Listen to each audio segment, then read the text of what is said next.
Good afternoon. I now call to order the special meeting of the City Council. It is 3:05 p.m.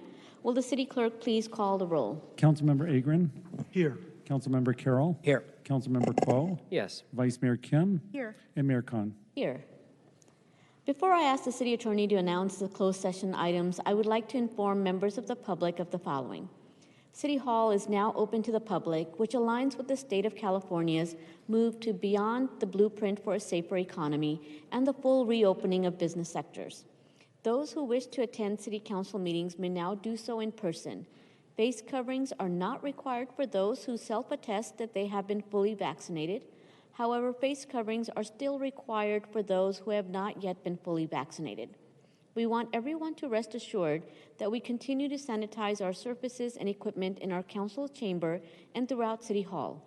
We also continue to offer the ability for members of the public to provide live comments on City Council agenda items via Zoom and submit comments through our e-comment system.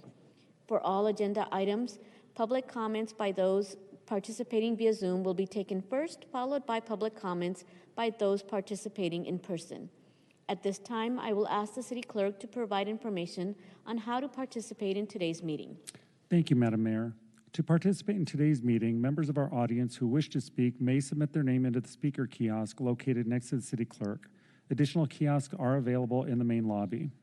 For those who wish to participate virtually, visit zoom.us using any web browser or the Zoom app on smartphones or tablets and enter meeting ID 987-1174-4124. The passcode is 809677. In lieu of using a computer, smartphone, or tablet, you may also dial in by calling 669-900-6833 or 346-248-7799 and entering the same meeting ID and passcode. The meeting ID and passcode, along with additional instructions, a tutorial, and helpful tips on using Zoom, are also available on our webpage at cityofirvine.org/ICTV and selecting City Council meetings. Those who wish to provide comments on agenda items are asked to enter the speaker queue by raising their hand electronically at the beginning of the agenda item. The City Clerk will call your name during the public comment portion of the item. Those dialing in by telephone will be identified by the last 3 digits of their telephone number. We ask that you please state your name for the record. All public comments are limited to 3 minutes per speaker. The City of Irvine also continues to offer the e-comment feature for all agenda items. Those who wish to comment on matters before the City Council, in lieu of providing live comments, may submit comments by clicking e-comment on the City Council meeting agenda webpage at cityofirvine.org/ICTV. All comments will be provided to the City Council as part of the meeting record and will be uploaded to the city's website. Any e-comments received before, during, or after discussion of these items will still be included as part of the official record. For technical assistance with Zoom before or during the meeting, please call 949-724-6078. For any other questions and/or concerns, please contact the City Clerk's office at 949-724-6205 or via email at clerk@cityofirvine.org. Thank you, Madam Mayor. Thank you. We will now consider closed session items numbers 1.2 and 1.3.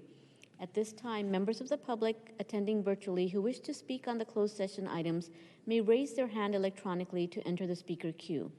City Attorney, please announce the closed session items to be considered. Thank you, Mayor. We have two items, as you noted, for consideration tonight. The first is a conference with legal counsel concerning existing litigation. That's under Government Code Section 54956.9D1. The case is K1 Speed, Inc. versus City of Irvine. It's Orange County Superior Court case number 30-2021-01194389. The second item on for closed session consideration tonight is also a conference with legal counsel, this time concerning a matter of anticipated litigation, and it is a matter of significant exposure to litigation under Government Code Section 54956.9D2 and 3. And as I mentioned, there's one case in that category, and that's all. Thank you. And before we convene to closed session, City Clerk, are there any members of the public participating virtually who wish to speak on closed session items? No, Madam Mayor. Okay. At this time, we will consider public testimony by those attending tonight's meeting in person, which are also limited to 3 minutes per speaker. And I'm not sure, do we not have any speakers as well? Okay. No, Mayor. Thank you. We will now convene to closed session and return at approximately 4 p.m. Thank you.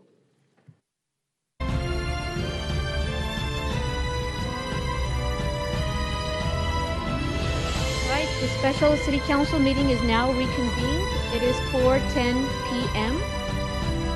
City Attorney, please announce actions, if any, taken during closed session. Thank you, Mayor. There was no reportable action this afternoon.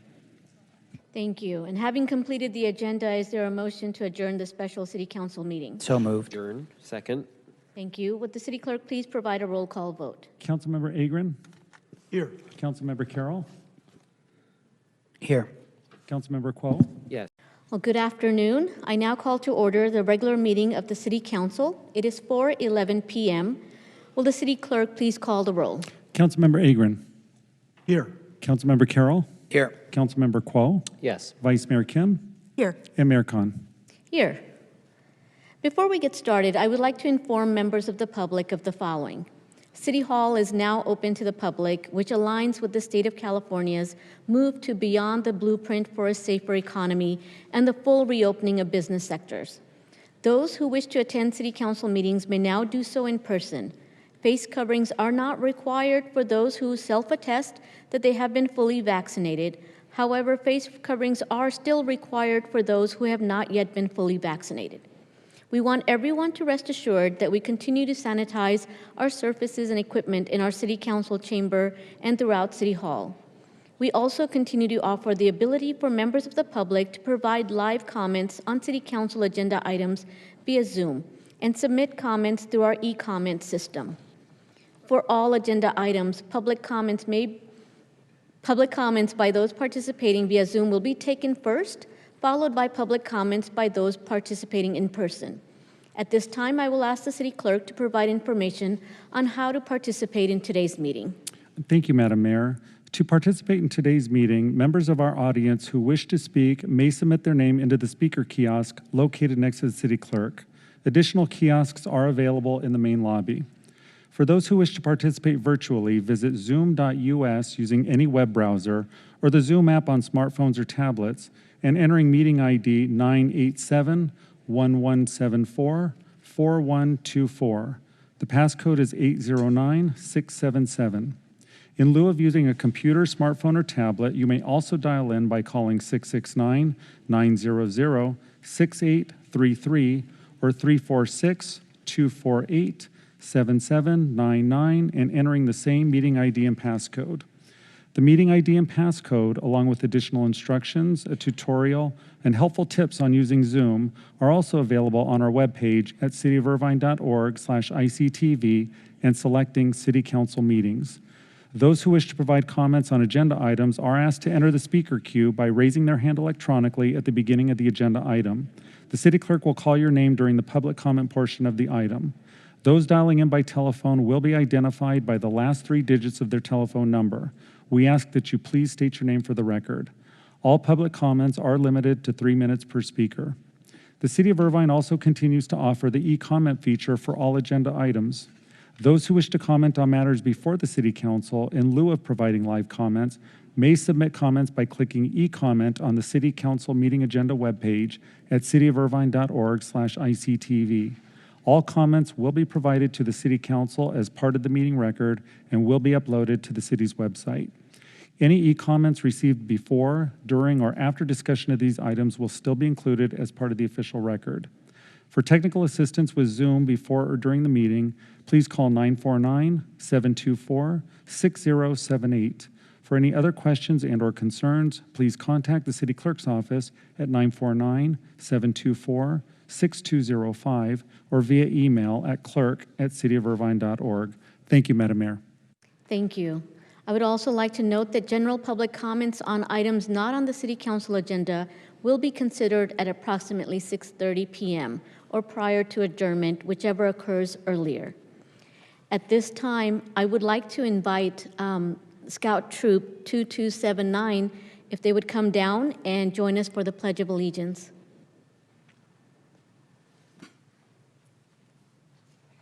And please remain standing for tonight's invocation after the pledge.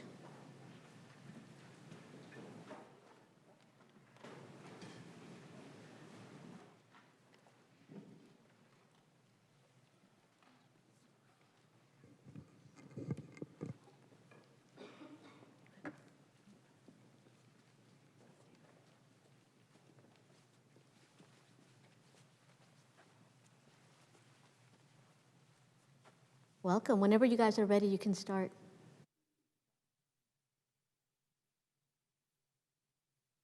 I pledge allegiance to the flag of the United States of America and to the republic for which it stands, one nation, under God, indivisible, with liberty and justice for all.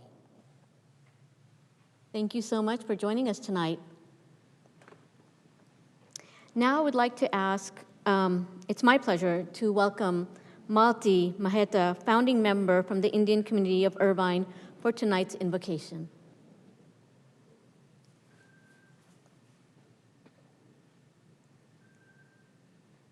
Thank you for inviting me, and I'm very pleased to do my prayer, and I want Irvine to be the best city in the world.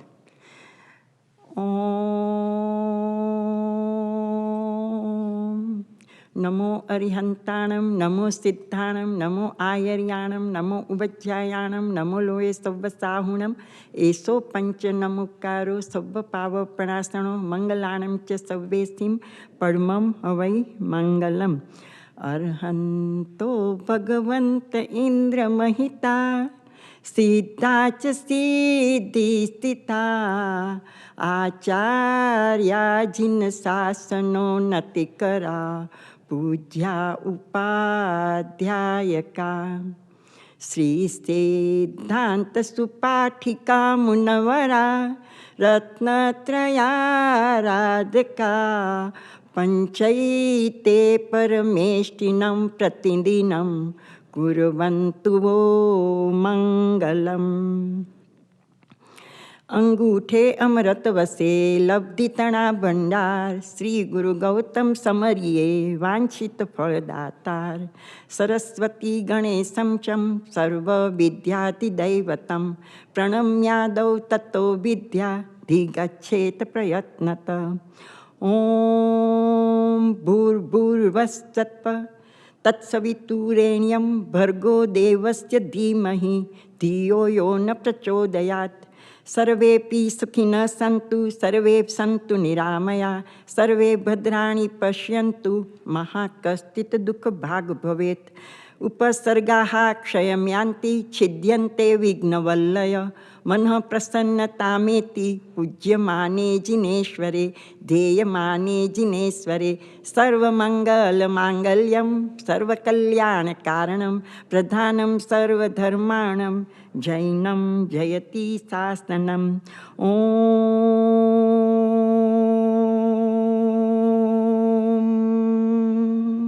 Shanti, Shanti, Shanti. Thank you so much, Malti, for the invocation. You may be seated.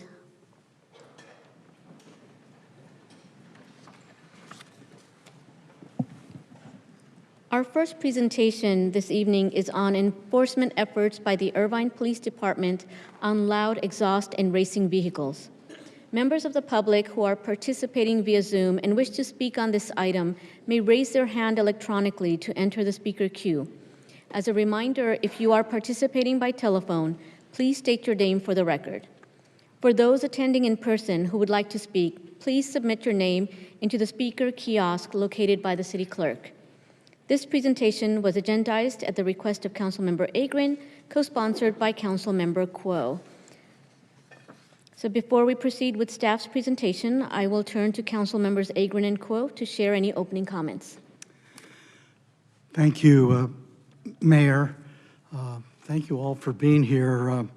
It's good to see people in the same place once again doing city business.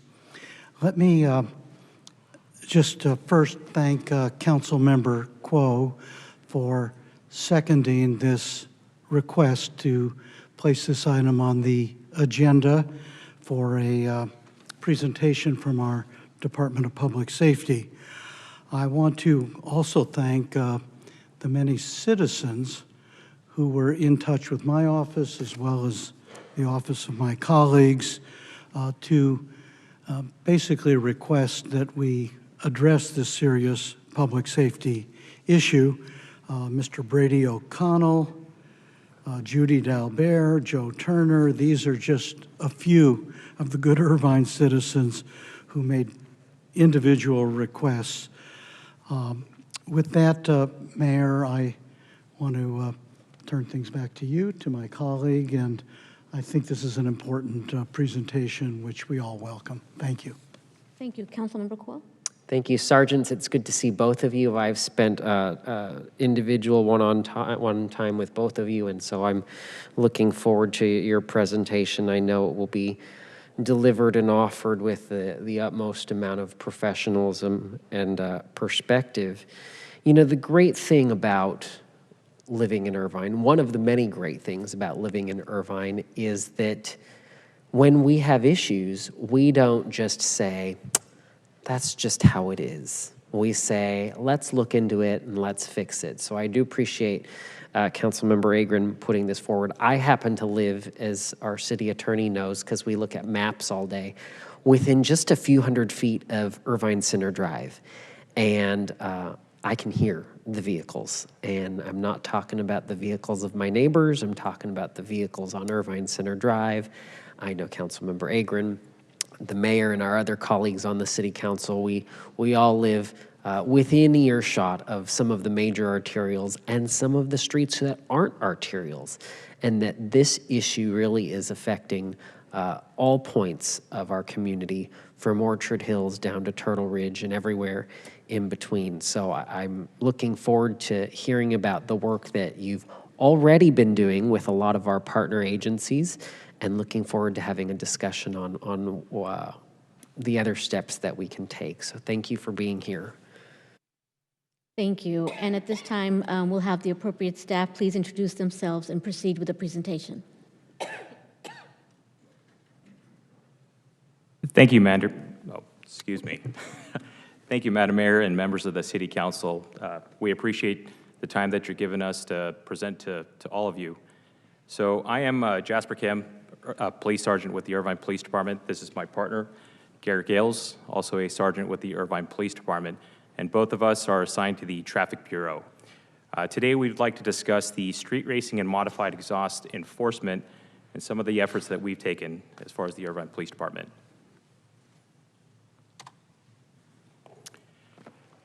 Before I get into this video, I just wanted to give a little bit of context and background on this. So, street racing and intersection takeovers. So, traditional street racing as we know it, as individuals doing basically such as that racing, quarter-mile races and things of that sort. These street racing crews ultimately morphed into what are now called intersection takeover groups. And this started back in 2015 in Alameda County, and where these takeover crews began basically morphing and taking over intersections. This particular video was shot in 2019 by a citizen near the Irvine Spectrum, and this is some of the aftermath of what can occur during an intersection takeover.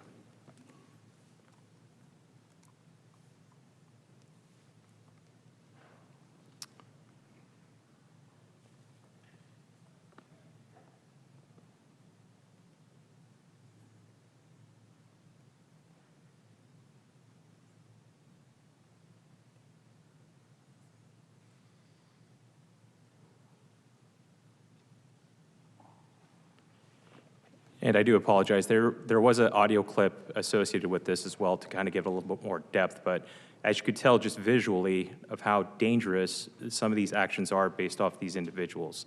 So this is known as an intersection takeover, and intersection takeovers typically take place at any set intersection where one or more vehicles basically go into an intersection and do burnouts.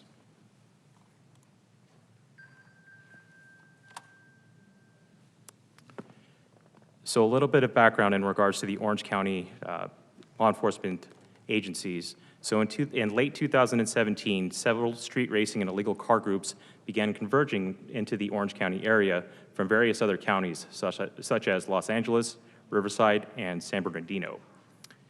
So these intersection takeovers, like I touched on, were where one or more vehicles basically do burnouts in the middle of an intersection with several hundred, if not thousands, of onlookers that are watching these incidents occur. Those individuals that are the onlookers are known also as spectators, and their sole purpose is to block the intersection, whether on foot, or with their vehicles. And that, of course, is to thwart any type of enforcement efforts conducted by any law enforcement agencies. And unfortunately, the vandalism that occurs with the burnouts is upwards and estimated over thousands of dollars.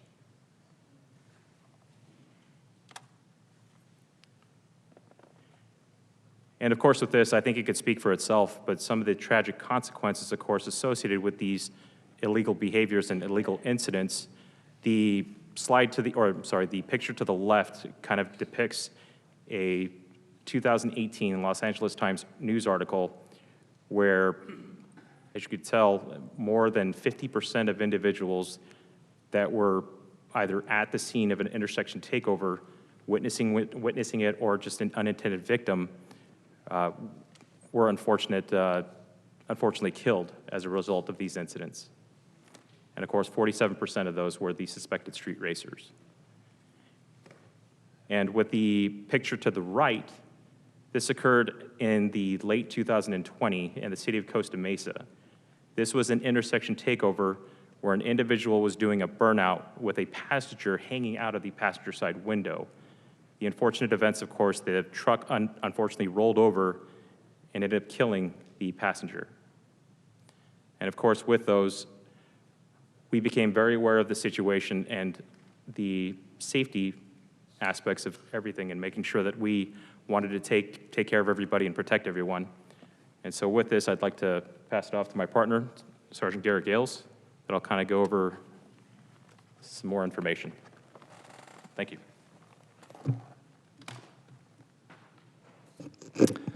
Hello.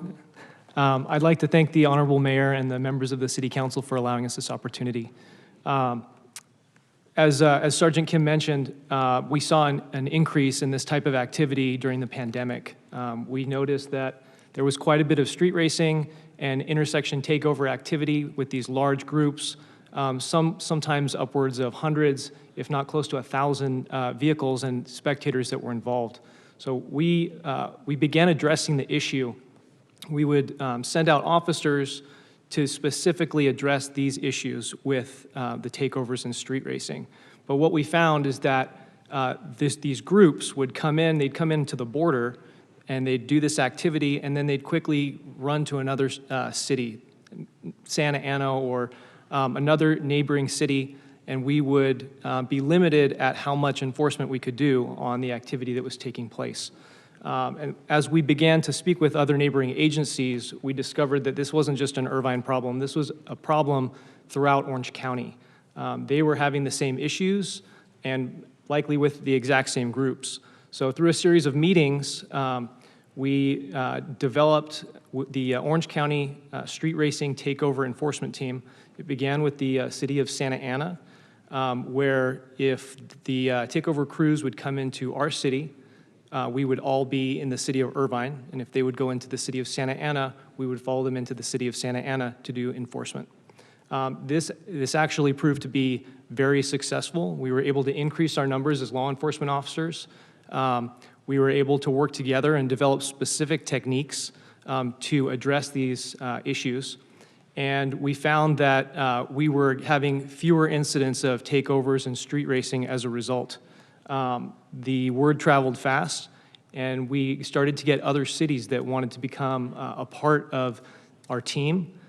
We have developed that team into involving many agencies throughout Orange County, and it has made a dramatic difference. We've seen a decrease in those incidents, as I mentioned, but we've also seen a decrease in traffic collisions that are related to street racing and intersection takeovers. So here are some numbers that we'll put up. These numbers show from 2016 and then year to date to 2021. The arrests are arrests that we have made that are related to street racing or intersection takeovers or reckless driving. The citations are citations that are also related to the same thing, but also for modified vehicles and loud vehicles that are typically associated with these types of activities. I'd like to specifically point out that from 2019 to 2020, there was a 38% increase in citations that were issued related to these activities. And then I'd like to also point out from 2019 to 2020, there was an 84% reduction in traffic collisions that are related to these street racing and takeover activities. So we're proud of those numbers. We consider those numbers as evidence that the enforcement efforts that we were conducting have been successful. So in regard to specifically addressing these issues here in the city of Irvine, what have we done? We have directed enforcement. So we have officers that we put out during specific times just to address these activities, in addition to the team that we've developed through the county. We've worked in partnership with those other agencies. We found out what is working for them, and we've utilized some of those same enforcement techniques. We've put out social media boards. We put out message boards that inform the public that we are going to be addressing loud vehicles and loud exhaust. We're going to be citing those vehicles. And then we've also done social media campaigns where we've worked on education to let people know that loud exhaust is illegal if you modify your exhaust to be louder. We understand that these activities, in addition to being a big safety concern, it's a quality of life issue for our residents. We have heard quite a few of the complaints that, Council, I'm sure you've heard as well. Those complaints are that people are up late at night and they can't sleep because they're hearing these loud vehicles pass by. And when we hear these complaints, we do take them seriously. We will deploy officers to those areas and we will make enforcement efforts if it's deemed necessary. A lot of times we're able to educate drivers and that has proved successful as well. And we've also worked with the Orange County District Attorney's Office. Specifically, when we work with the District Attorney's Office, we have looked outside the box, trying to figure out what charges would be most applicable for the activities that we're seeing. Reckless driving and street racing are misdemeanors often. But what we're seeing is these felony activities, or what should be a felony, is being classified as a misdemeanor. So in working with the District Attorney's Office, we've been able to get charges filed for felony vandalism, for all that rubber that's being intentionally left in the middle of our intersection that is changing the aesthetics of our city. And then as those cases go through the courts, the courts can request restitution, so we can recoup those funds that it takes for us to clean up those streets. We've also worked on having charges filed for conspiracy to commit street racing or even takeover enforcement.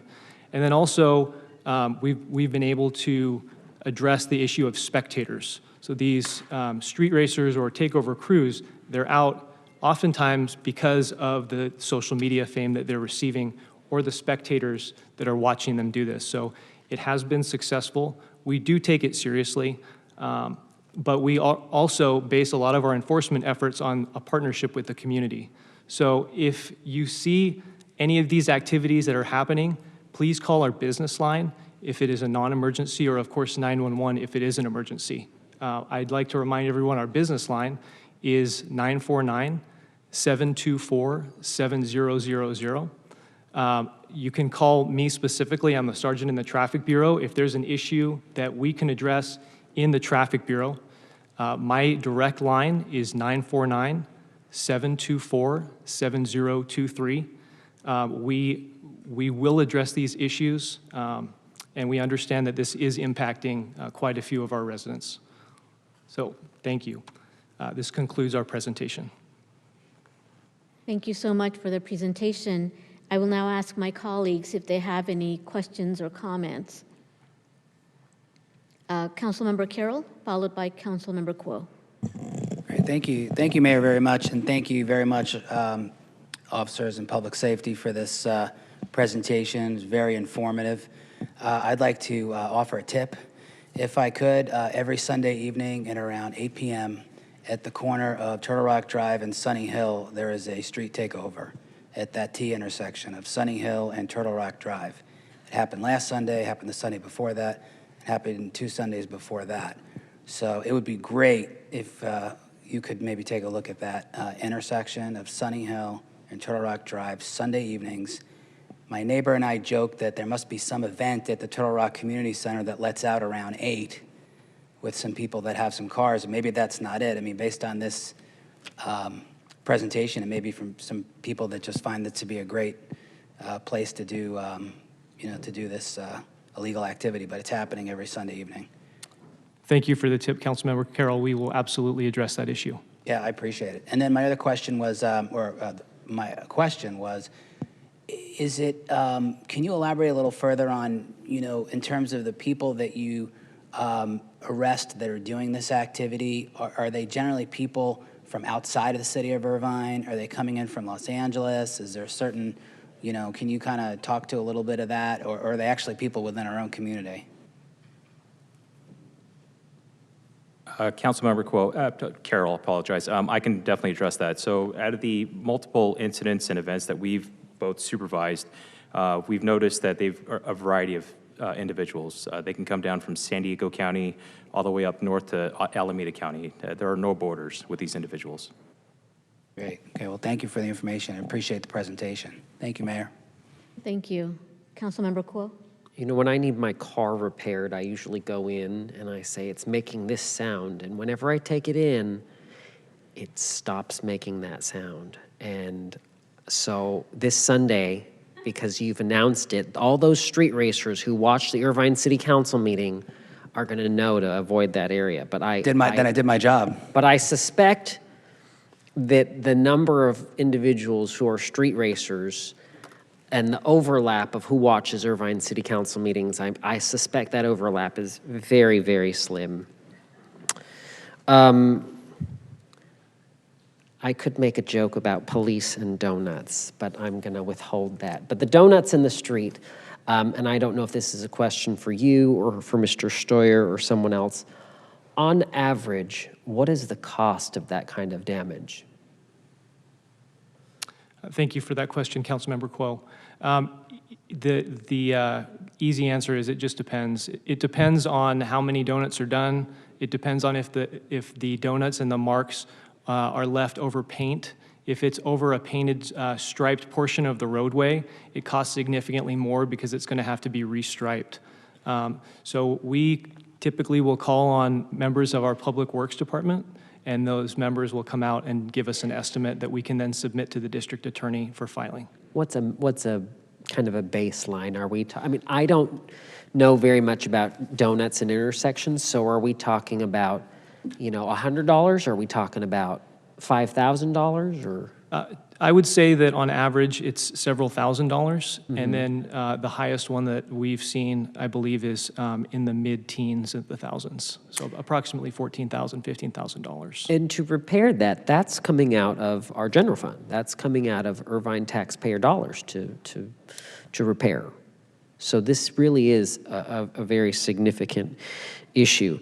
You know, one of my favorite movies is Back to the Future, and at the very end, Marty's in his souped-up vehicle, and another car comes beside him and tries to race him, and he starts revving his engine, and then he decides not to race. And for me as a kid, that was scary enough to say, okay, I'm not going to be doing that because I could have been the other truck who hit the Rolls Royce. Watch the movie if you haven't seen it, because you'll know what I'm talking about. Otherwise, I just sound like someone who's rambling.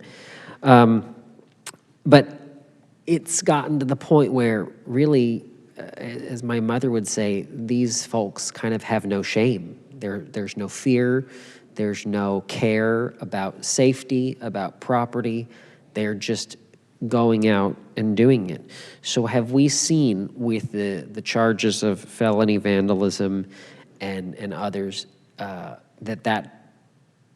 that our strategies are working? Yes, Councilmember Quo, we have seen that it's working. We've seen a decrease in the activity. It seems to be a deterrent, as the decrease in activity appears to be lesser with the agencies or the cities that are involved with our team in Orange County. There's a range of penalties. Those penalties can be very minor if it's something like a fix-it ticket, and it can be very serious if the driver ends up being arrested or actually collides with someone causing an injury. Those penalties also will often include up to a 30-day impound of the vehicle. So it's impacting the drivers in that way as well. Now, I'm as much of a car enthusiast as the next person, and there's nothing wrong with being a car enthusiast. I know a lot of individuals who collect cars, or they aspire to own cars, but we've seen these signs throughout town. I've seen at least a couple of them around about loud exhausts. Now, the loud exhaust issue, it's separate from the racing issue, but related. Because as I understand, is there new legislation or something that governs loud exhausts? Can you talk about that? Yes, sir. So there's two different loud exhaust laws. One of them deals with the decibels that vehicles are allowed to be at. The other one deals with having an adequate muffler. The adequate muffler requires all vehicles to have a muffler that's working. And so we will oftentimes inspect a vehicle, and we can see what you may know as a muffler delete. If someone has straight piped their vehicle, which is just take the muffler out and replaced it with an exhaust pipe. A lot of times that's what causes the very loud noise from the cars. And like you said, it's separate, but it is related. So many of these cars that we're stopping for street racing or takeovers, they do have the modifications that you're hearing at night. And then we do address those issues as well when we see them. Now I have a car that could be characterized on the louder side of vehicles. Should I be concerned, or is this truly an aftermarket issue? In other words, should our residents be concerned that, gosh, I got this car from a dealer and I think it's loud. Am I breaking the law? Or is there a delineation between you've modified your vehicle versus the stock car? So that's an excellent question. Stock vehicles will typically come in a legal noise level. Now, that's not to say that there's performance vehicles that have a sport mode or a track mode.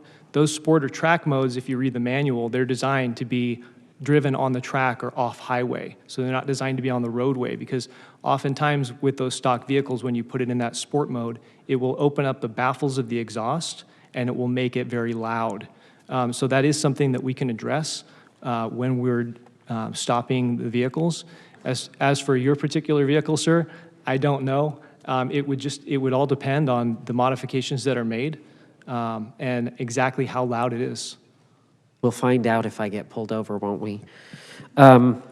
Final question, and it's kind of an open-ended question. With regard to this different type of legislation, actually, second to final question. We have, as I understand it, some cameras at intersections.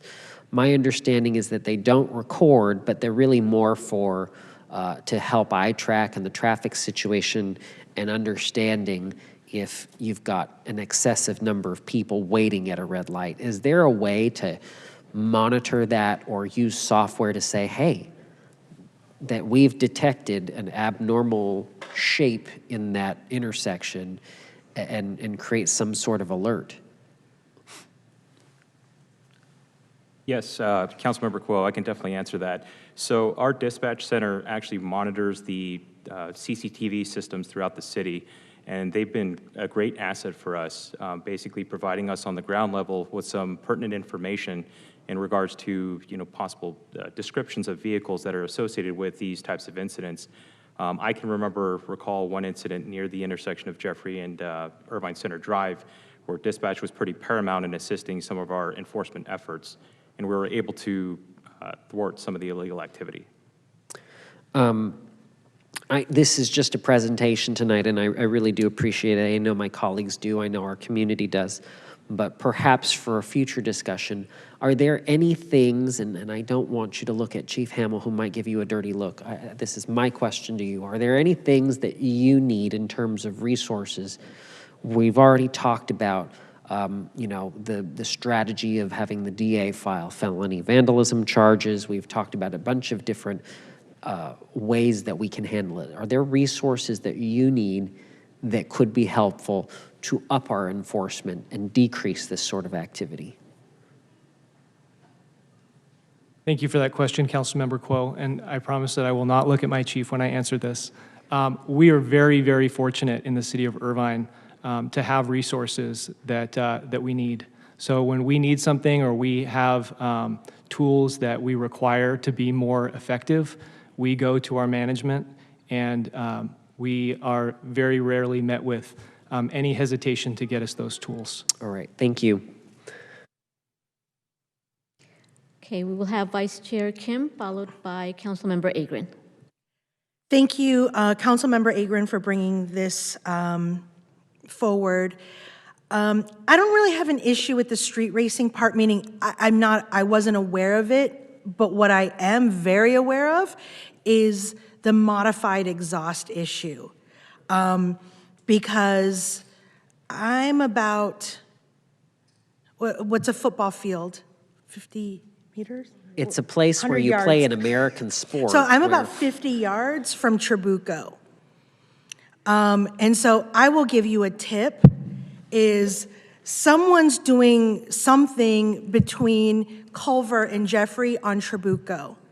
And maybe because there's not a stoplight or something where cars are just zooming by super fast with super loud exhaust. But then they go, and then it's over, and I don't even have a chance to call non-emergency. And so what is a resident, what can we do? Obviously, it's not 911, and it's like random parts of the evening. So by the time I call, they're already gone. So what can we do to deal with this issue? And that's why I'm grateful for Councilmember Agrin to bring this forward, because it also affects me as well. Thank you, Vice Mayor Kim. I can definitely address that. And as my partner, Sergeant Garrett Gill, said, as far as in regards to the tools, another tool that we have that we're luxurious to have, basically, is the citizenry. They give us a call and give us a tip, and usually our police officers are out there within seconds, if not minutes. We're definitely there to address it. So if any situation were to arise where you have an incident of vehicles possibly racing or going up and down the street, please call us. And the phone number that Sergeant Garrett Gales provided, the 949-724 7,000 would be the best way because, in a sense, it's not an emergency. We completely understand that it is an emergency to the citizens here, but calling the business line would be the best tool for. Vice Mayor, if I could also add, and we'll look for patterns. So, for instance, if, say, for instance, the same loud mufflers are being heard on the same days of the week during the same time frames, then one of the things that I know our traffic unit engages in all the time is directed enforcement. We have some grant funds for directed enforcement, so we often will engage in specific and organized directed enforcement evenings where we can target different areas where we have seen a pattern either of street racing or of loud vehicles. Thank you. Councilmember Agrin. Thank you, Mayor. Thank you for the presentation and for the increasingly effective enforcement work, apparently, that's being done. You know, vehicular violence is so pervasive that we tend to think of it as kind of normal. This was the case for decades with drunk driving under the influence, and of course, the whole public safety strategy has changed dramatically in that respect over the years, and for the better. And I remember last time that we were addressing some of these vehicular violence issues a decade or so ago, I used to like to exhort our police department to give Irvine a reputation for being a city where you do not want to be caught driving under the influence, because we will catch you. And at that point, of course, the prosecutions and penalties are very severe. We've made great improvements in those regards. To see the data that you presented encourages me. If, as Councilmember Quo said, you need additional resources to deal with this problem and to get those numbers down, down under 50, down under 20, down to darn near zero, let us know. And I would say, too, to keep our attention on this issue, it's very valuable if we get data from you on a quarterly basis, on a monthly basis, so you can remind us and we can remind you how well or less than well we're doing in enforcement. This is one of those things where enforcement really pays off, and reputation of our community, quality of life, as well as public safety, it really pays off. And I just want to encourage you to keep reporting to us, and we in turn will report to the community. And let us know if you need anything further. Appreciate it. Thank you. So I have one question before I hand it over to Councilmember Carroll. And I know you mentioned that there are ways for you to determine the decibel amounts, but I know in a past conversation with someone at IPD, there was a method where you guys would send the car to, I don't know if it was South Coast College or somewhere, to have them look at the engine to see if it was modified. Can you expand on that a little bit? Yes, Mayor, thank you for that question. So that would be what is commonly referred to as a California State referee ticket. And a referee ticket is typically a violation of California Vehicle Code 27156B. And so that is modified emissions. And so when an officer will issue that citation for modified emissions, it can be a number of things. Headers or an intake or something like that that's modified on a vehicle that is not up to California's emission standards, then that vehicle will be required to go to a state referee to be inspected.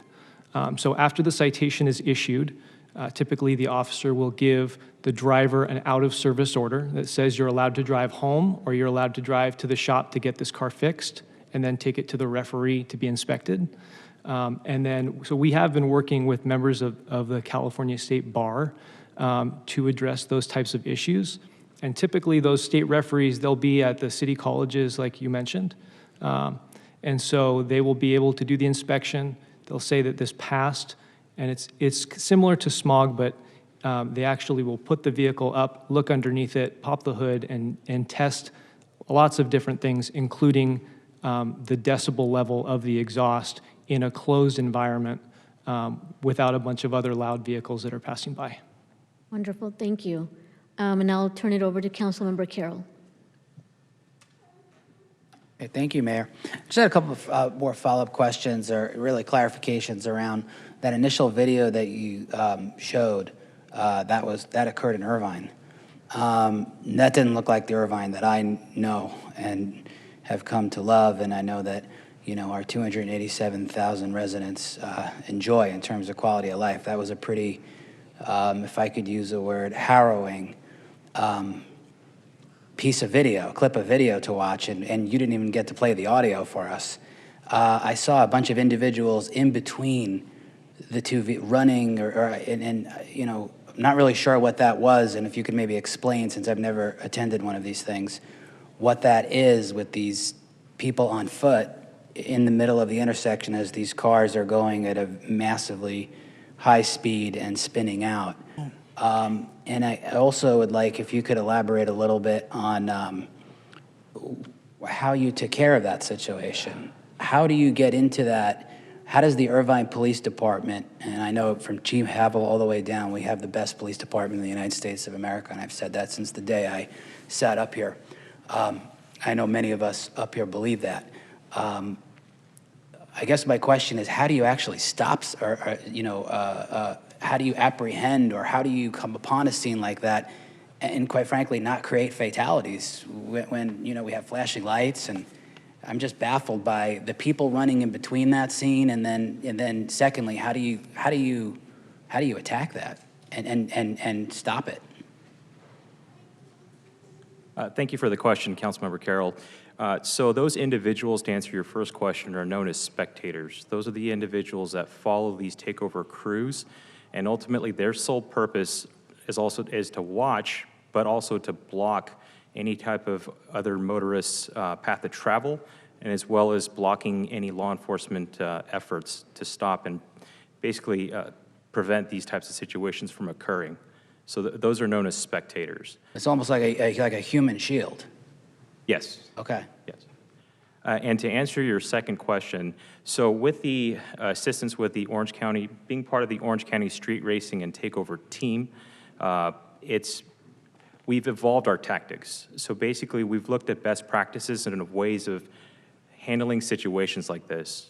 And so as members of the team and working with each other, we've become more confident with our enforcement efforts and have basically modified our tactics to address those types of situations.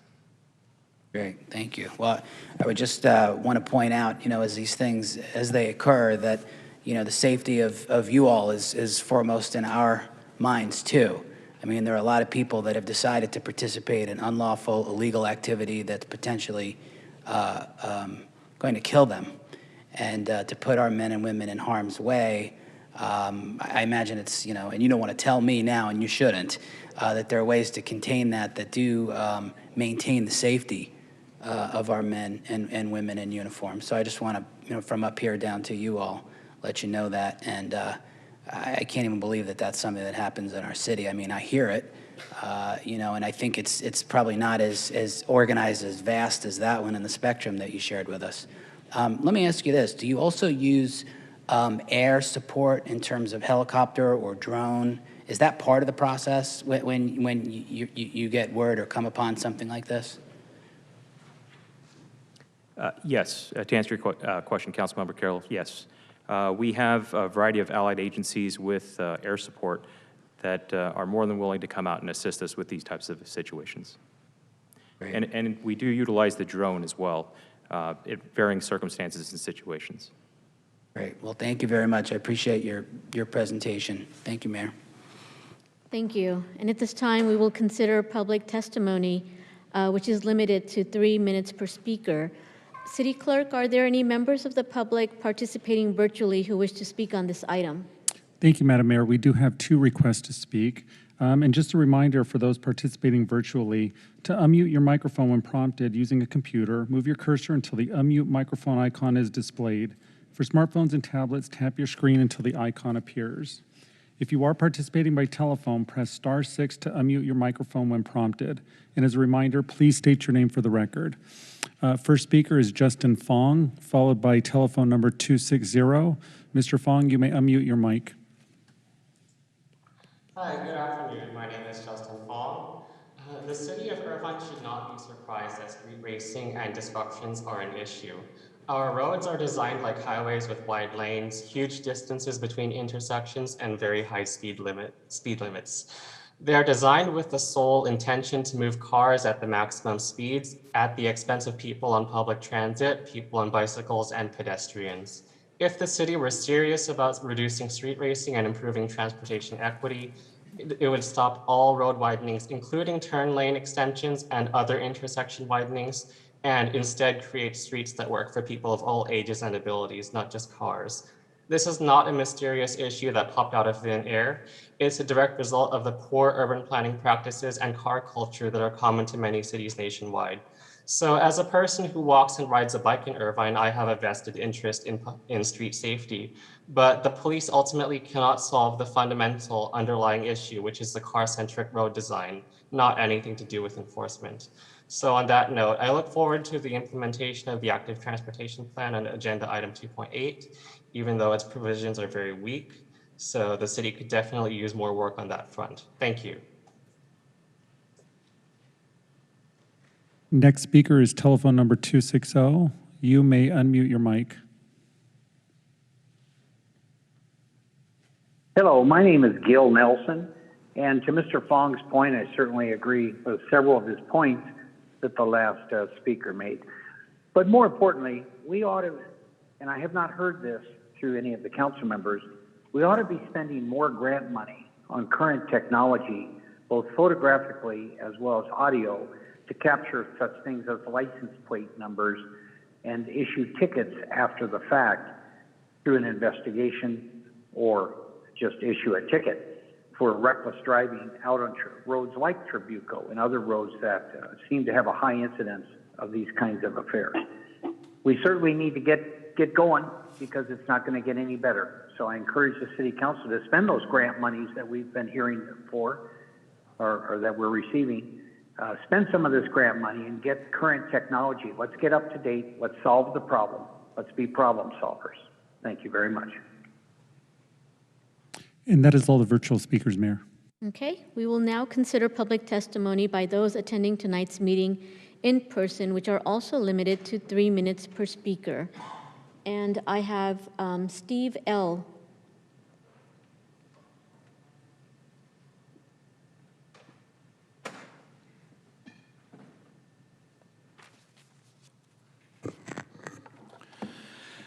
Council members, first, I'd like to let the City Council know that I do support our police 100%. They are a very professional department and serve our city well. But their attention needs to be directed to the areas where homeowners are unfairly abused by individuals modifying their cars, speeding and disrupting community neighborhoods. Street racing, street takeovers, and deaths are on the rise in Irvine. We now have streets covered with tire tracks showing cars skidding over double yellow lines with their out-of-control vehicles, intersections covered with multiple donuts. So I asked the City Council to make name changes on 2 streets in Irvine for their names that no longer fit the street. Campus Drive should bear the name Campus Drive Quarter Mile Racetrack and Culver Drive Racing Speedway. Both have little or no enforcement. Your odds over a 7.5-year period is 0.004% chance that you're going to be ticketed by the police. Documentation to follow. I brought a photo of an electronic trailer sign posted in Laguna Beach stating loud mufflers will be cited, and is now being used in Irvine. Last year I contacted Public Works and had another sign trailer set up on Campus Drive Quarter Mile Racetrack. When is the city going to get serious with citizens' complaint of modified mufflers 24/7, 365? When will city officials and city management monitor the lack of progress being made? Why does a city of this size not have a police commission? I brought this to the police department's attention in 2014, and I was in contact with Chief Magard directly.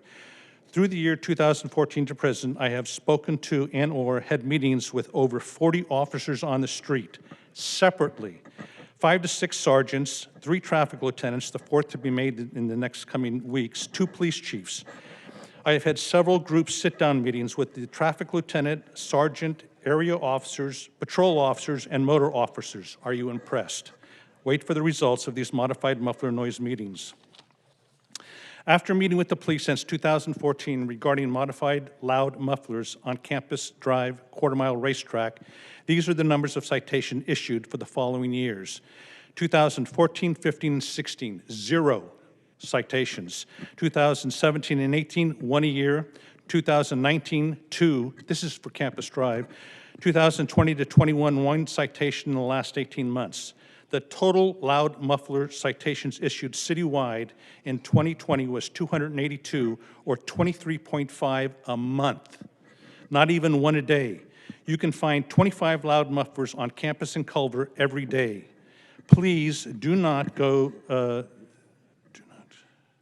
Please go to Campus Drive Raceway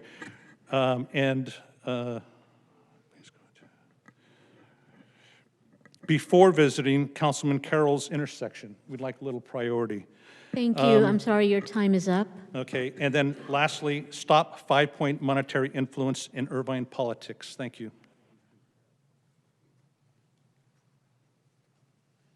And that's the only public speaker I have in person. So thank you again for the presentation, and we really appreciate all the work that you're doing. Our second presentation this evening is information on a municipal broadband assessment study. Members of the public who are participating via Zoom and wish to speak on this item may raise their hand electronically to enter the speaker queue. As a reminder, if you are participating by telephone, please state your name for the record. For those attending in person who would like to speak, please submit your name into the speaker kiosk located next to the city clerk. This presentation was agendized at my request, actually agendized by Vice Mayor Kim, co-sponsored by myself. So at this time, I will ask for the appropriate staff to please make their way. Oh, you're here, thank you. Vice Mayor Kim, would you like to start off? Just real quickly, because I'd like to get into the presentation, and then I'll have more comments afterwards. But I just have to start off by saying Irvine is a very amazing place. It's a great place to live. But I would say if there's a universal complaint in this city, it's really about the quality and unreliability of our internet. That seems to be consistent across the board. And I think the impacts of COVID has brought about it's made the digital divide very clear, and all the things that we need to do very clear. So I'd like to hear the presentation, and I'll have some more comments afterwards. Thank you so much. Thank you. And thank you so much for supporting this. Thank you. Will the appropriate staff please introduce themselves and proceed with the presentation? Good evening, Mayor, Vice Mayor, and City Council members. I'm Nick Rycroft, a Technology Program Manager with Human Resources and Innovation. I'm here to provide a brief overview of the Broadband Assessment Study RFP the city recently released. On June 14th, 2021, the city released an RFP for a broadband assessment and feasibility study. The scope of work is made up of 2 phases. The first phase is comprised of an assessment of broadband internet service gaps within the city, as well as recommendations to address such gaps. The recommendations may include solutions the city can implement directly to the public or solutions through a public-private partnership. The second phase of the RFP is for assistance with the implementation of the chosen solution. Deliverables and expected actions of the chosen firm are to identify internet coverage gaps and unreliable and/or slow services within the city, create an inventory of existing internet service providers, review inventory of existing city broadband infrastructure, including an assessment of the physical last-mile connection readiness, and recommend temporary stopgap measures and permanent solutions to provide reliable internet services in Irvine. Recommendations may include, but are not limited to, public-private partnerships, private investment with public facilitation, private implementation, and public implementation. In order to ensure quality proposals from qualified firms, the city has diligently marketed the RFP through multiple channels. RFP information has been shared on Planet Bids, social media platforms such as LinkedIn, Facebook, and Twitter, and with organizations such as the League of California Cities, the Chamber of Commerce, and the Orange County Business Council. Additionally, by consulting with other cities and our own research, we've identified 17 firms to market to directly. The expected timeline for the RFP and assessment process is shown here. With the RFP having been released on June 14th and proposals due July 6th, staff anticipates having the contract awarded in August 2021 and estimates the assessment to be completed in February of 2022. Funding at the state and federal level prioritizes broadband, and there is a great interest at both levels to invest public funds to expand broadband infrastructure. The governor's proposed budget includes $7 billion to support broadband infrastructure and to help close the digital divide. Because negotiations between the legislature and the governor remain divided over how and how quickly to invest the $7 billion, at this time it is undetermined how much of the state budget would be set aside for broadband infrastructure funding to local governments. Regarding potential federal funding opportunities, President Biden signed the $1.9 trillion American Rescue Plan into law on March 11. The American Rescue Plan Act gives state and local government significant flexibility in how fiscal recovery fund monies may be spent. The local fiscal recovery funds may be used to make necessary investments in broadband infrastructure, and the funds do not need to be expended until December 31st, 2024.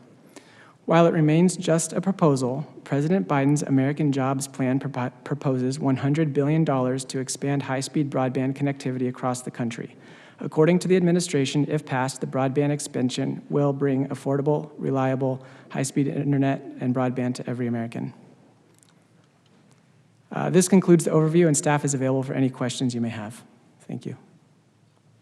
Thank you so much. I'm going to turn it over to my colleagues if they wish to comment at this time, starting with Vice Mayor Kim. Thank you for the presentation. So right now, our residents and our businesses are suffering from the consequences of a broken market where large internet service providers have underbuilt networks and whose sole priority is profits, with very little regard to quality of service that they deliver to us. And Irvine's master plan never included any sort of broadband infrastructure. And so therefore, access to reliable broadband in many parts of Irvine is actually very unreliable.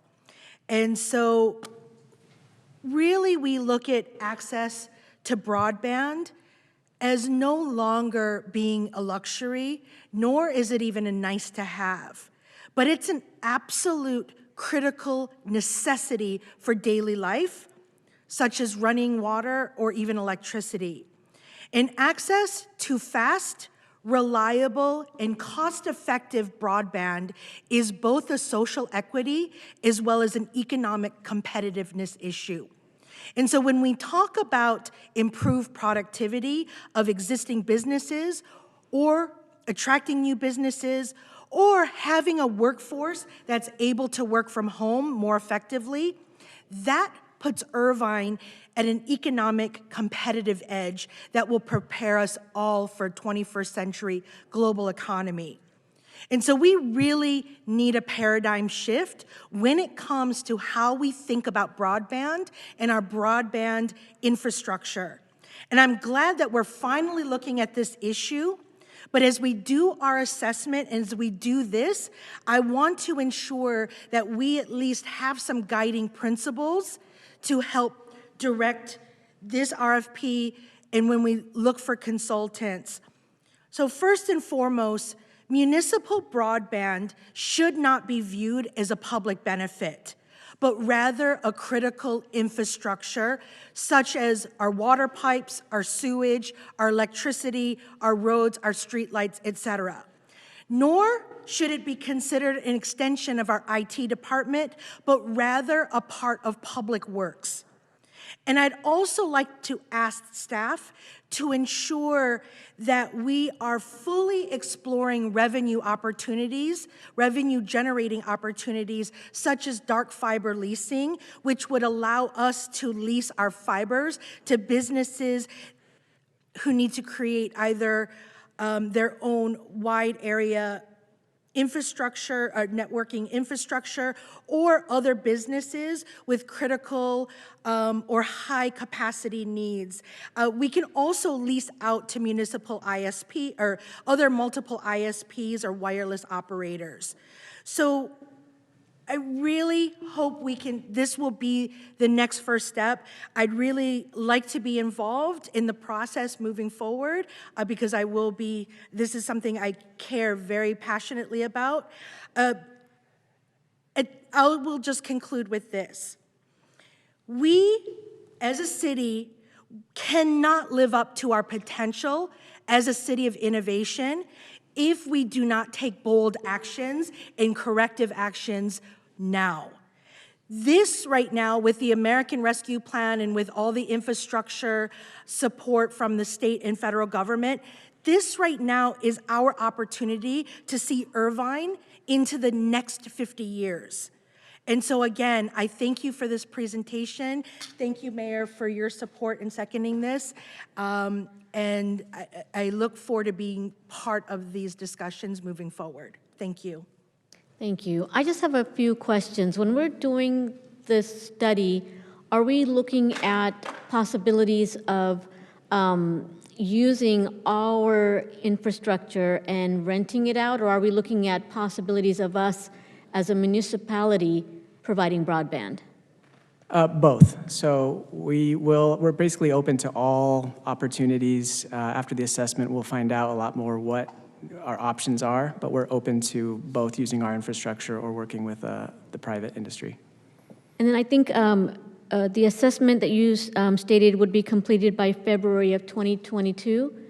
Yeah, that's an estimate. We've asked the firms to provide timelines in the RFP, but based on our reviews, it looks like we're expecting around 6 months. So can you share what happens after the assessment? What are the next steps that we should be looking forward to? So once the assessment is completed, we'll have a report that will outline our options. It'll outline multiple, say we wanted to go with a do-it-ourselves sort of municipal broadband, or if we wanted to work with one of the ISPs that we already have, or something in the middle where we use our own dark fiber and lease it out. So we would have options, we would understand costs, we would understand timelines and what the impact to the city would be, and then we would make decisions. Perfect. Thank you so much. I don't see any more comments from my colleagues, so we will consider public testimony, which is limited to 3 minutes per speaker. City Clerk, are there any members of the public who wish to speak on this item? No, Madam Mayor. Okay. At this time, we will consider public testimony by those attending tonight's meeting in person, which are also limited to 3 minutes per speaker. And I believe I have Kristen Camuglia, followed by Jose Castaneda.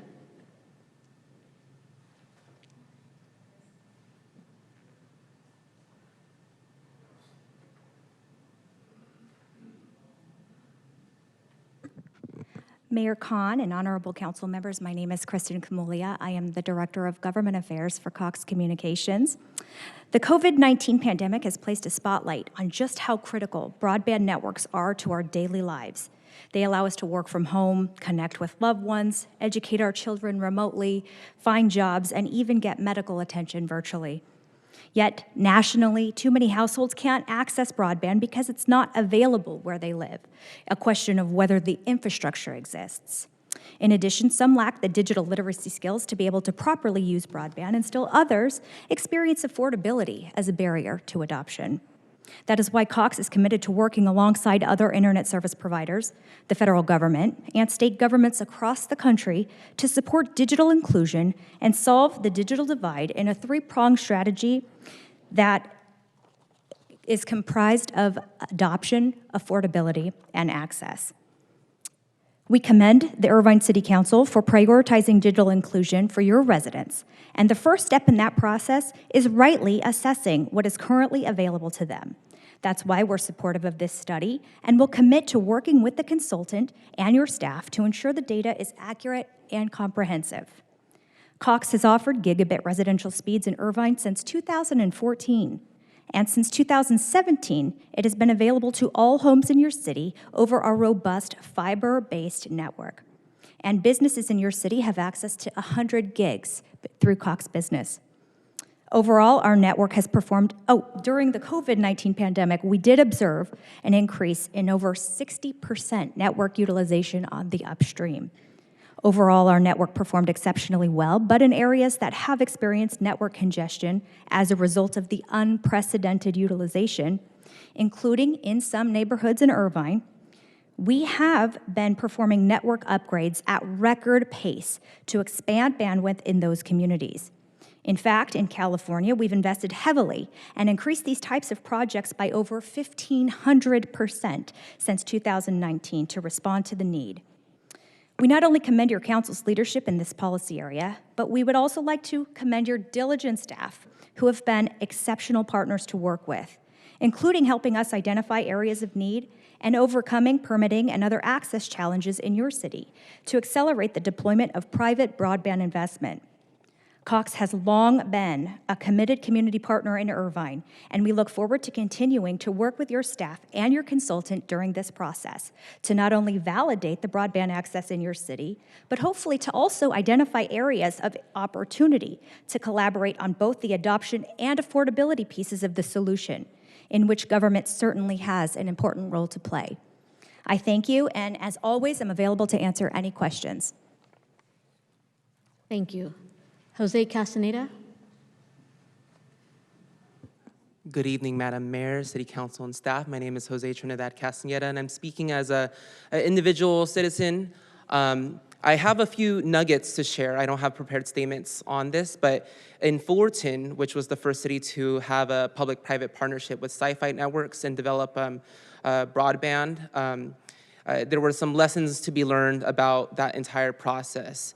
Lesson one, it is very critical for one, if not two, of the council members to be part of the negotiations from the very get-go, very beginning of the RFP process, and making sure that all the needs of the city and your communities are communicated thoroughly.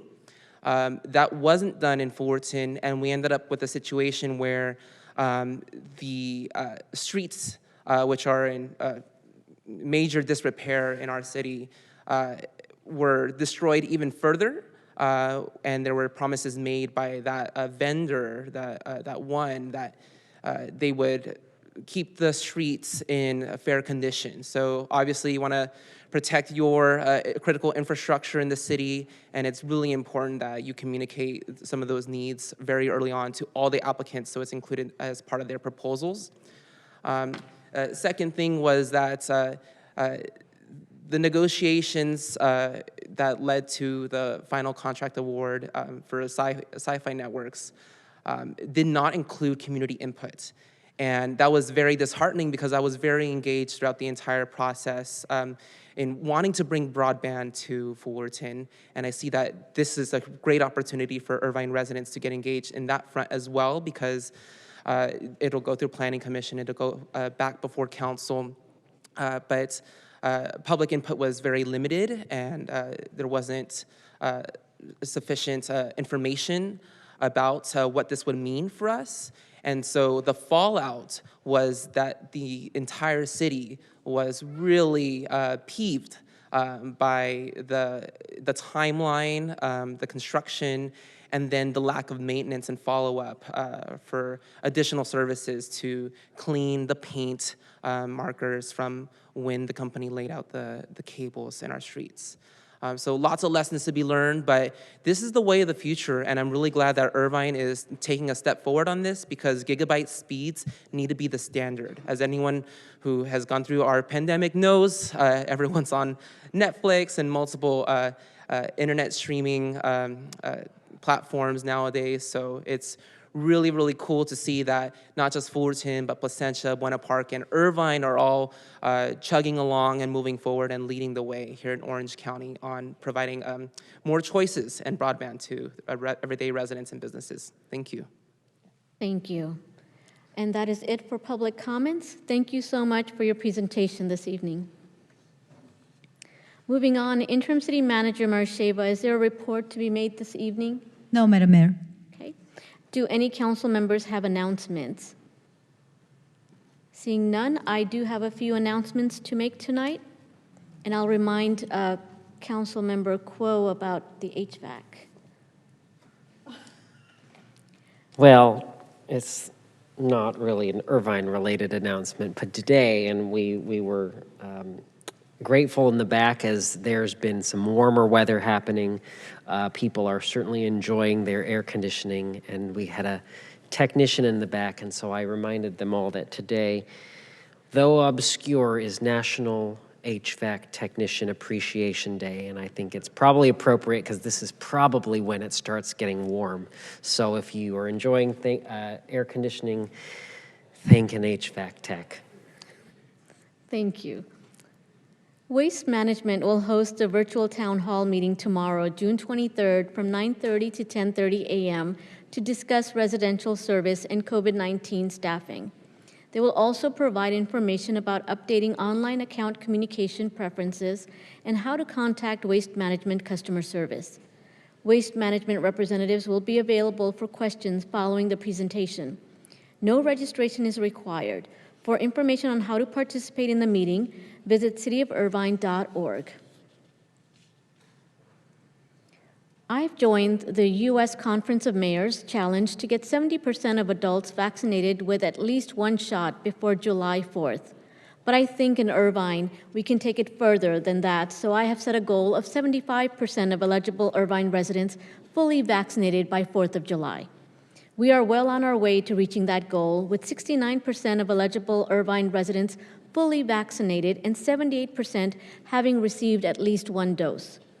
Vaccines are one of the most powerful tools to end the COVID-19 pandemic and keep our community safe. I want to thank everyone who has rolled up their sleeves to get their shot. I invite those who haven't been vaccinated yet to help us reach this goal and get closer to community immunity. We have several opportunities for vaccinations this week. We are teaming up with Diamond Jamboree Shopping Center to offer vaccines tomorrow and Sunday, 9 a.m. to 2:30 p.m. Appointments can be made at yourirvine.org. The Orange County Great Park Drive-Through Vaccination Clinic is also available tomorrow and Friday from 8 a.m. to 11 a.m.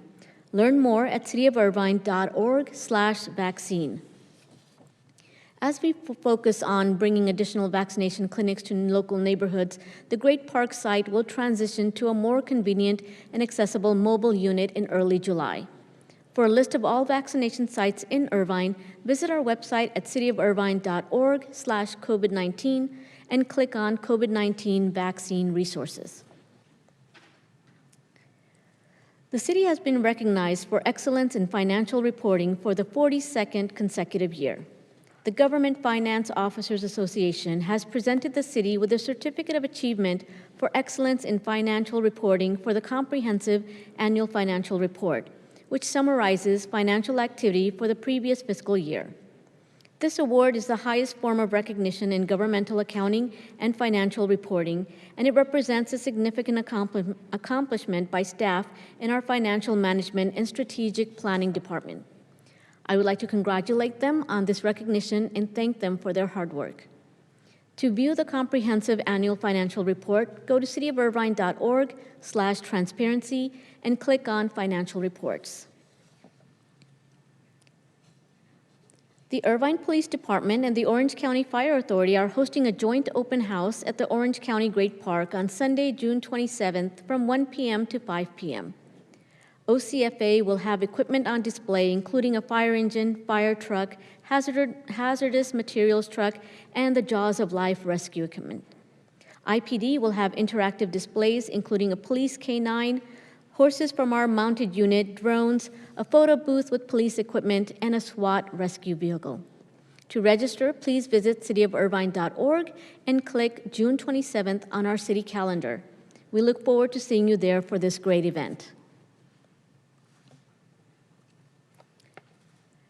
The City Council will now consider the consent calendar, which consists of items numbers 2.1, 2.2, and 2.4 through 2.11. Item number 2.3 was removed from the agenda. At this time, members of the public who are participating via Zoom and wish to speak on any of these items may raise their hand electronically to enter the speaker queue. Please note which consent calendar item you are speaking on. As a reminder, if you are participating by telephone, please state your name for the record. For those attending in person who would like to speak, please submit your name into the speaker kiosk located next to the city clerk. All matters listed under the consent calendar are considered by the interim city manager to be routine, and all will be enacted by one roll call vote. There will be no discussion of these items unless members of the City Council or the public request specific items to be removed from the consent calendar for separate discussion. City Clerk, are there any members of the public participating virtually who wish to speak on any of the consent calendar items? Thank you, Madam Mayor. We do have 3 requests to speak. To unmute your microphone when prompted using a computer, move your cursor until the unmute microphone icon is displayed. For smartphones and tablets, tap your screen until the icon appears. If you are participating by telephone, press *6 to unmute your microphone when prompted. And as a reminder, please state your name for the record. Our first speaker is Simon Wen, followed by Thomas Castro. Mr. Wen, you may unmute your mic.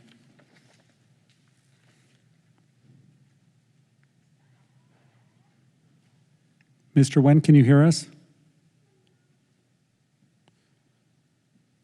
Okay, next speaker is Thomas Castro, followed by Justin Fong. Mr. Castro, you may unmute your mic. Thank you, Madam Mayor and members of the council. My name is Thomas Castro, and I am a longtime Irvine resident and member of the youth team for the OCCCL chapter. I want to provide my enthusiastic support for item 2.6 on the consent calendar today. The Climate Action and Adaptation Plan is an ambitious step towards mitigating carbon emissions at the local level, and I hope it has the support of every member of the council. We only have 9 Earth days left until the IPCC's point of no return in 2030.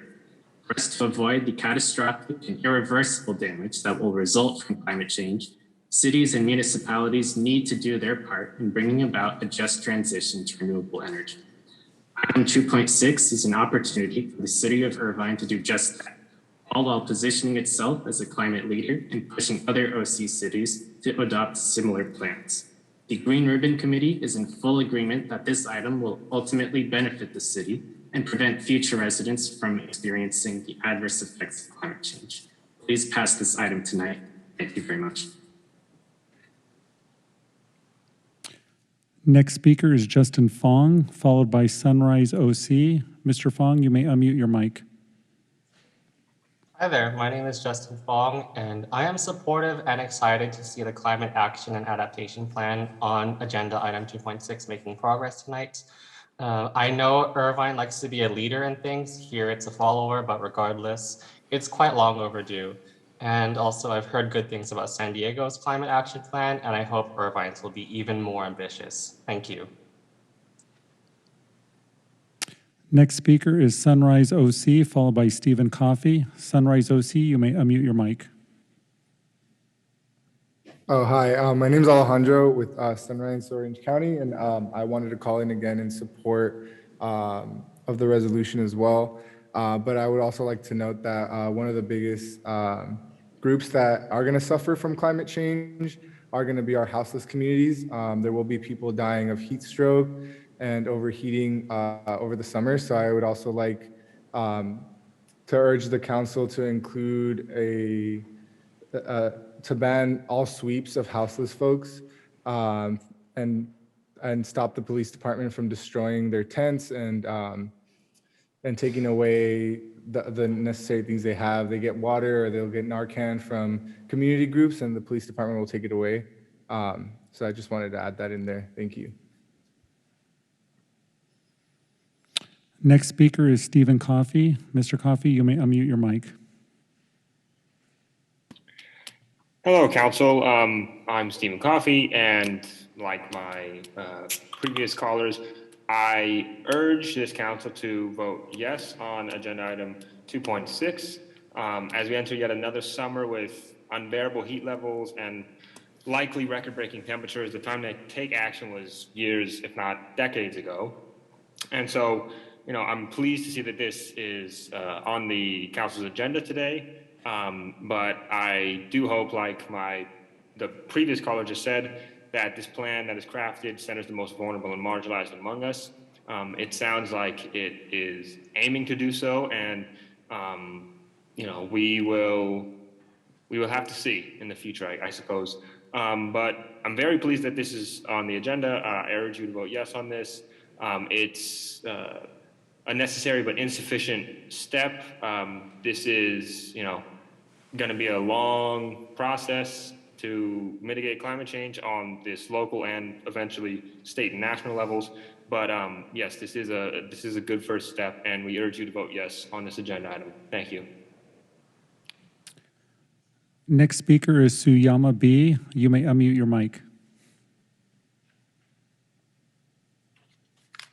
Good evening, Mayor Khan and City Council members. As a longtime resident of Irvine and a local design professional, I'm calling to strongly support the agenda item number 2.6.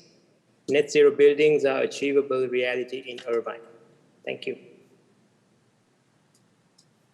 And that is all the virtual speakers, Mayor.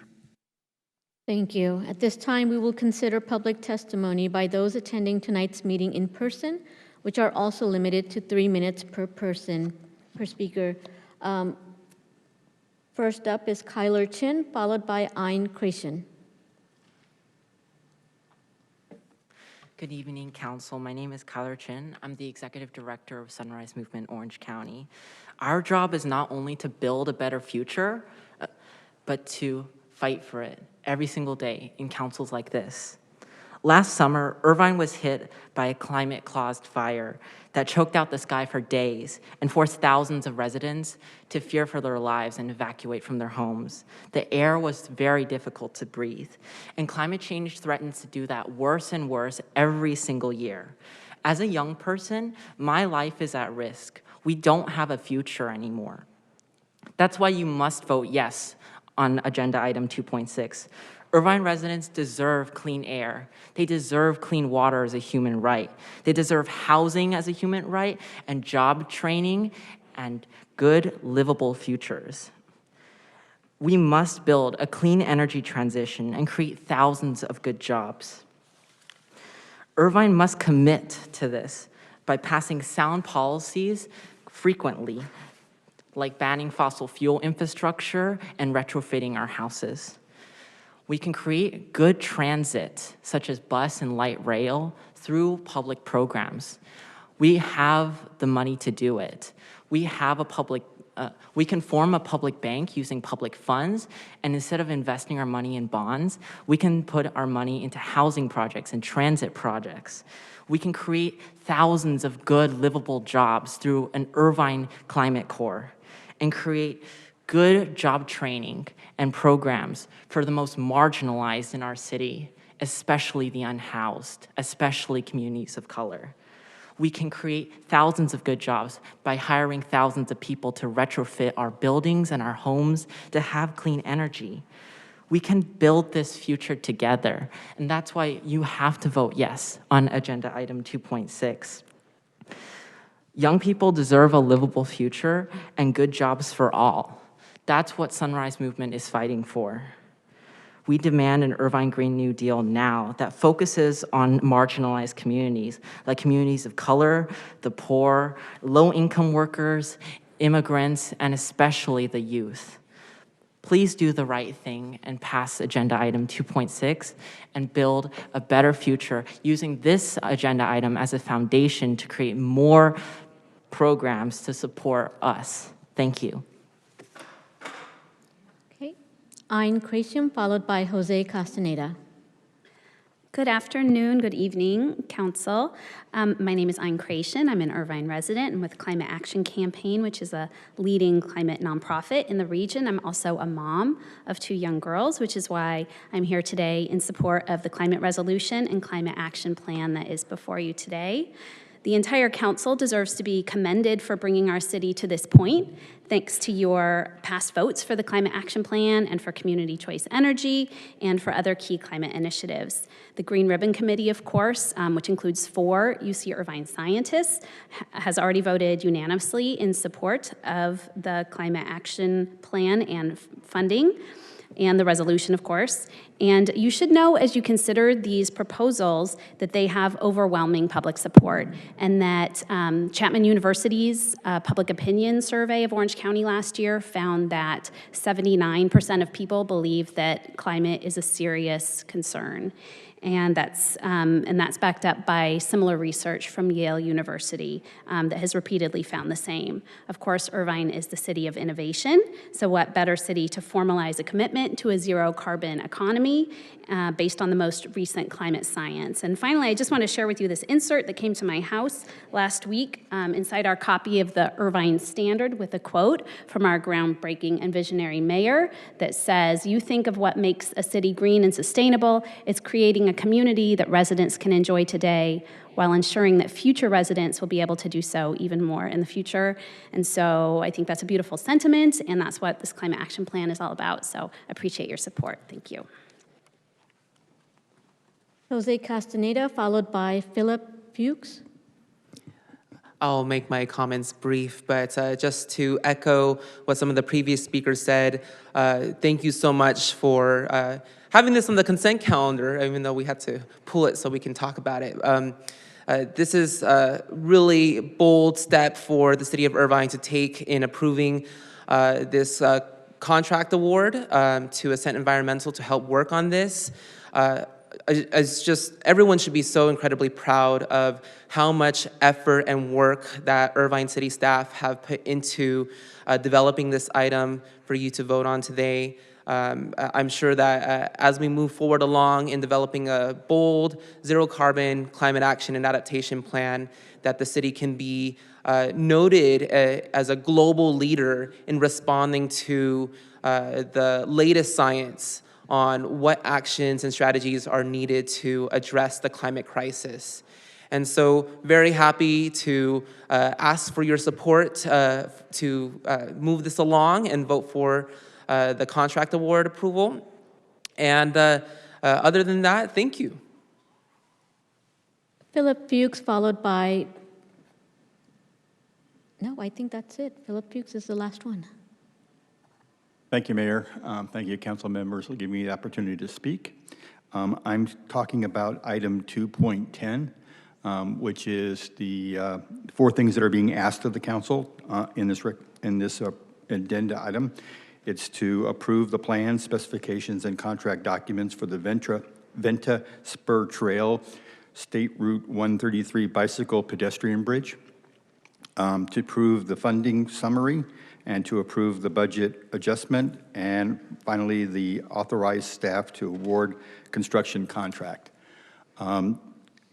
Building this extension of the Venta Spur Trail over the toll road will allow citizens from Irvine, from the Great Park, to be able to get safely over into the Woodbury area, to be able to go shopping at the Woodbury Town Center without having to use their cars, reducing traffic. It will also give residents of Woodbury the opportunity to go across the bridge and enter into the Great Park, again, safely, without fear of being in a collision with a vehicle. This is one of the most beautiful methodologies that we can have as a city if we want to, again, support the bicycle system, to support the fact that we want to be more green, to allow people to safely get across this major highway. If record shows, one of the worst traffic accidents that involved a pedestrian and a bicyclist happened at the exit of a toll road. and the exit at Irvine Boulevard off of the 133 is a disaster waiting to happen as you try to ride across that. So please think about this when you're going on your consent calendar, that 2.10 is a fantastic way to show the people that you really care about their safety and giving us an access both east and west across a major highway. Thank you. Thank you. And that concludes public comments. At this time, I'll ask any of the council members if they wish to remove any items for separate discussion, starting with Councilmember Agrin. Thank you, Mayor. Item 2.6, should I comment now briefly or just Do you want to hold on? pull it or just comment on it? If you want to comment, you can comment on it now. Yes, I'd like to do that if I might. I have very little to add to what the speakers said by way of support for 2.6, which is, for those who may not know yet, contract award for climate action and adaptation plan. That is to say, hiring a consulting firm, Ascent Environment Incorporated. And this is indeed a very, very important step forward. And I know that the Green Ribbon Environmental Committee, chaired by the mayor, has taken a good look at this. This is a $500,000 contract. It's important to get it done and get it right going forward. I would only ask, Mayor, in expressing my support for this, that you as chair of the Green Ribbon Environmental Committee, perhaps the Planning Commission, and certainly the council be kept advised by way of progress on perhaps as frequent as a monthly basis so that we can monitor this entire endeavor and make sure we're going to be successful in developing a wonderful plan. Thank you. Thank you. Councilmember Kuo?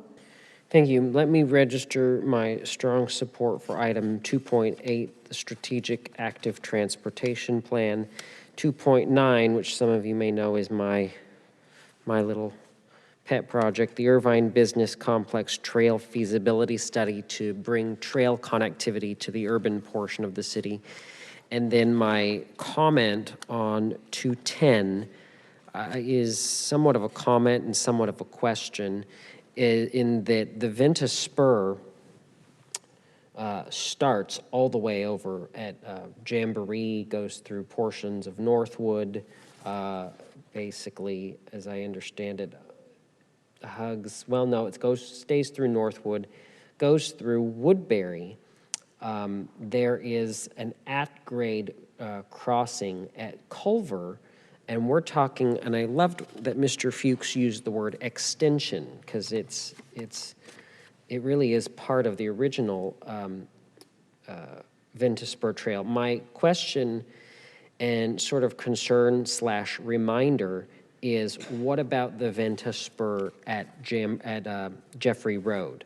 So it really is going to be, if we move forward with this, two completely separate trails with no connectivity. So if we could, at some point, perhaps not tonight, I want to support this, but sometime in the future, explore how to bridge that gap. I recognize with the topography and the property ownership that it may be a challenge, but nevertheless a challenge that we shouldn't try to tackle, because it is a missing piece of the Ventus Spur Trail.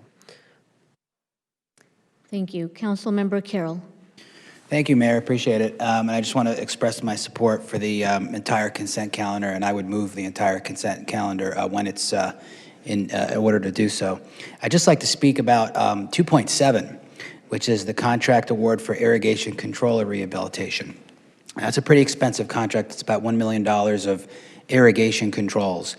But I would like to point out the importance of that for our city, for the quality of life here in Irvine, and one of the greenest cities in America, and certainly Tree City, USA, a place with maybe more trees than any other city in America. You know, our beauty and our quality of life is paramount for the thousands and thousands of residents that live here. There's one aspect about that investment that we're about to make on these smart controller systems that I would talk about last year when I spoke to many residents at HOA meetings and town halls, and that's what a smart irrigation system does. It seems kind of pretty basic that this seems like a regular public works things. We need to get sprinklers because the city of Irvine maintains thousands and thousands of trees and shrubbery and green grass and medians along all our arterial and city streets. And when it does that, it consumes a lot of water and a lot of energy in pumping that water into the irrigation system. So what this investment is into smart controllers, and we looked at this very closely, a lot of residents asked about it. It's an opportunity for us to make an investment into our future by saving and doing smart things like realizing, for example, there's enough dew in the ground so the irrigation systems in a certain area don't need to come on and actually water. That not only saves water for the environment, it saves electricity because of the large amount of power that's used to power the pumps and the water system of the Irvine Ranch Water District when we buy the water from the water utility to irrigate. And then if it knows that it's the system that it's raining, it obviously won't work and it will go off and it will go on only when needed. Still keeping our city as green as possible, as beautiful as possible, but at the same time as a great investment to the future of our environment. So it's not just 2.6 in that climate action plan that we're talking about. There's other really wonderful things that are happening on behalf of the environment, even with respect to this irrigation controller system. So I would support this entire, obviously that 2.7, and just want to shout out to our staff for pulling that forward and making that investment in our future and in the beauty of our city, but also for the entire consent calendar. Thank you, Mayor. Thank you. Is that your motion? That's my motion to carry the whole consent calendar. Thank you. And I would just like to add that all of the items that you see on the consent calendar today have taken quite some time to get here, and a lot of work has been put behind the scenes through our city staff and my colleagues up here as well. And so I'm really excited that we're making a lot of progress for our city and doing what's right. So with that, City Clerk, will you please conduct a roll call vote? Councilmember Agron? Yes. Councilmember Carroll? Yes. Councilmember Kuo? Yes. Vice Mayor Kim? Yes. And Mayor Khan? Yes. Carries 5-0. Thank you. We will now convene to the special joint meeting with the Orange County Great Park Board. It is 5:50 p.m. City Clerk, please note for the record that all council members and directors are present. We will now consider City Council and Board Business Item number 3.1. Will the City Clerk please read the title of the item? Approval of the fiscal year 2021 to 23 biennial capital improvement program budget and associated 5-year capital improvement plan. At this time, members of the public who are participating via Zoom and wish to speak on this item may raise their hand electronically to enter the speaker queue. As a reminder, if you are participating by telephone, please state your name for the record. For those attending in person who would like to speak, please submit your name into the speaker kiosk located next to the City Clerk. Will the appropriate staff please introduce themselves and proceed with the staff report? Good evening, Mayor, members of the City Council. I am Mark Stoyer, Director of Public Works. Can you turn the Transportation. microphone on? Okay, that'll help. Oh, there we go, get closer. Good evening, Mayor, members of the City Council. I am Mark Stoyer, Director of Public Works and Transportation, and I'm pleased to present to you Irvine's fiscal year 21-23 proposed capital improvement program and 5-year plan. The City Council on May 25th adopted the fiscal year 21-23 operating budget. However, deferred adoption of the CIP and directed staff to facilitate a special joint Planning and Transportation Commission meeting to further review and receive the Commission's input on the proposed CIP. This special joint meeting was held on June 3rd and was an opportunity for staff to provide a comprehensive review of the CIP and then give the Commissioners a chance to provide feedback and ask specific questions on any projects in the program. At this meeting, the Joint Commission voted 8-0-2 to recommend City Council approve the proposed CIP with the comment that existing landscaping be preserved to the extent possible during any future carport and solar panel installation projects. To recap the previous presentation in May, as part of the two-year budget process, the CIP is updated, allowing the city to reevaluate the priorities and needs each subsequent year based upon the most current revenue projections and project priorities. The two-year CIP then becomes part of the capital budget for which project funding will be authorized. For fiscal year 21-23, the proposed CIP budget is just under $100 million and is broken down in the following categories: streets and mobility improvements, facility improvements, great park projects, and landscape and turf improvements.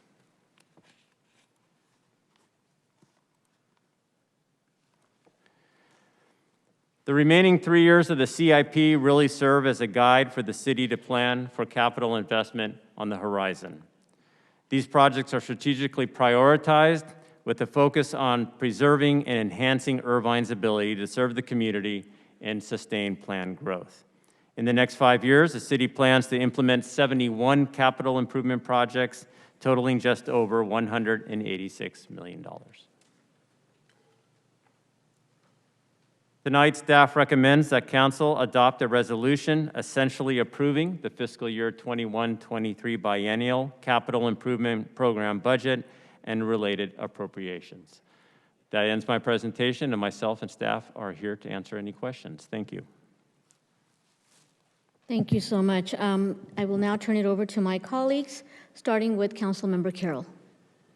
Great, thank you, Mayor, and thank you, Mark and Public Works, for this presentation on the CIP on our budget.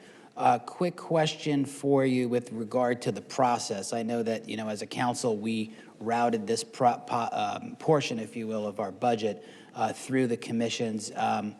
Can you just speak specifically to any sort of comments that came up with respect to members of the Finance or Planning Commissions, with respect to any sort of particular items to the presentation, and just some of the comments that you received at the time? The comment that we received at the Joint Commission meeting was pretty much just related to landscaping. So, for example, if we were to put covered parking out here in front of City Hall, would we be taking out landscaping to do that? And there's an interest to try to preserve those landscape areas, not take out any trees, but still put in the parking structures with the solar panels. So that was a comment from the Joint Commission. From the Planning Commission, previous to that, there was a request, because we have roof repair projects on the CIP, and there was a request to consider solar be put on those rooftops.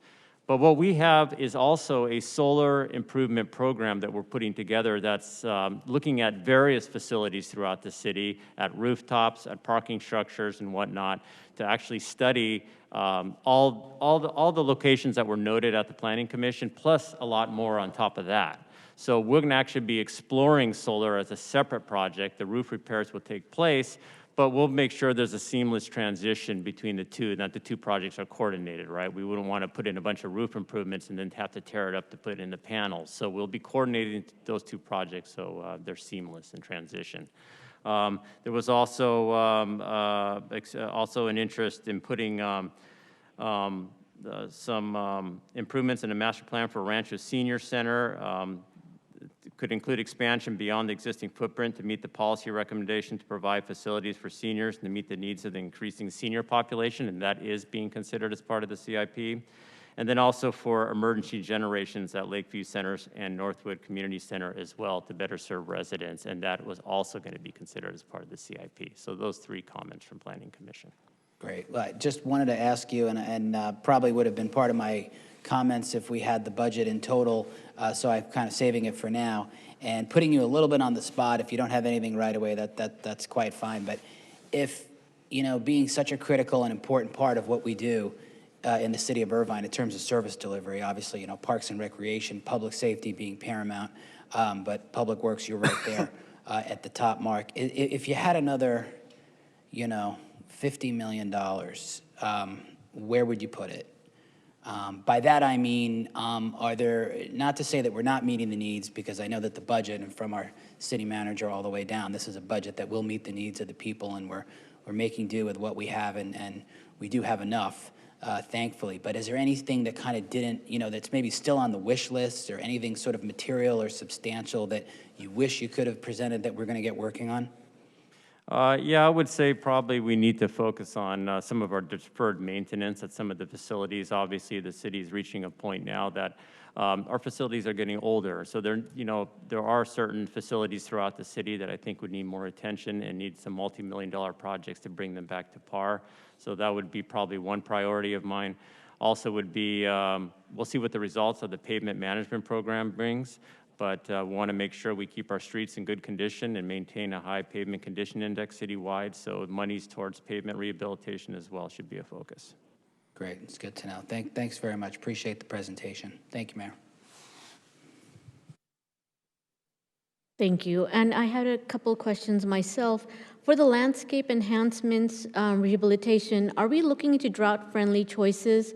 And if so, have we identified replacements?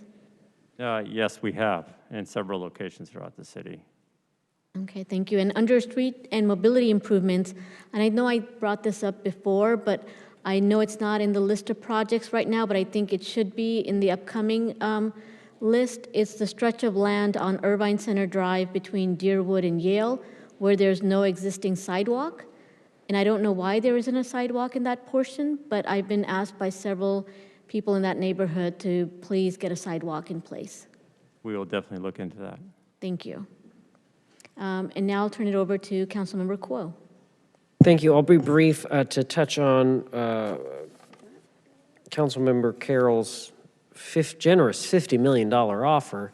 But to Mr. Steuer's point, I'm going to be supporting this. I think it's important. But I do want to note that it is a challenge, at least for me. I can't speak for my colleagues on this. It is a challenge for me to want to move forward on many of these new projects when we are having some struggles with our existing facilities, the ongoing maintenance. So everybody does love shiny, pretty things. I do too.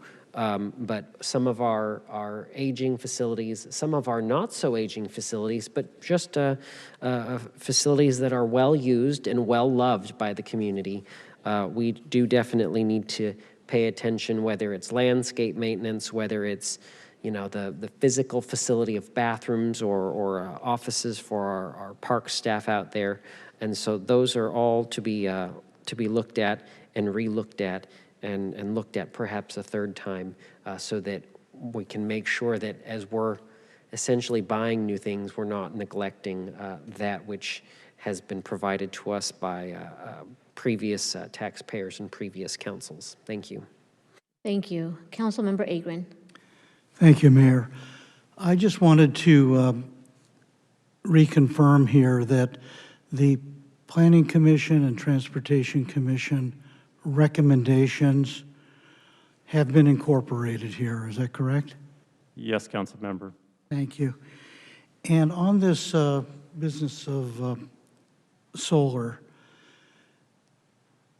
is it fair to say now that every structure built at the Great Park with a roof has solar? Or is it just solar ready? Yes, a number of the facilities are solar ready. Not all of them have solar. And why are they just solar ready instead of solar? What are we waiting for? Well, I can tell you they're part of the assessment. I can refer to Joel Belding. Maybe he has more details on it. But the Great Park is one of the areas that we are exploring in order to install solar. And having them solar ready makes it a lot easier and more cost effective.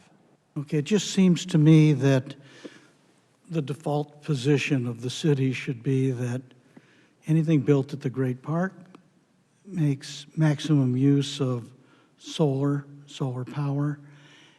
And if it's not, there needs to be a good reason. That's my general sentiment on this. I think it's probably shared by many others.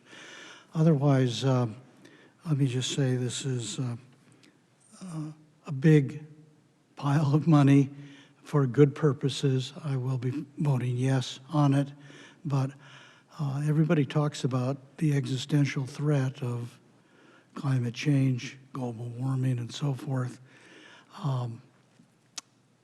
If it's an existential threat, we ought to be making an extraordinary effort with every single project that we fund here. Duly noted, Councilmember. All right, Councilmember Carroll?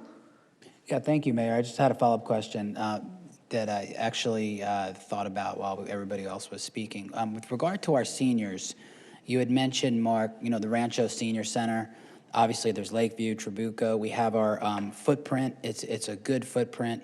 It's got good breadth. But can you comment a little bit about what you maybe heard at the Joint Commission session, or really what's on your list with regard to not necessarily deferred maintenance, although please include that with regard to Rancho for sure, because that appears to be the oldest. I mean, we have a lot of our seniors. We have people moving into the seniors category. People are in place. These are people that have spent, literally 20, 30, maybe even 40 years in the city of Irvine. They've raised a family here. Possibly, I have some friends, neighbors really, and their children are moving in nearby too, from the Pacific Northwest. So we even have instances of generational, if you will, groups of families in Irvine now. Because as we reach the age 50 this year. But to our senior community, to those age 65 and older, and people that take care and use particularly Lakeview with the congregate meals and everything that'll be restarting, do you get the sense that our public facilities, from your point of view, that these facilities are enough? Do we need to do more? Are we going to have a capacity issue, or maybe do we have one now? I think planning is more of a community services issue, or topic. I don't know if Pam is here. Oh, Debbie.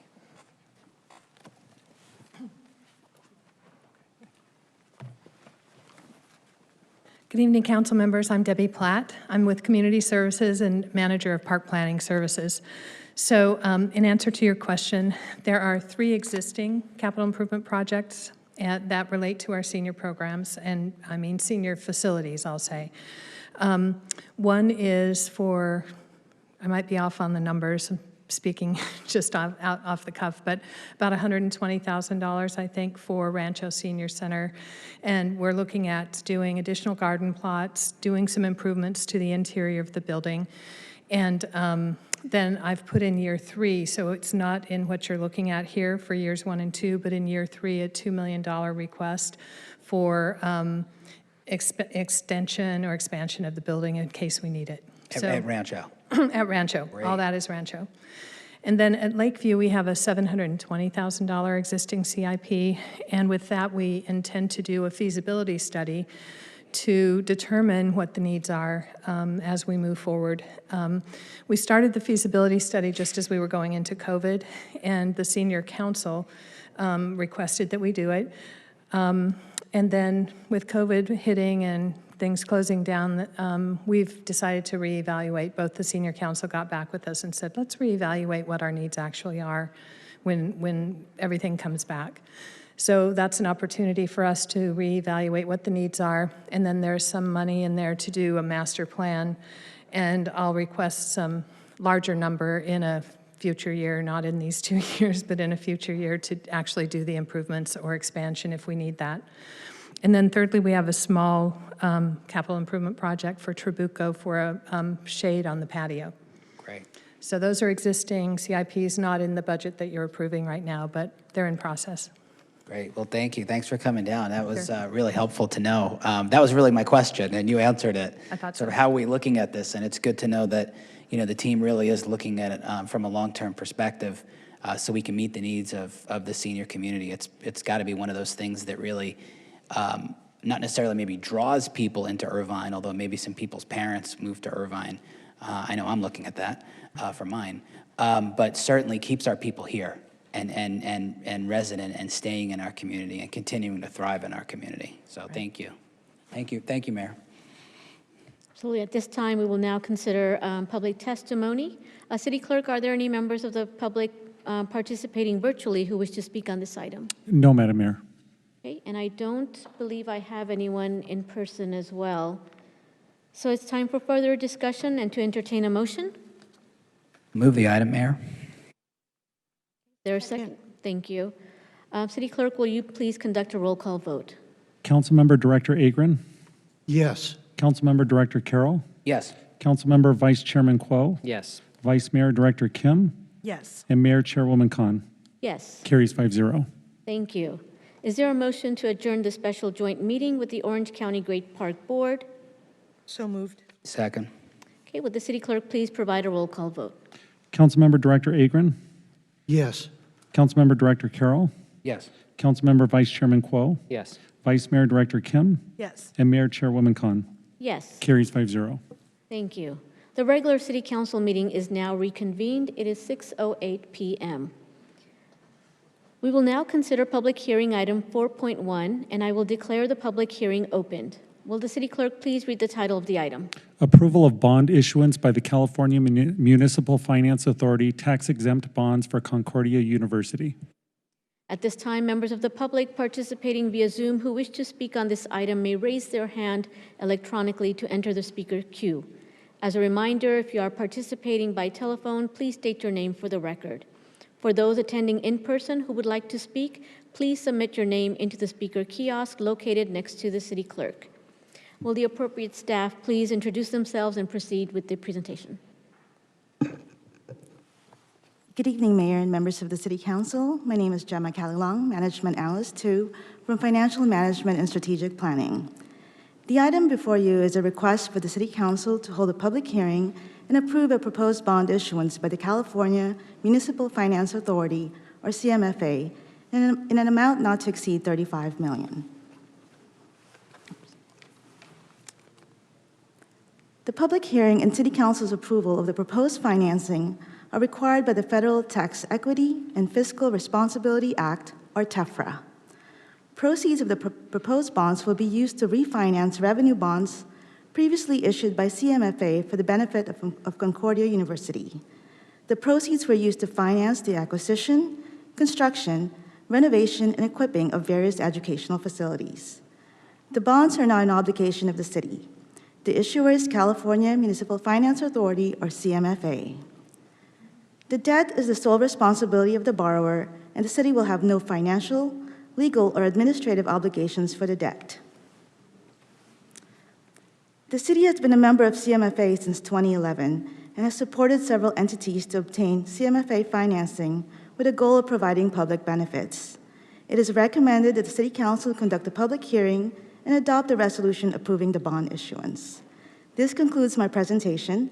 Representatives from CMFA and Concordia University are here and will be happy to answer any questions you may have. Thank you. Thank you. I will now ask my colleagues if they wish to comment at this time, starting with Councilmember Carroll. Thank you, Mayor. Yeah, this item, these types of items are always very interesting to me. And maybe if you could expand a little bit, and maybe with help of our city attorney as well, with regard to what exactly is the council being asked to do here? And just to kind of confirm, and you sort of said this, is that we really, as a city of Irvine, and the five of us here that are the fiduciaries, if you will, that have the duty of loyalty and care toward this city and to take care of it, are really not. We're not committing to anything with regard to what Concordia is planning to do. This is debt. This is financing that this university that sits within our city boundaries is going to incur. They're going to sell bonds. So why are we plugged into this? Councilmember Carroll, if you don't mind, I'll take a crack at that. Is that all right? Please do. Yeah. Sure. This is fundamentally a transparency issue. These are tax-exempt bonds, and so the IRS says if you're a local educational institution like Concordia and you want the benefit of tax-exempt bonds, then that needs to occur, that needs to be discussed at a public hearing. And the public hearing has to be held by a member of the California Municipal Finance Authority, CMFA, and we are one. And so what we are really doing is facilitating a discussion in this forum about the issuance of the bonds. But they aren't our bonds. We're not liable for them. We just happen to be a very public place where this transaction can be revealed to the public. One more point of context, and Gemma mentioned this. This is a redo. The city council approved this bond issuance last April. But the capital markets, probably due to COVID at the time, the capital markets weren't very good and the approval was only good for a year. So we're back here with the same thing a year later because it's a do-over. Okay, that's helpful. But I have to push you a little further. The agenda for the legal business of the city of Irvine, California says that we're supposed to approve a resolution approving the issuance of bonds. And I know it says, I guess not by me, but the city, but by the California Municipal Finance Board. So I'm approving the issuance of $35 million. So again, I expect you'll overcome this, and I'm prepared to do what I need to do to assist Concordia, which is a great educational institution. It just, I'd like a little more clarification on why I have to approve the issuance of $35 million on behalf of a university that I'm going to have nothing to do with, no collateral support, no financial guarantees, nothing whatsoever, according to our city attorney, and we're holding you to it.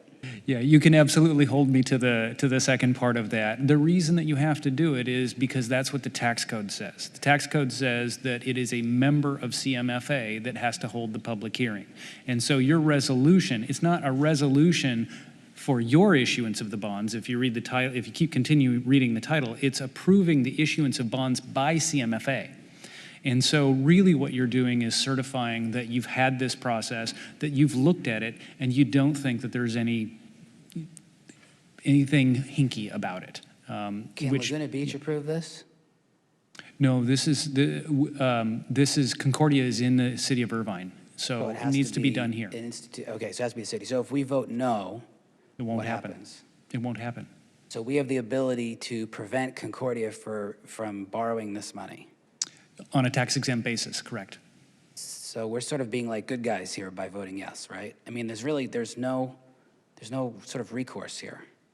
I mean, what happens if we vote no? Can Concordia take some kind of action against the city? No. But we could prevent it. Yes. Do you have any knowledge of this ever happening anywhere in the state of California? No. Does this seem superfluous to you?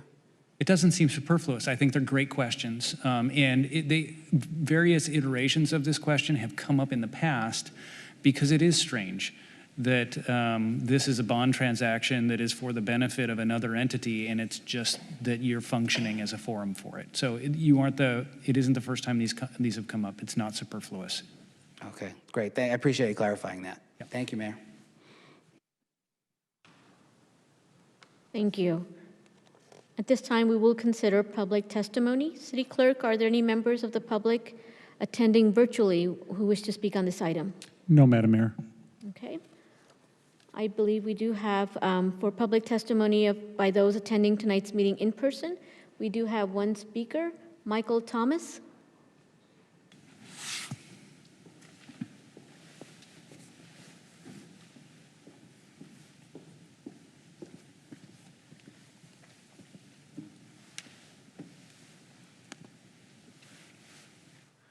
Mayor Khan, honorable council members, good evening. I'm Dr. Michael Thomas. I serve as the president of Concordia University Irvine. I just wanted to be present in case you had any additional questions, but many of them have been answered, but I wanted to be present in case you did have further questions. Do any of my colleagues have further questions? No, I don't think so. Okay, thank you. Thank you. All righty. Now that public testimony has concluded, is there a motion to close the public hearing? I'll move to close the public hearing. Okay, City Clerk, will you please conduct a roll call vote? Councilmember Agron? Yes. Councilmember Carroll? Yes. Councilmember Kuo? Yes. Vice Mayor Kim? Yes. And Mayor Khan? Yes. Carries 5-0. Thank you. Councilmember Kuo, did you have a comment? Is this a read one or? No. Okay, I'll move to adopt the recommended action, the underlying resolution.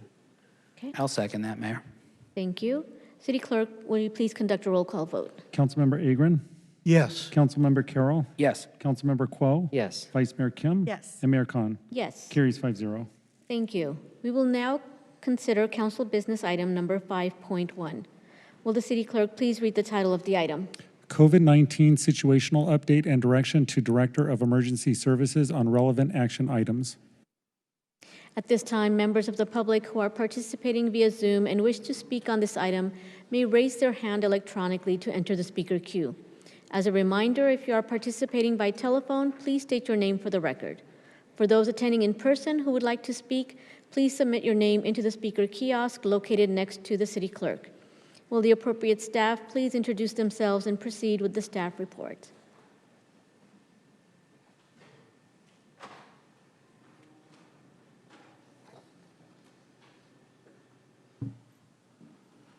Good evening, Mayor Khan and members of the City Council. My name is Melissa Haley. I'm the Deputy City Manager. On June 15th, the state moved beyond the blueprint for a safer economy, and Irvine City Hall and city facilities reopened while continuing to offer a digital city hall. Following updated state guidance, the city has modified mask requirements for all patrons entering city facilities. Anyone entering City Hall or city facilities without a mask must be fully vaccinated against COVID-19 under the Centers for Disease Control and Prevention requirements. Patrons entering city facilities without a mask automatically attest that they are fully vaccinated. However, masks are required by all in any city facility with childcare and on public transportation, including trips. Irvine continues to maintain the lowest per capita COVID rate of our adjacent cities and similar populations.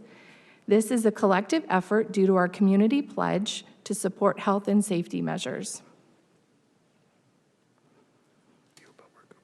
The city, through its partnerships with Providence Health, launched a mass drive-through vaccination clinic at the Orange County Great Park on April 26th. Since opening the site, 8,383 vaccines have been administered at the site. As the unvaccinated population becomes more targeted to isolated communities and hard-to-reach residents, the site will transition to a more convenient and accessible mobile unit in early July. The last date of the Great Park Clinic is July 9th of the drive-through clinic. In addition to the Great Park Vaccination Clinic, the City of Irvine is offering COVID-19 vaccinations at convenient neighborhood locations on weekends and evenings to provide more opportunities for the public to get vaccinated. These mobile pop-up clinics will be the primary method of vaccination when the Orange County Great Park site transitions. The City of Irvine is currently outreaching to local youth and public health and advocacy agencies to establish mobile vaccination partnerships and increase outreach and education. The goals of these partnerships is to vaccinate Irvine's most challenging communities to reach. Additionally, you will see before you, Irvine vaccination rates continue to increase. As we continue to plan for mobile clinics, we are targeting those zip codes on the lower end of the vaccination rates. This concludes my presentation. With the following recommended actions are available for your consideration, which include extending the executive orders to continue to be in line with the state. Thank you for your presentation, and thank you for this. I'm available for any questions if you have any. Thank you so much. I will ask my colleagues if they have any questions or comments at this time. I do have a few questions. I know that you mentioned that we want to extend our executive order in line with the states. Can you please remind us when the state's extension goes through? Thank you. That extension goes through June 30th. There are a number of executive orders that were modified recently with the state, so we continue to fall in line, but June 30th. Thank you. And this is sort of in line with the things that are happening under COVID, but have we submitted an official request to the county for additional funds to support our small businesses through the COVID funding that they have received through the state and federal governments? Mayor, I'm not aware, but I will follow up and provide that information for you. That would be wonderful. Thank you. Councilmember Agrin. Thank you, Mayor. I just wanted to add a thought or two here. As we move through the pandemic and with the vaccination rate climbing higher and higher, we still have a very substantial number of people unvaccinated. And of course, kids, 11-year-olds, 10-year-olds, right on down to the very young.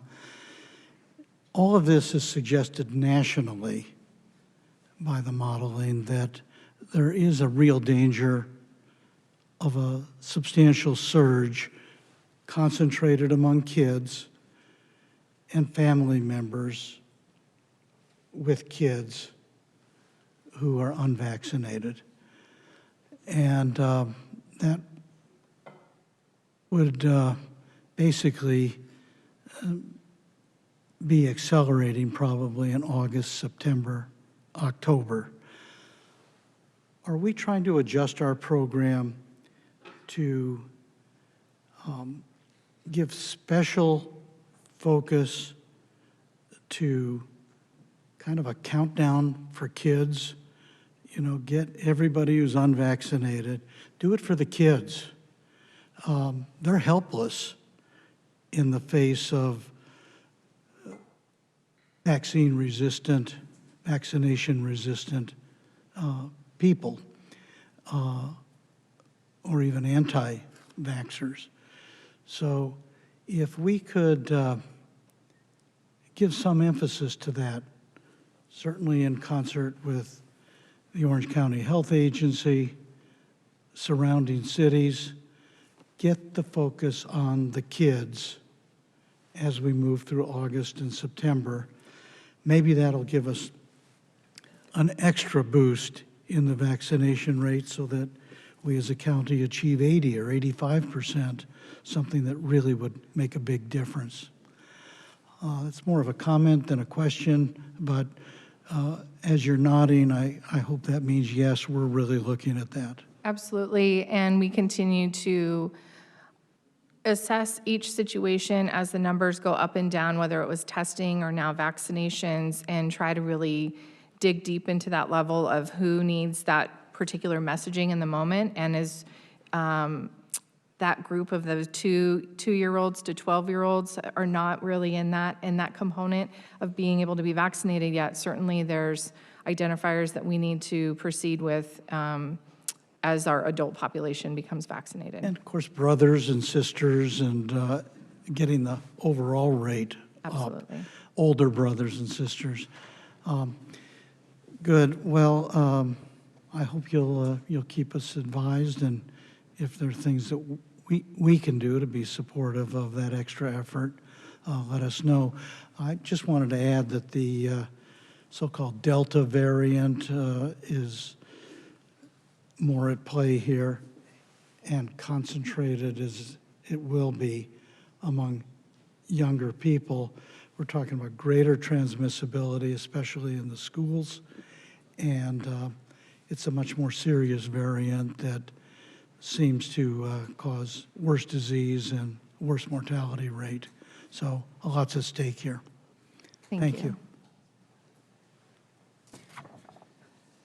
Thank you so much. At this time, we will consider public testimony, which is limited to 3 minutes per speaker. City Clerk, are there any members of the public participating virtually who wish to speak on this item? No, Madam Mayor. Okay. And at this time, we will consider public testimony by those attending tonight's meeting in person, and I do not have anyone here, so we will move on and entertain a motion. Yes, there is. I'll move the recommended action. Second. Thank you. City Clerk, will you please conduct a roll call vote? Councilmember Agron? Yes. Councilmember Carroll? Yes. Councilmember Kuo? Yes. Vice Mayor Kim? Yes. And Mayor Khan? Yes. Carries 5-0. Thank you. We're nearing the 6:30 mark, so we will hear public comments on matters not on the City Council agenda. At this time, members of the public who are participating via Zoom and wish to speak may raise their hand electronically to enter the speaker queue. As a reminder, if you are participating by telephone, bless you, please state your name for the record. For those attending in person who would like to speak, please submit your name into the speaker kiosk located next to the City Clerk. Any member of the public may address the City Council on items within the City Council's subject matter jurisdiction, but which are not listed on this agenda during public comments. However, no action may be taken on matters that are not part of the posted agenda. City Clerk, are there any members of the public participating virtually who wish to speak on this item? Thank you, Madam Mayor. At this time, we have 2 members of the public who wish to speak. For those who do wish to speak virtually, to unmute your microphone when prompted using a computer, move your cursor until the unmute microphone icon is displayed. For smartphones and tablets, tap your screen until the icon appears. If you are participating by telephone, press *6 to unmute your microphone when prompted. And as a reminder, please state your name for the record. Our first speaker is Byung 2012, followed by telephone number 260. Byung 2012, you may unmute your mic. Hello. Actually, my name is Corinne. I'm a proud resident of Gray Park. I'm speaking up for the homeowner of Gray Park today. I'm regarding to the item 5.4. I have only one message to deliver here. Mayor. Sorry, I'm going to stop you right there. This is for public comments on items that are not on the agenda, but you can definitely come back when we get to item 5.4. Okay? Next speaker is telephone number 260. 260, you may unmute your mic.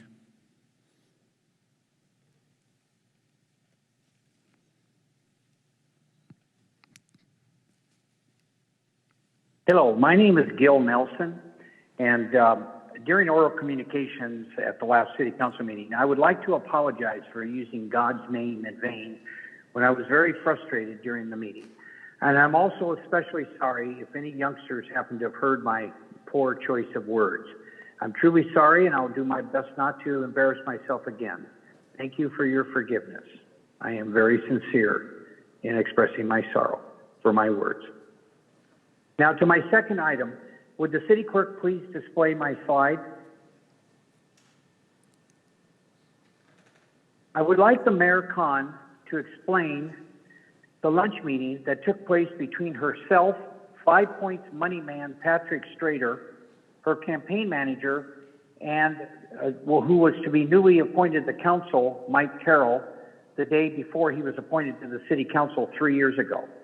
This photo has been in the public, kind of hidden, for about 3 years without an explanation of the purpose of this meeting by Mayor Khan. This meeting was between the mayor and 5 Points, was never reported at a council meeting. There was no transparency whatsoever. We can understand a meeting, but it smells when your campaign manager and moneybags Patrick Strader from 5 Points, representing 5 Points, meets together. I've been questioned if this is collusion or corruption or even racketeering. We need the mayor to tell us why it's not suspicious to meet with Patrick Strader, your campaign manager, and Mike Carroll. Maybe we need an audit by the State Attorney General's investigators of your campaign funds and your nonprofit to get to the truth. Give us answers now, Mayor Khan, so we don't believe you and other council members are corrupt. Please be transparent. Meetings like this should never be allowed between a developer and council members, certainly without not being reported to the city public and to the council members. What took place? Tell us. Give us a report at the next meeting so we can finally put this issue to rest. It doesn't look good when your campaign manager is sitting next to Patrick Strader, who happens to be supporting half of the campaigns for the 5 Points council majority. It's ridiculous. So please, let's get some transparency for Mayor Khan. Give us a report at the next meeting. Let's put this to bed once and for all. Thank you very much, and have a pleasant evening. And that is all the virtual speakers, Mayor. Thank you. And at this time, we will consider public testimony by those attending tonight's meeting in person, which are also limited to 3 minutes per speaker. Our first speaker is Nancy, followed by Louette Forrest. Oh. No? Louette Forrest? Alan Meyerson?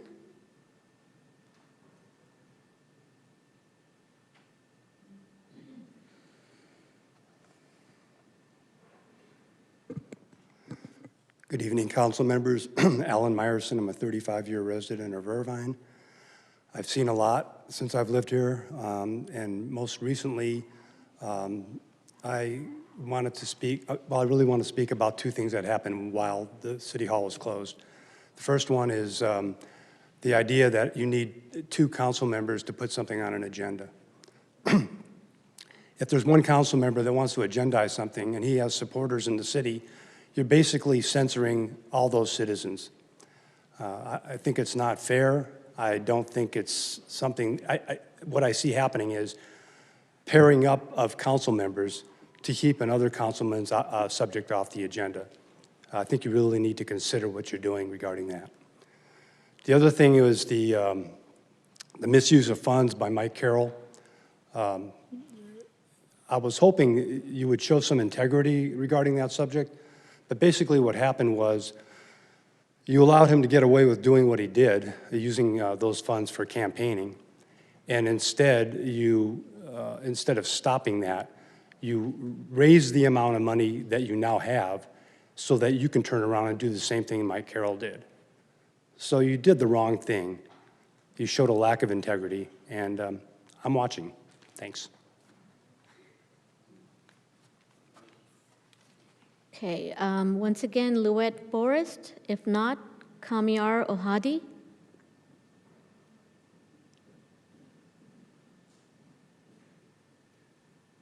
Good evening.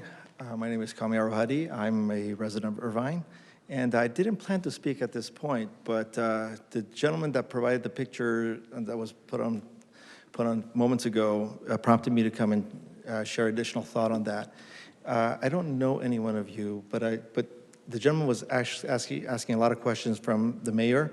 I believe, Mr. Carroll, you were in that picture as well. So in follow-up to that gentleman's question, you ought to let us, the residents, know what that meeting was about. It's a little bit more transparency would be helpful to know where the city's going, why it's going, where it's going, and how it's doing that. So thank you. We'll be looking for your answers. And that is it for public comments. We will now go back to council business item number 5.2. Will the city clerk please read the title of the item? Residential beekeeping. At this time, members of the public who are participating via Zoom and wish to speak on this item may raise their hand electronically to enter the speaker queue. As a reminder, if you are participating by telephone, please state your name for the record. For those attending in person who would like to speak, please submit your name into the speaker kiosk located next to the city clerk.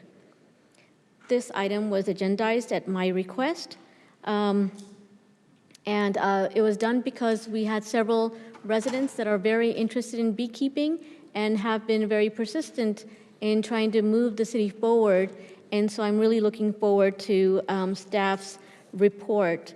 And so with that, if the staff could introduce themselves and begin the report. Yes, good evening, Mayor and City Council. My name is Justin Aquino with Community Development. And the item before you is a presentation on residential beekeeping. Like you mentioned, at your request, this item has been agendized for tonight's meeting to discuss the potential residential beekeeping program in the city. So tonight I'll cover the preliminary outreach and resources that we conducted, key policy considerations, and a timeline of how long a policy document or zoning ordinance update for this would take. So to begin our research, what we did was we reached out to the city of Fullerton, who has an existing residential beekeeping ordinance in place, as well as the city of Mission Viejo. At the time, they were drafting their ordinance, and it was in the process of being presented at city council. Since then, that ordinance has been denied. However, in speaking with both agencies, we did gather some useful information about what topics to address and what permitting processes would look like and what resources would be available to us. So with that, we also reached out to private citizens who were beekeepers as well in the county, as well as the Orange County Beekeeper Association, and also UC Irvine. UC Irvine's Community Relations Department actually coordinated a meeting with us as well as UC Davis's Department of Entomology. And we were able to speak with Leah Taylor and Dr. Nino about beekeeping fundamentals, which includes the bee species, bee safeties, and hive maintenance.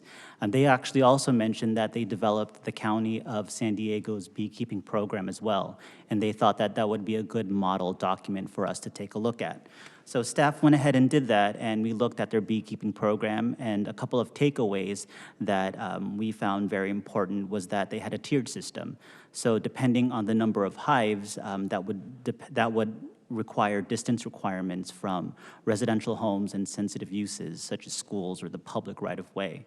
They also had a best management practice. This was a manual that they required each beekeeper to abide by. That manual included water source supply, fire prevention, and flyover barriers over hives. These flyover barriers are important because it allows the bees to fly upwards rather than sideways so that it prevents bees from flying towards neighborhoods or neighbors' properties. They also required a yearly renewal. So they had to register with the agricultural commissioner, and they also had to take online courses for first-time registrants. And they also had a best management practice checklist to ensure that these beekeepers were abiding by the guidelines and that they were responsible beekeepers as well as being mindful of their neighbors.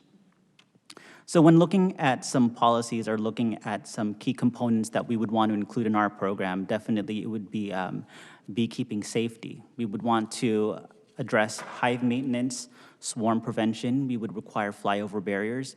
We would also need to ensure that there is a process in place to ensure that if there is a hive that maybe becomes wild, that there's protocols in removing those hives, so there needs to be a process in place. We're also looking at our development standards, what residential zones would be allowed, what would the minimum and maximum lot sizes be, and what the distance requirements would be as well. And finally, we would also want to include a best management practice manual as well and a checklist. These management practices would probably be requirements rather than recommendations. So there are components of that we would want to include in our zoning ordinance. We would also require online courses and an annual registration with the county's agricultural commissioner to ensure that we have a record keeping of beehives and the people that maintain these beehives in the city. So that is all the information that we have today. If we were to pursue the beekeeping program, initially it would have taken 7 to 9 months without coordinating with beekeeping experts. However, since we have coordinated and received assistance and guidance from UCI, UC Davis, we have the Orange County Beekeepers Association, as well as private citizens. We are looking maybe closer to 5 to 6 months if they are able to also jump on our team and help develop this document as well, if we are to move forward. So that concludes my presentation, and staff is available for questions. Thank you. Thank you so much. And I'm not sure if you would have the answer to it, but I do know we have some of our beekeepers here that might have this answer. But I would like to know how these bees, the honey bees, which are non-native, as I believe, will interact with our native bumblebees. Yeah, I think that would be a question probably for our beekeeping enthusiasts. I think they are probably the key people that would probably know that information, as we're still in the preliminary stages of gathering that information. Perfect, thank you. I'll ask my colleagues if they have any questions or comments. If not, Councilmember Carroll? Great, thank you, Mayor. Thank you very much for the presentation. Quick question with regard to the program. If we roll this thing out, how would you sort of define a successful implementation? Is there a way to sort of, and it might be another enthusiast answer, best answered by a bee enthusiast or one of the actual beekeepers, but what would success look like? Is there a way to measure the impact that the program could possibly have and the, and the impact on what that would mean to our, general environment in Irvine? Yeah, definitely. In speaking with a lot of advocacy groups and UC Davis, we understand that bees, they're pollinators, so they do fertilize plants, and they fly from 3 to 4 miles, so it wouldn't even just be in the direct vicinity of that property, but they would be expanding outwards, and this would be a benefit to the community, according to what beekeeping enthusiasts and beekeepers say. in terms of a program, what success would look like, in my opinion, in speaking with these stakeholders, is that we want to make sure that we have a good record and a good tracking of who has beehives in the city. So I think if we are going to develop a program, we need to make sure that we have great documentation of where these beehives exist. And I think that's where registering with the county's agricultural commissioner comes in, because it is a requirement for them to register with them. Apparently, they look at where these beehives exist, because when private pesticide companies go out to the neighborhood, they have to be very aware of them, that they don't spray the beehives, because that could potentially end their beehive life. So I think definitely having bee safety, keeping good relationships with code enforcement, public safety, and also having an ongoing list, an active list of where these beehives exist in the city are probably the early stages of what success could potentially look like if we were to move forward with this program. Great. Well, thank you for the information. Thank you, Mayor. Thank you. Vice Mayor Kim? Thank you for the presentation, and thank you, Mayor, for actually bringing this forward. This is something that I've been actually looking into myself in slightly a different lens. So first and foremost, I think that having a residential beekeeping policy here in Irvine is excellent, especially when we look at the decline of bees and the havoc that it will eventually cause in our entire ecosystem. And I really believe that this is a very creative solution in the first step in helping the bee population. But something else, and I don't know if I can add this, if it's okay, but if we can also, is it possible to direct city staff while they're working on this, the beekeeping policy, to also start exploring no-kill policies for bees? Would that be okay? Yeah. Yes. Oh, is that it? Do I need it? To staff, yes. Yes, definitely. I mean, we're still in the early stages of this beekeeping program, and depending on the direction we receive, we could definitely incorporate that as we continue to move forward. Yeah, because I think right now the default for residents is to call exterminators when they see a beehive, unfortunately. And so we want to make sure that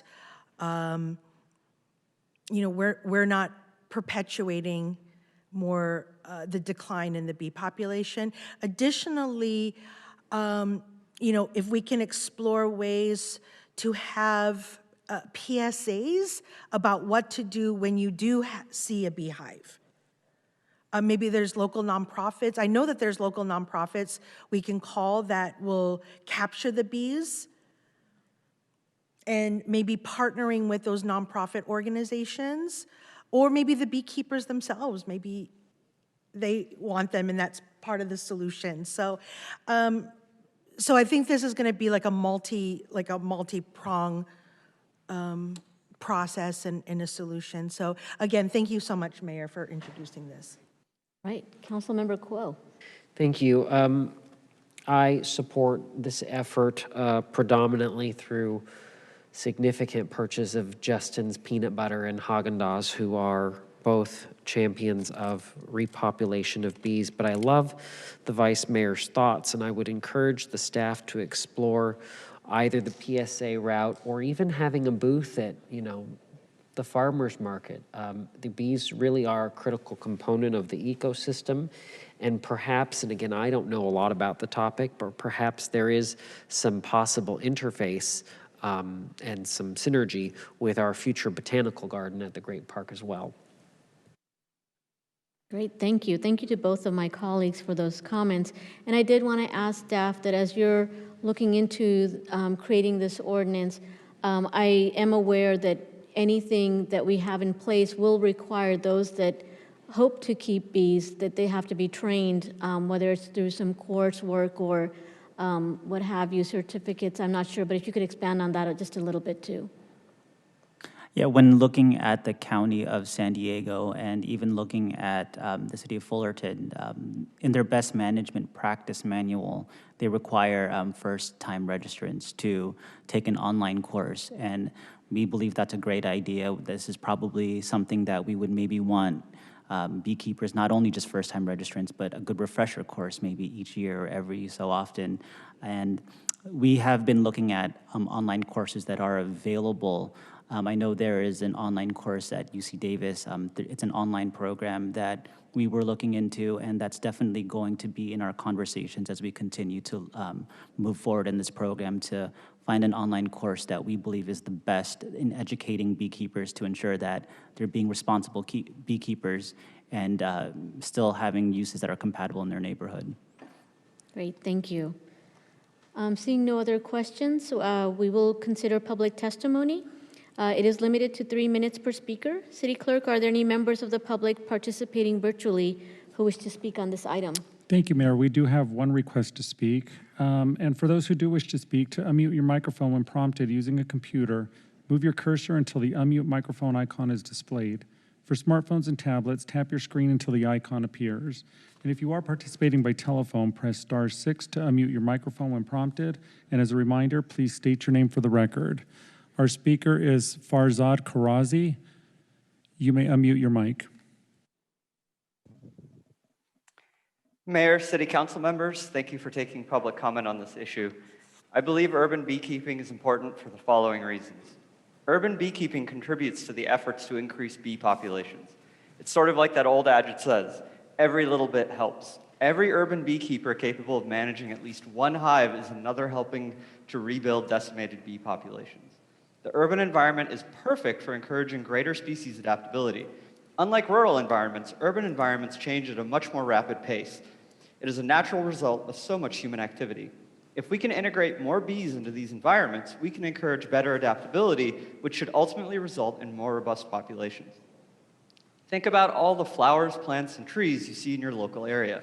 We need urban beekeeping because those flowers, plants, and trees require pollination just as much as their rural counterparts.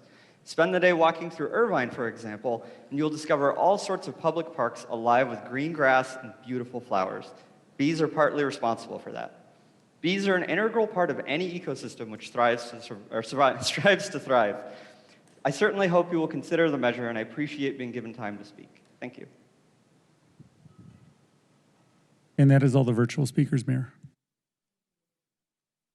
Thank you. At this time, we will consider public testimony by those attending tonight's meeting in person, which are also limited to 3 minutes per speaker. Our first speaker is Abram Grossman, followed by Kyler Chin.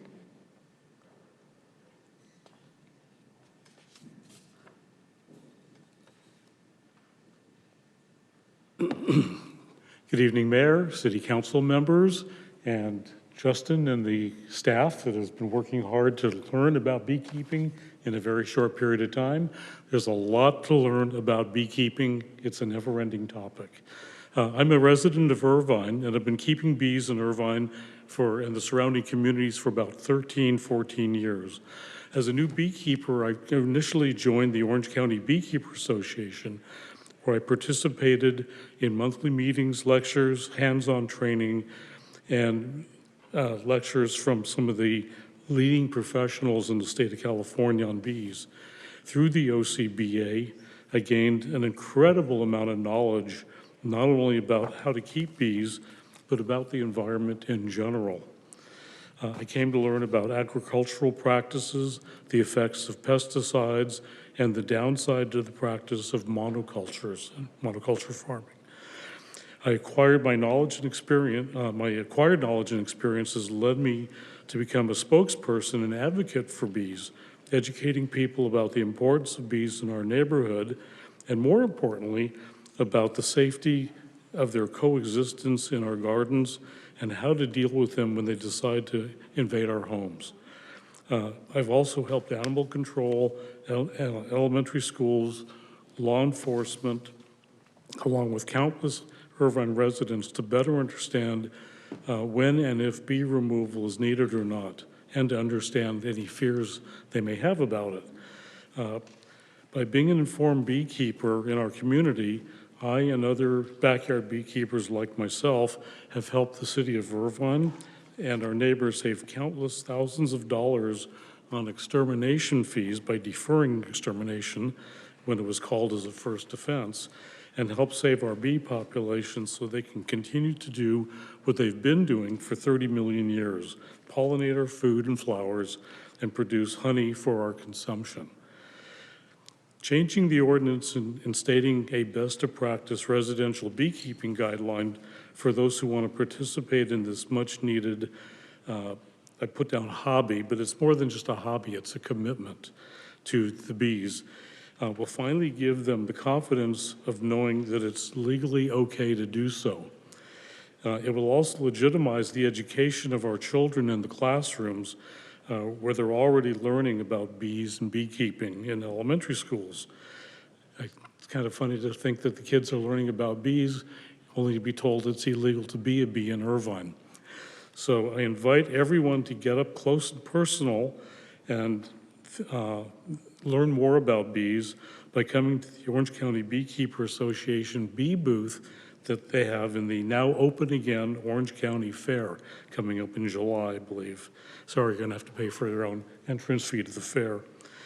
Bees are not just monsters some people fear. Making bees legal in Irvine and the educational programs that will come out of this whole process will help to serve everyone. Thank you. Thank you. Kyler Chin, followed by Jose Castaneda. Hi, my name is Kyler Chin. I'm the Executive Director of Sunrise Movement. I want to thank the previous speaker for coming out here. I also want to become a beekeeper one day. I really want to focus on food sovereignty because this is a very important issue to me. Where many of my friends grew up, when you go to the supermarket, you're not going to find fresh foods. And often you'll find like really old food from very far away. So the one benefit that is often overlooked of beekeeping is that we can focus on food sovereignty here within Irvine. So we can have residents being able to grow their own food and increase pollination around local communities, because like it's really terrible when you go to the supermarket and it's you're relying on foods that are being grown from very far away. It's sort of a broken food system. So if we're able to grow food locally, this is also part of the climate adaptation plan. It increases food security, especially for marginalized communities like communities of color and low-income communities. And we can also allow people to start making money from food grown in their backyards and share it with their communities. And this is something that is really critical as Irvine becomes a leader in climate, not only with energy and conservation, but also with procuring locally grown food in people's gardens. So thank you, the council, for looking at this, and I really hope that this moves forward. Thank you. Jose Castaneda, followed by Ayn Cratium. Good evening again, Jose Trinidad Castaneda. And you may be wondering, why is this guy that said he was from Fullerton talking so much tonight? Well, one of the things that I wanted to share about this specific item was I was appointed to the Parks and Recreation Commission in Fullerton back in 2017. And it was one of my passions to learn about regenerative agriculture. I became certified in permaculture and landscape design, and started urging and recommending that our city adopt the residential beekeeping ordinance that your staff has been looking at today. So I'm really proud that more cities, especially Irvine, with all the natural spaces that you have, is considering this, because one of the most joyous occasions that I had in learning about regenerative agriculture and landscape design was planting native plants like California buckwheat can attract California native bumblebees back to just our suburban neighborhoods.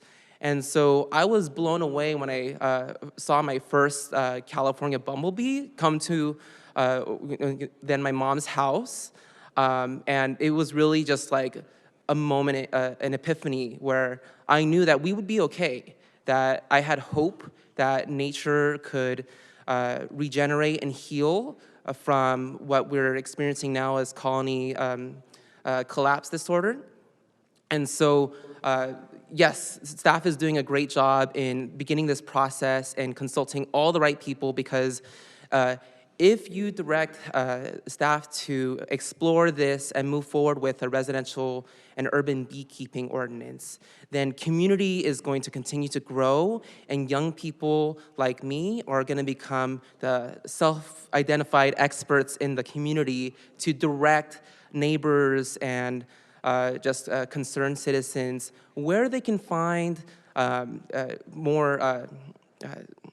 where they can find solutions to swarms or other hives that are in the area that they want to, protect those bees and move them to a friendlier location. So I really commend you for standing up to bring this to the city, because it's going to go a long way, and it already shows the values you have in making Irvine a better place and having integrity to think about the future generations and the food security, the natural spaces, and native plants that can benefit all Irvine residents. Thank you very much.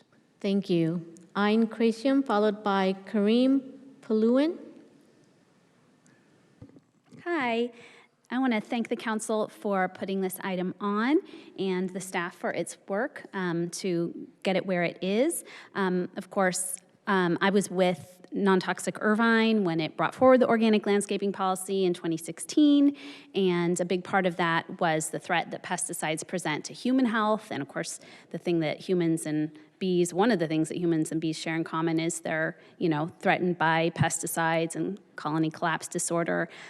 So what's good for bees is good for humans, and of course, we're seeing bees struggle nationwide, and we know that beekeeping can protect bees. But the biggest advantage I see from this program is the potential that it could bring to educate the children in our community about the benefits of bees, and thereby help them learn about climate change and about their connection to the ecosystems all around us. So if the council deems it appropriate and it seems feasible, then I would really encourage you to move forward. Thank you. Thank you.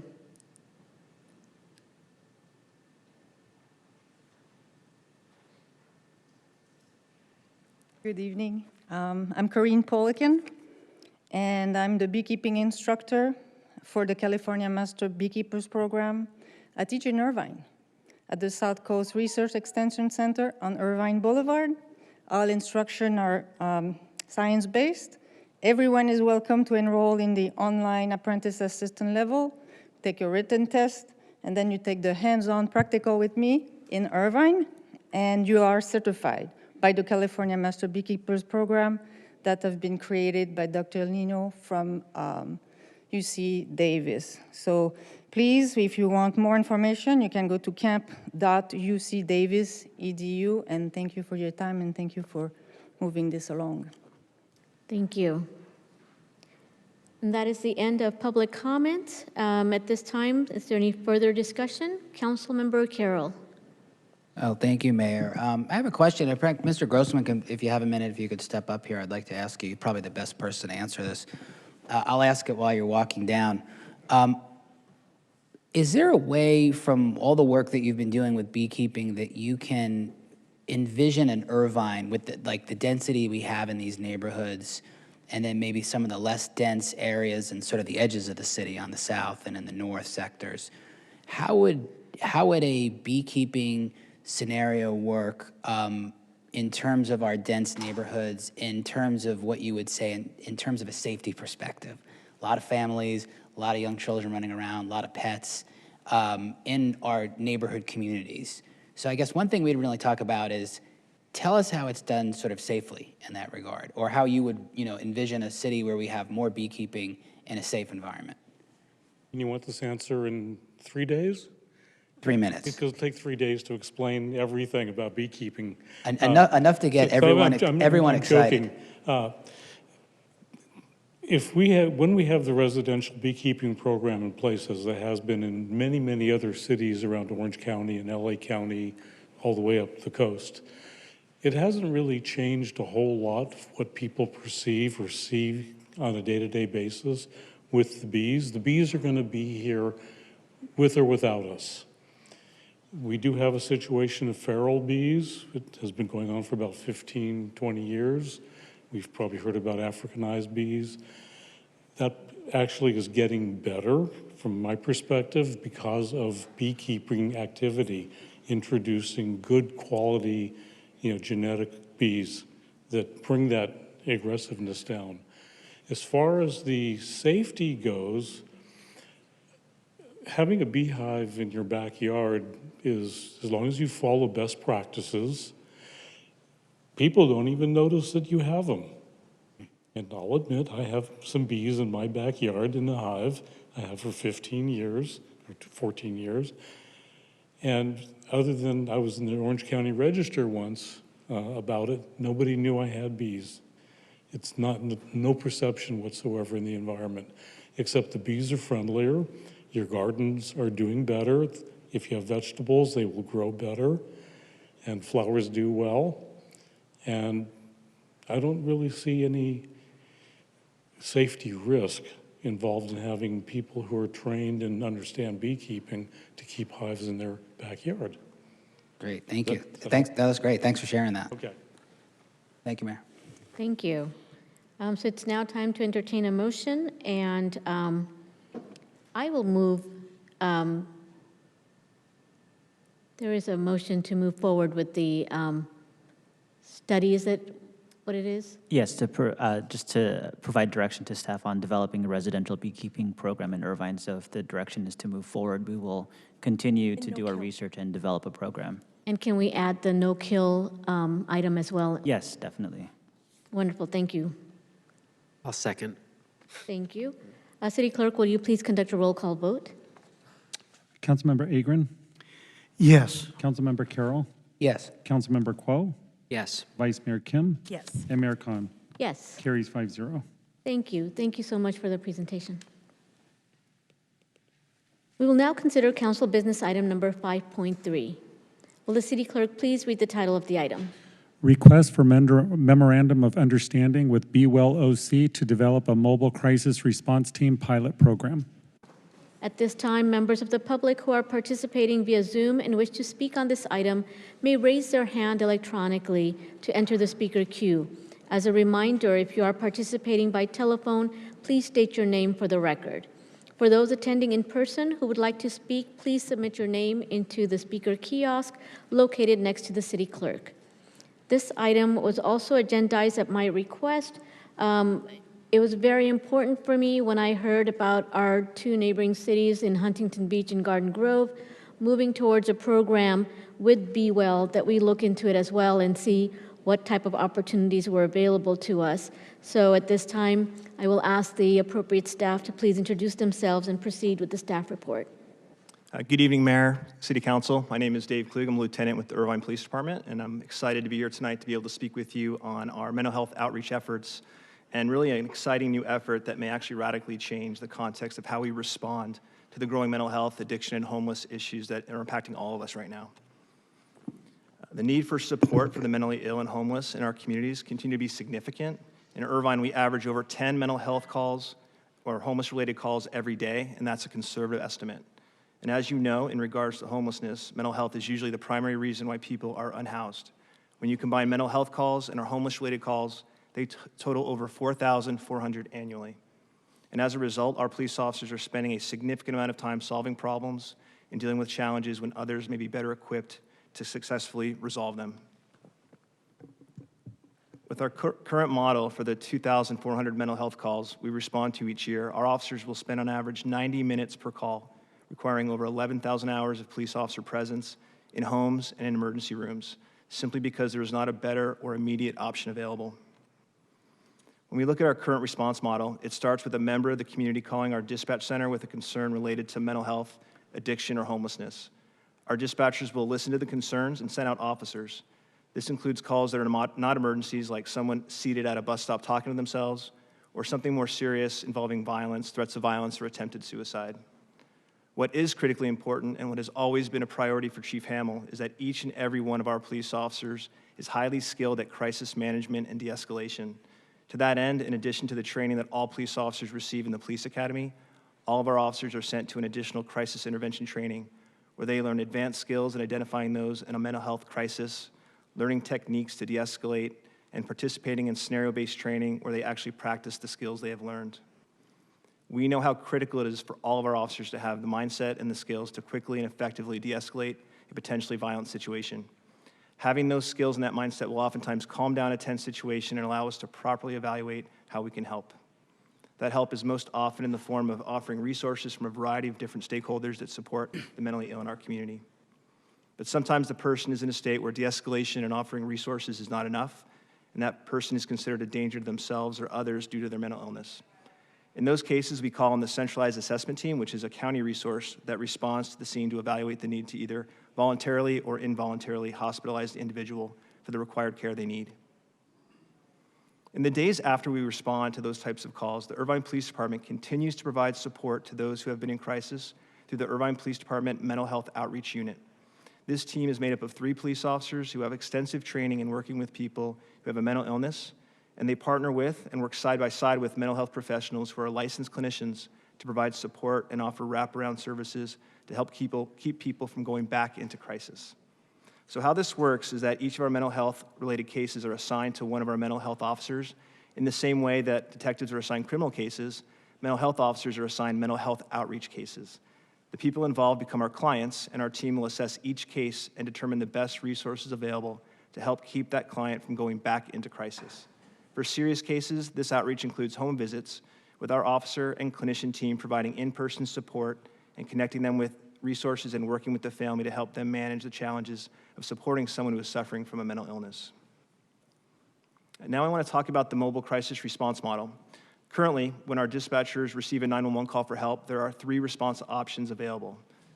The options are police, fire, and EMS. A mobile crisis response team provides a 4th critically important option to deal with nonviolent mental health-related calls for service. A mobile crisis response team responds to calls which do not involve violence, weapons, or apparent criminal conduct. This team, which consists of a mental health clinician partnered with a trained emergency medical professional, respond to calls that are screened by our dispatchers to ensure it meets the safety criteria. These calls fall into 4 categories: mental illness, including hallucinations, severe depression and confusion, self-harm and suicidal ideation; substance abuse, by helping those seeking treatment or someone who is concerned about a loved one abusing drugs or alcohol; homeless-related calls, including when someone is lacking basic personal needs like food, water, shelter, clothing, or self-hygiene. Lastly, are parenting challenges and family support issues. These calls for service include requests for counseling assistance for teen and child issues. It is important to emphasize that a mobile crisis response team does not replace a police response for any calls involving violent or potentially violent behavior. Police officers are still the primary response for calls of this nature. A significant benefit of this model is that it relieves our officers from handling non-police related calls so they can focus their time on things like proactive policing, crime prevention, community outreach, and being available for emergency calls for service. More officers will be available for priority calls, which may help maintain or reduce response times. Arguably, the most important benefit of this model is that it is simply better at supporting members of our community suffering from mental illness. The professionals handling these calls have extensive training and professional experience in supporting those in crisis and their families. They know the resources that are available and are best equipped to help those in crisis. This should lead to better outcomes. Some of the people, I just got ahead of myself. Some of the people we contact have a long history of interactions with the police, which have resulted in negative consequences, including involuntary committal and arrest. So when professional clinicians arrive in casual attire, pull up in a non-police van, they immediately have an increased chance for a positive outcome. The mere presence of a police officer can change the feeling of an encounter from one of confrontation as opposed to one of assistance.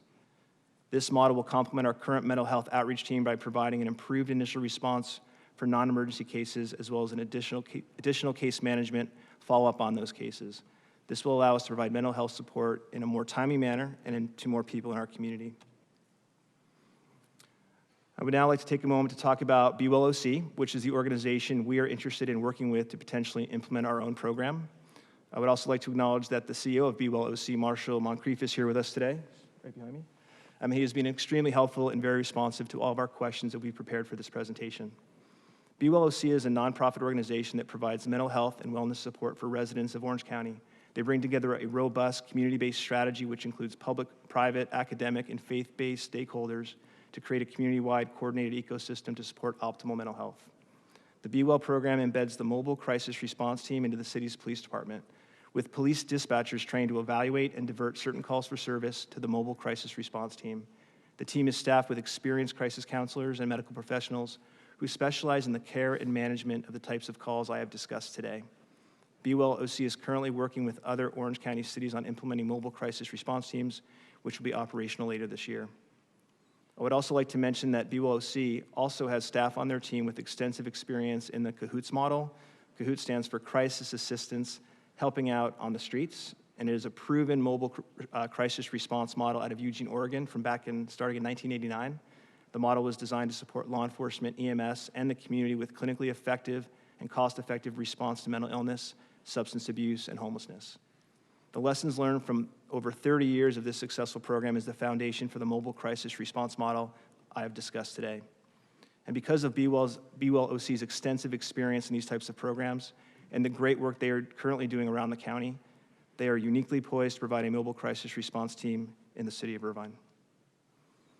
Entering into a 12-month MOU with Be Well OC will allow us time to explore the specific program needs of Irvine, the lessons they have learned while implementing similar programs in other Orange County cities, and how Be Well OC would add value to our existing response model.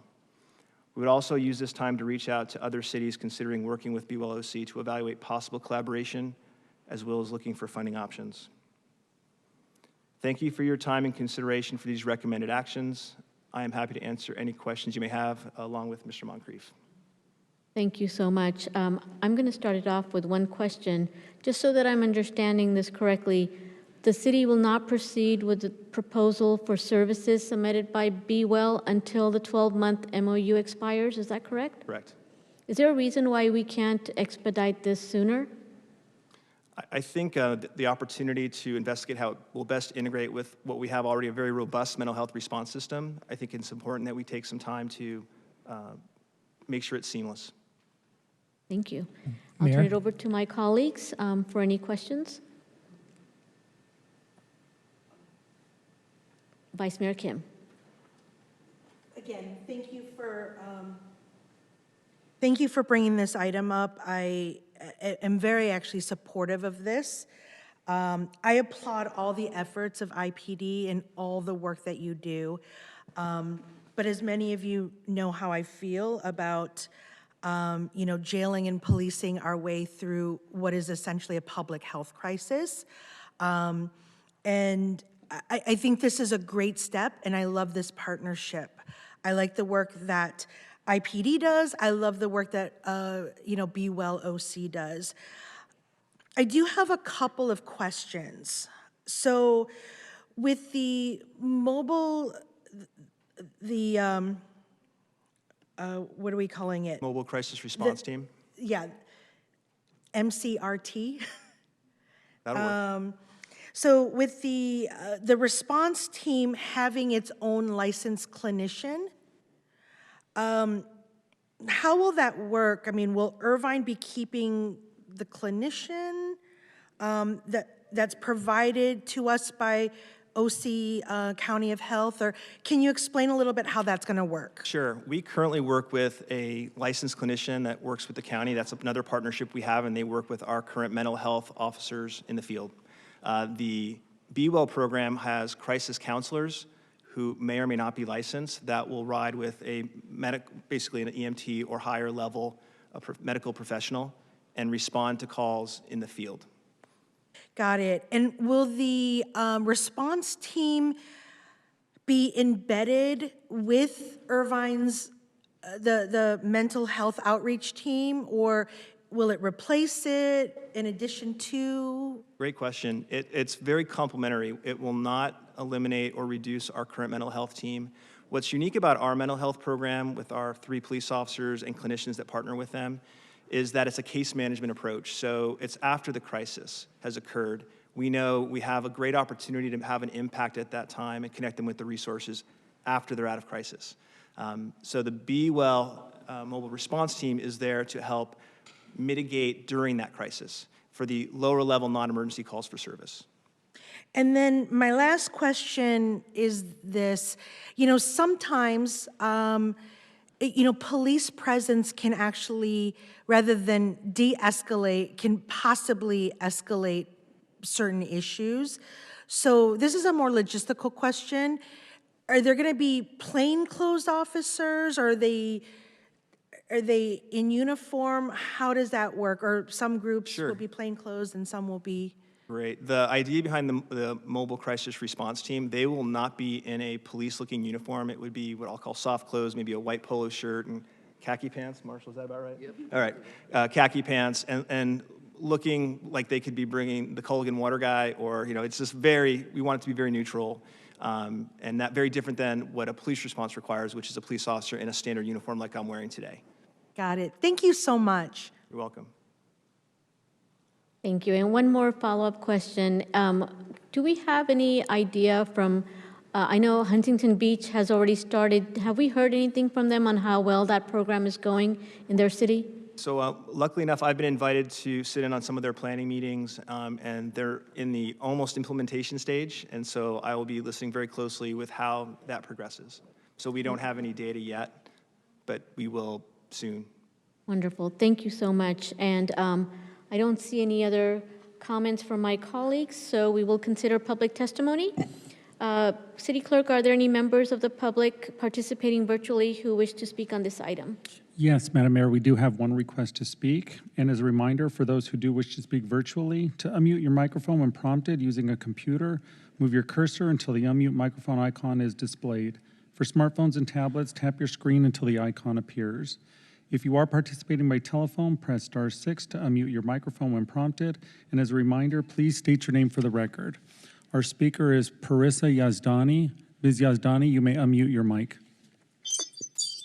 Hi, I just had a quick question. I've missed kind of a lot of the Be Well discussions, but I was hoping maybe the public could get more, I don't know if it's called marketing, but just some more information towards the public, especially the neighborhoods around Be Well. I'm very excited for this, but I think I just would like to know mostly, and I don't know if it's been answered, if when there is a call for, a mental health issue and it's potentially a homeless person, are you going to be taking them to Be Well, or would you be taking them to a shelter outside of Irvine? And after, they finish whatever they do at Be Well, will they, if they're there, will they be just brought out onto our streets, or what will happen with them after that?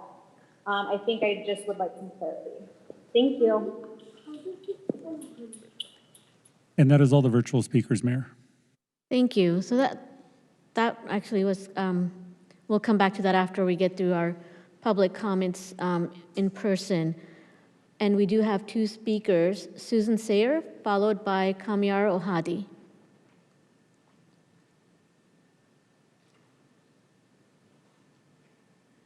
Yes, hello. My name is Susan Sayer. I'm a retired adult protective services social worker.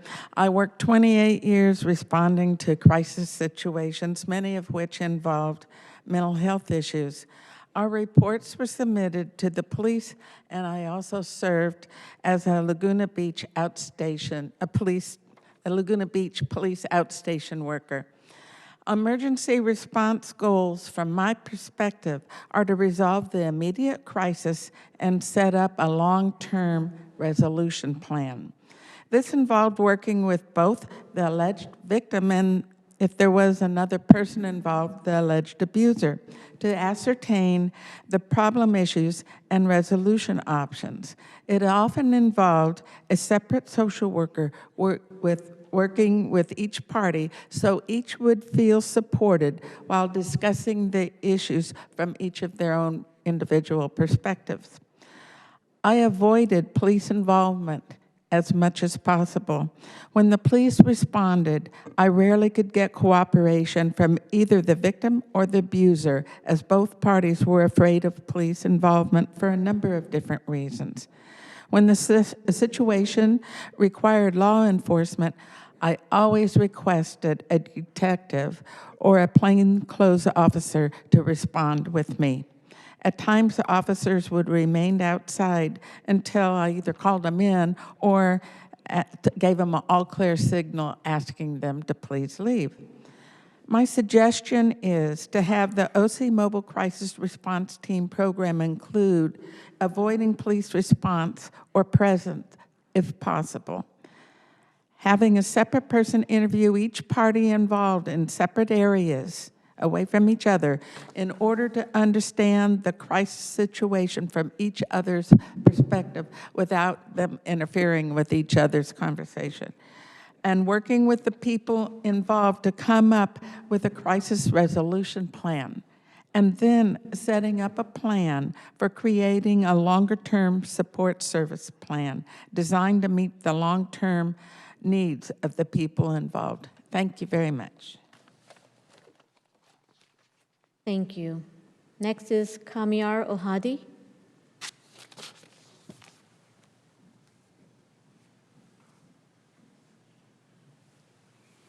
Thank you again for this opportunity to speak. As I mentioned earlier, this is my first time joining you at such a meeting, and I guess I'm making up for lost time. So, listening to you folks tonight, I'm impressed with the work you do. So thank you for the work you do. Thank you, Lieutenant Klug. And you asked a question during your presentation, sort of referencing the limitations of the resources available to you. And I think that the answer came through the rest of your presentation and also through the speaker that we just heard.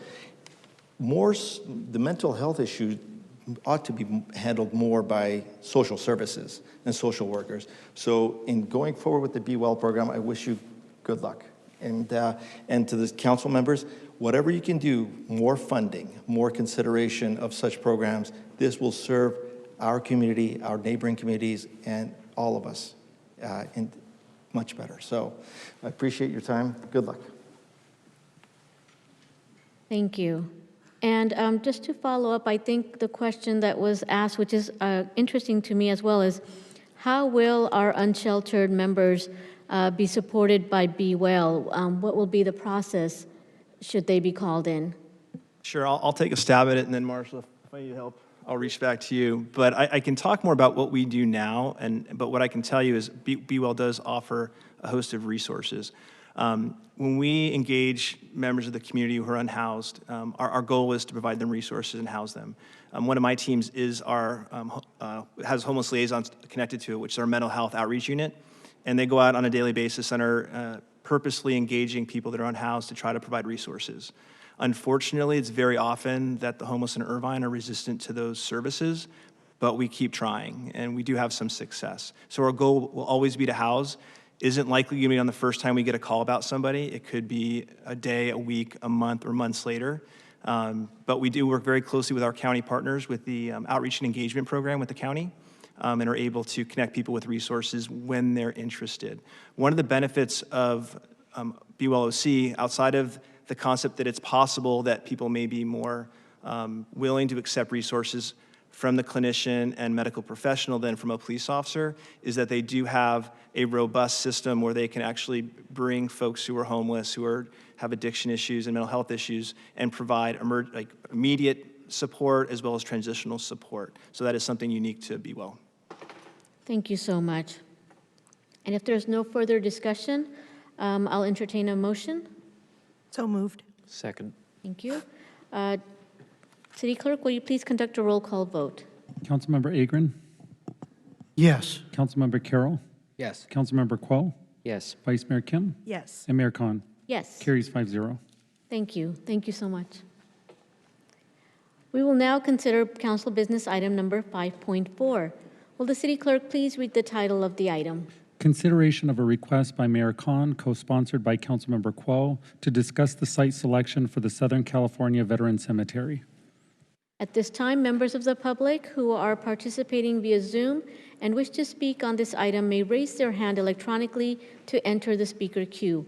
As a reminder, if you are participating by telephone, please state your name for the record. For those attending in person who would like to speak, please submit your name into the speaker kiosk located next to the City Clerk. Additional speaker kiosks are also available in our lobby area just outside the council chamber doors. This item was agendized at my request and co-sponsored by Councilmember Kuo. Before we begin, I would like to provide a quick summary of how this item will be conducted. First, Councilmember Kuo and I will provide brief opening remarks. I will then ask staff to proceed with their presentation. Following staff's presentation, each of my council colleagues will be provided with up to 10 minutes for comments and questions. Next, I will call for public comments by those attending tonight's meeting virtually via Zoom, followed by public comments by those attending in person. As a reminder, public comments are limited to 3 minutes per speaker. Following public comments, each of my council colleagues will be provided with an additional 5 minutes for comments. And finally, at the conclusion of council comments, I will entertain a motion for consideration. Thank you all for being here tonight. We will have, I'm sure, a robust discussion. I do ask that everyone please be respectful and follow the allotted 3-minute time. Councilmember Kuo, would you like to add any remarks? Sure. Thank you very much, Mayor. This is an item that has, as many people have already stated and will likely state tonight, is an ongoing saga. Following the release of CalVet's study, Mayor and I participated in a meeting with representatives from CalVet. I know that our staff intends to share some of the information we learned from them, and hopefully we can get through to what I think is a goal for all of us, to deliver a cemetery for those who served our country in uniform. Thank you. Thank you. At this time, I would like to ask the appropriate staff to please introduce themselves and proceed with the presentation. Thank you, Mayor. I'm Jeff Melching. I'm the city attorney. For better or worse, falls to me to do a very brief presentation tonight, really for purposes of setting some context. I wanted to start the presentation with the law, which is probably not surprising coming from the city attorney. Military and Institutions Code section, Military and Veterans Code section 1410 is really the jumping off point for how this whole process works or was put together by the California legislature. This was put together in 2019 when the city council talked about the two sites, the golf course site and the ARDA site, and the legislature created the statute at that time. The statute really does 3 things, and they're outlined here on the slide. Most of the words on the slide are just taken verbatim from the statute. First, it lays with CalVet the responsibility to design, build, and maintain the cemetery. Second, it talks about the 2 site options, the ARDA site and the golf course site, which I'm sure will be discussed in greater detail tonight. And third, it talks about the site determination process. Most relevant here are the words right at the start of the quote in that 3rd bullet. The department shall, after completing acquisition studies on both sites. So that's where we are in the process now. The department has completed those acquisition studies. That's what was released at the start of June. And maybe to help orient a little bit, there's 2 sites, as you know. You have the ARDA site and the golf course site. The ARDA site was the subject of a study that we have referred to here at City Hall and in the public as the Owen Report. And that was released in June of 2016. And there's no new information with regard to the Owen Report that has been produced in 2021 in terms of the technical facets of the cemetery design or cemetery concept for the ARDA site. Rather, in 2021, the only new information is a 3-page conceptual cost estimate that was provided by CalVet and posted on its website on June 4th. And so for purposes of determining what the acquisition study is, really is the marrying of that Owen report in 2016 with the updated conceptual cost estimate in 2021. For the golf course site, of course, all of that information sort of more newly created, and it was released as a batch of documents by CalVet. And the website for that information was provided as part of the agenda item tonight. very similar to the Owen report, there was a concept plan document and a series of drawings that went with the golf course site. And in addition to that, there was a project cost summary, which follows largely the same format as the format for the project cost concept estimate that was produced for the golf course site. We had a meeting, and Councilmember Kuo alluded to this in his introductory remarks. We had a discussion with the folks at Calvet, and they explained what their view is of the process. And really, it came in three pieces. And I want you to know that the information on this slide was shared with Calvet, edited by Calvet. This is Calvet's rendition of the process, not the City of Irvine's. First, they expressed that there would be a need for community support for a state veterans cemetery in Orange County. Second, they said that land needs to be proposed for a cemetery, which the city would be willing to transfer to the state of California. I think it's important, I think on my last slide I'm going to come back to this, but the transfer isn't something that occurs today or even this year. The transfer occurs at a later point in time when the funding really is in place for the cemetery to move forward. And that's a separate negotiation, that transfer, when it occurs. And then the third piece is this question of economic feasibility. And it's important here. Calvet effectively says that after the decision is made about which site is to be conveyed to the state for the development of the cemetery, that's when they go about the process of determining the economic feasibility of the site for construction of a cemetery. And they look at a variety of sources. They look at federal grant funding sources, they look at state sources, and they stated several times in the call that they would be looking to local sources and private sources as well. They also emphasized, as you can see on the slide, that the federal contribution would not be available until construction begins. And they emphasized that the practical effect of that is that all the architectural and engineering, all of the sort of the planning stuff, pre-construction stuff that is necessary to start the construction of the cemetery, you can't spend federal money on that. You have to spend other money on that because you won't be allowed to spend federal money on that. And then they also emphasized, important to them in terms of the long-term cost of a cemetery, that the financial feasibility includes a commitment by the state to perpetually maintain the cemetery when it's put together. Now, the slides that follow, I'm going to go through relatively quickly because they are information that I put together in the possibility that sometime in the course of tonight, you might want to look at, for example, one cost estimate or another cost estimate or the various components. But all of this stuff is it's in the staff report because this presentation was attached to the staff report, and it's in the materials that the state has posted online. The first here is I just basically cut and pasted the cost information for the ARDA site. The way this slide is organized, I think is helpful. On the left-hand side, you see something called estimated total contract, $95,465,500. That is really the construction work side of the equation. The architectural and engineering services and what they call other project costs, those get added on top of those.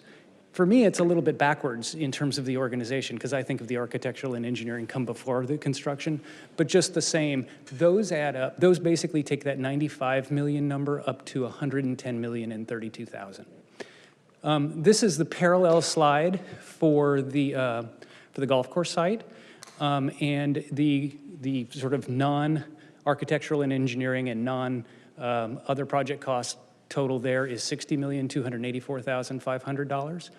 And then with those other costs added, it runs the number to $74,303,000.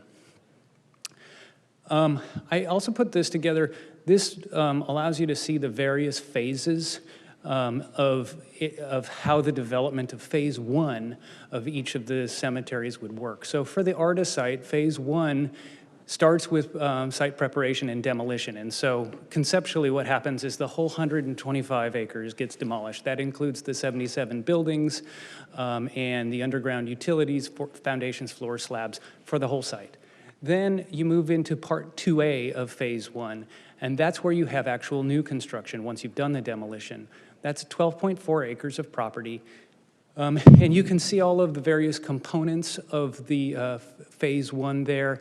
I guess most relevant among those, you'll see about 5,000 in-ground cremains and columbarium niches. And then phase one, part 2B, this is sort of the securing of the whole site. So you have retention and detention basins along the southwestern portion of the site. Doing the same thing in parallel for the golf course site, you again have phase one, part 1 being site preparation and demolition. The acreage is a little bit different in this instance, it's 24 acres. And then in phase 1, part 2A, you have sort of a parallel set of vertical construction. Think of it as vertical construction, actual development of the first phase of the cemetery.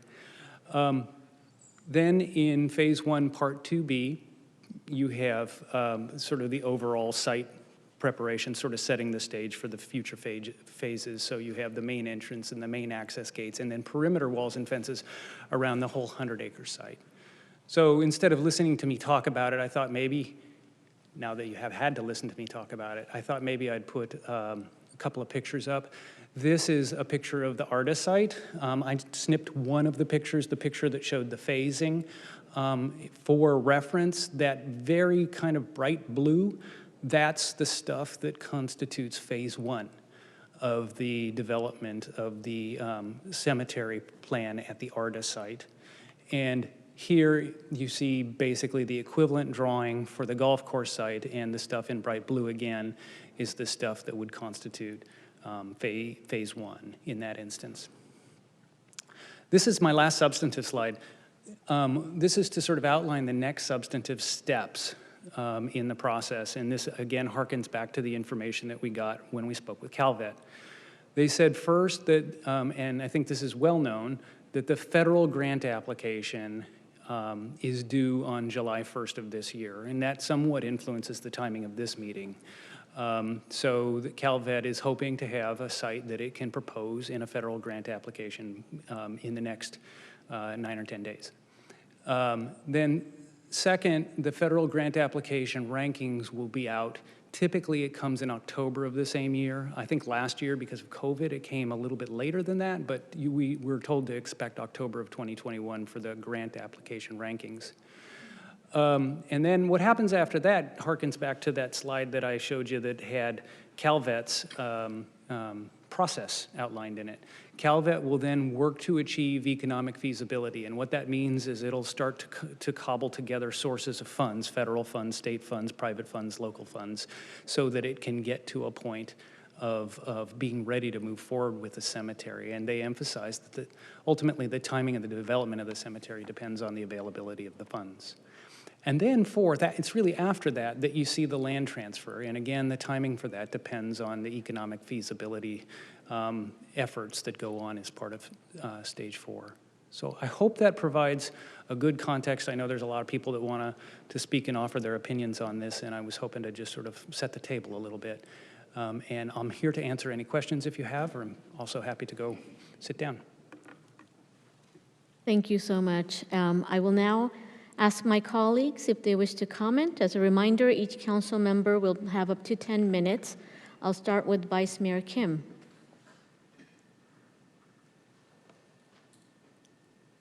Sorry, wrong buttons.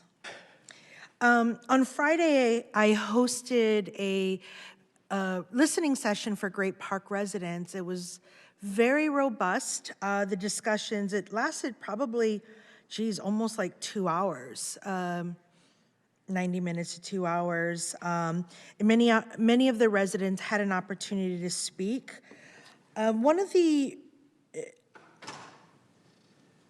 it was pretty clear from the residents, and I think many of them will speak today. Simply put, they support our veterans. They care about our veterans. Each and every resident of the Great Park are patriotic. They're as American as any of us. Many come from different cultural backgrounds, but that's okay because we're a melting pot here in this country. And the common theme is just the absolute support of our veterans. And they do want to see veterans have a proper burial ground in a place that they feel is quiet, serene, respectful. But they live now in the great park and do not feel and do not believe.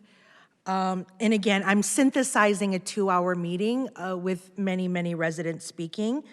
But overall, they don't believe that the great park is the proper place to respectfully bury our veterans. And I know that part of the requirements described by CalVet requires community support. And so I think when we look at this and we look at balancing the needs of our residents who live there and showing great respect to our veterans and our veteran community, I think this is just going to be something that, you know, we need to think about and we need to explore more. I'm going to just yield my time because I think many residents are here and they can speak for themselves. So I hope I respectfully and adequately synthesized the listening session that we had the other day. Thank you. Thank you. I'll move towards Councilmember Agrin.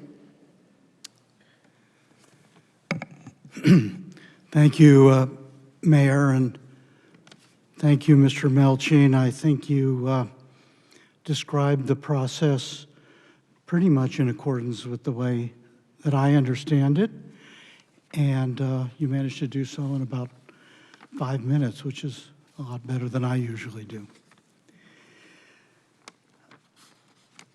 I do have a number of questions and concerns raised in the course of your presentation, but I think it's best for me just to take a few minutes now and give my point of view here.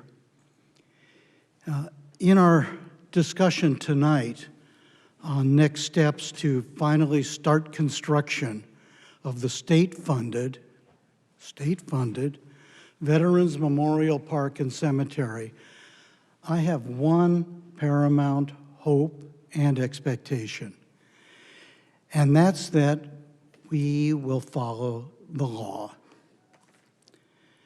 When CalVet Division Chief David Gerard testified at our March 23rd council meeting, he said CalVet is authorized and directed by state law to study proposed veterans cemetery sites, not to recommend selection of a site. He went on to say that the city, not the state, selects the site. Happily, the fact of the matter is that we, the people of the city of Irvine, have already selected the site. The site we selected, dating back to 2014, is the 125-acre city-owned artist site at the Great Park. In fact, last year, we reaffirmed that site selection and made it the ironclad law of the city when hundreds of Irvine citizens gathered 19,740 signatures on an initiative petition. And then, rather than put the initiative on the November 2020 ballot, on May 12th, 2020, the City Council voted to adopt the Citizens Initiative. Here it is. A lot of people saw it and signed it. The City Council voted to adopt the Citizens Initiative word for word as Ordinance 20-05. Three of my current council colleagues, then council member, now Mayor Farah Khan, and council members Mike Carroll and Anthony Kuo, were part of the council majority that voted yes to select the ARTA site. The only council member voting no was then Mayor Christina Shea. Let's review the words of the law that they enacted.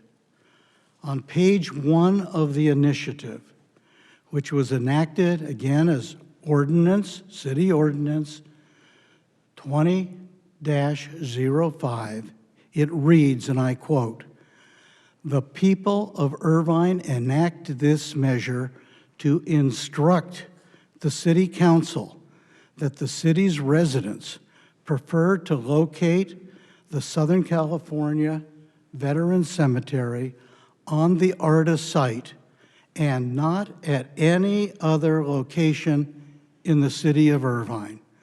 They do so by enacting this zone change ordinance," close quote.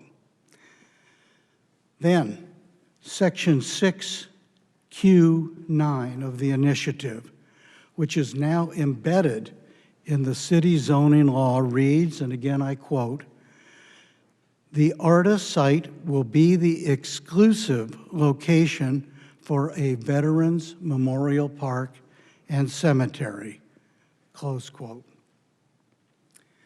Then, Section 9 of this initiative says, and I quote, "This initiative, if approved by the City Council," which it was, of course, on May 12, 2020, "shall become a valid enactment of the city, binding on the City Council and all other city officials," close quote.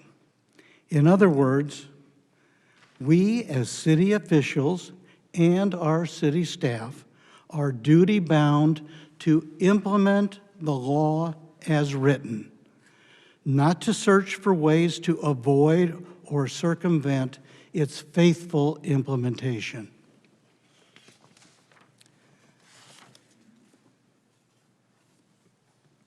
Finally, if this council tonight wishes to amend, repeal, or in any way change this law to select another site, there is one prescribed legal way to do so. Section 11 of the law itself reads as follows, quote, "No provision of this initiative may be amended or repealed except by a majority of the voters of the city of Irvine voting on the amendment or repeal in a general or special election," close quote. In other words, to change the site, a majority at this dais must put forward a repeal or amendment to the law, put it on the ballot at considerable public expense, and get the approval of a majority of Irvine voters to undo the very law they got enacted last year, the law that the people of Irvine wanted, the law by which we selected the ARTA site and only the ARTA site for our beautiful, state-funded Veterans Memorial Park and Cemetery. I appeal to my council colleagues. Let's choose a course tonight that respects the will of the people, now embodied in the law of our city. Thank you, Mayor, and I'll reserve the balance of my time.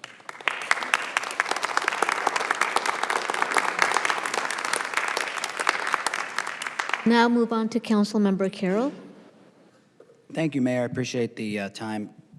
and the opportunity to speak a little bit, and I will make it brief. I guess the first question is, just want to turn and just have our city attorney just opine a little bit on what Councilmember Agron just said. Do we have to put this, if we want to select land that we have the ability and the control to site something at, as the five of us are, that's our biggest responsibility here is land use, hiring a city manager who then hires our police chief, and then land use, in my opinion. Do we have to do that? It sounded very legal, and you're the point person on advising the city of Irvine, so what's the answer? So, Councilmember Carroll, let me start with the fact that Councilmember Agron is correct. The initiative measure, when it was adopted, became the law, the zoning law of the city of Irvine. That is the zoning for the property. That's an accurate description of the zoning for the property. I have said before, and I'm here to say again, if you'd like, I actually have the PowerPoint presentation from May of last year that I gave before the City Council adopted the measure. I have said before that for better or worse, the city of Irvine, the land that the city of Irvine owns, is exempt from the zoning code. So yes, that's the zoning for the land, and yes, the city of Irvine is exempt from the zoning for the land. That's number one. Number two, because I think this is a point that gets obscured when I start that way, so I wish I could roll back the last 45 seconds. The owner of this property will be the state of California. Whatever property you pick, it will be the state of California. And that entity will be exempt from local zoning law. It just isn't subject to the city of Irvine's zoning code. And so if the city were to transfer either of these pieces of property to the state of California for the development of a cemetery, the state would not have to abide by our local zoning. So I hope that helps clarify the question, because it's true that it's the law, but the question is, does that law apply to anybody that will be owning and developing that property? Yeah, no, I think you got us part of the way there. I'd just like to ask you to get us all the way there. So Councilmember Agron said to change the site location from where he would like it to potentially another requires the vote of the people. I don't share that point of view. I don't see anything in the initiative that forbids the transfer of the property to the state, and once it's in the state's hand, the state would be zoning exempt. So there would be no change in local law in order for that to occur. Okay, just want to make sure, because almost like the Concordia thing where it looks like we're resolving to go issue $35 million of debt, you know, some things get very technical. So your opinion for the city attorney, for the city of Irvine, California, is that it does not require, despite what Councilmember Agron says, a vote of the people for us to site a cemetery, you know, on land that we control, wherever that may be. That's true, but one nuance on what you just said is it won't be land that you control. It will be land that the state controls. I mean, my ability to grant it, of the five of us here, Your that have the ability to do transfer it, ultimately. Yeah, okay. No, thanks, Jeff, I appreciate it. So the answer is no. Right. I just want to point out a few things, just philosophically, just from my point of view. It's always you have to kind of start with, and Jeff, you can, it's okay, I'm not, no more legal expert, thank you. Jeff's had a long night of opinions. With regard to the Veterans Cemetery, and it's great to have everyone back here tonight, and it's fascinating to see basically an equal proportion of people, it looks like to me, like people wanted it one place and people wanted it other place here in Irvine. So just from my responsibility point of view and what I was, you know, elected last November to kind of discharge my duties as a council member of the city, is to protect it, is to defend it, it's to, you know, use, you know, my, you know, gifts, my smarts, my abilities, whatever information I could gather to make the right decision for the largest amount of people possible in a city of 287,000 people. So we have a lot of land at this great park, and we have this ARDA. And yes, we changed zoning that my colleague at the left zoned for hotels and retail centers, and I think some residential, 2 hotels. And we changed that zoning, that is true. We also have the opportunity because we don't want retail, hotels, and residential on that. I don't want that. I don't expect to be supporting that ever. So that's on the record. What I would like to point out is I consider it a very momentous and a very grave and a very serious matter to go ahead and grant over $150 million of appraised value, probably far in excess of $150 million of dirt that we control for some reason. And it's been expressed for many, many years that one of those uses is a veteran cemetery. And, you know, for me, and I think for many of us up here, there's no better place to go ahead and cite a place to memorialize and bury our men and women who have served this country that on a former military base that happens to sit within our city boundaries. And then we have a bit of a quandary beyond that. So we have a big split of people. What's interesting to me is, you know, there doesn't seem to be a lot of compromise out there, and it's always been very unclear as one of the last people to the part, second to last now. I used to be able to say I was the last person up to the, I'm second to last to the party, to really kind of jump into this issue and decide what's happening here. We know we all want to honor the men and women who served in uniform for this country, and many of us have family members, and our new residents, our new citizens of this country want to do that too. And we know that there's been a lot of issues cited with the one location that a lot of people are very adamant about having it. You know, it sits on top of schools, basically adjacent to schools. The school district had some material enough concerns that they wrote a formal letter to the city saying, you know, please look at these concerns. We obviously have cultural concerns, and those are important to me personally. In a community that is multicultural and as diverse and as broad as Irvine is, and I'm talking about largely our Asian community, many members of which lived in Great Park neighborhoods, and there's some cultural reasons that are concerning to people, and rightfully so, and understandable if we're all going to try to understand everybody's perspective and where they're from and what's most important. And then finally, there's cost. It appears like the cost of this one site is significantly more expensive than the other. And for me, as one of the people that get to decide to make the largest contribution, which is the $150 million plus of land that we will be, a majority of us, potentially putting into the state's hands, a state that has shown no true significant financial commitment to a veteran cemetery that's going to cost far in excess of the 10 or 20 or so million of dollars that have been put in, of a state that has, you know, untold massive amounts of billions of tax revenue, and we have this paltry amount that really, to me, doesn't reflect that they really want to be there for a veteran cemetery. But here we are with the opportunity to put the largest amount in, so it's you know, just a real challenge. And then on top of that, we have this information regarding the veterans groups, you know, and I'll just read this because it's just sort of fascinating, and I had nothing to do with the creation of it, and it's baffling that we have this document saying that the group doesn't want it in Irvine.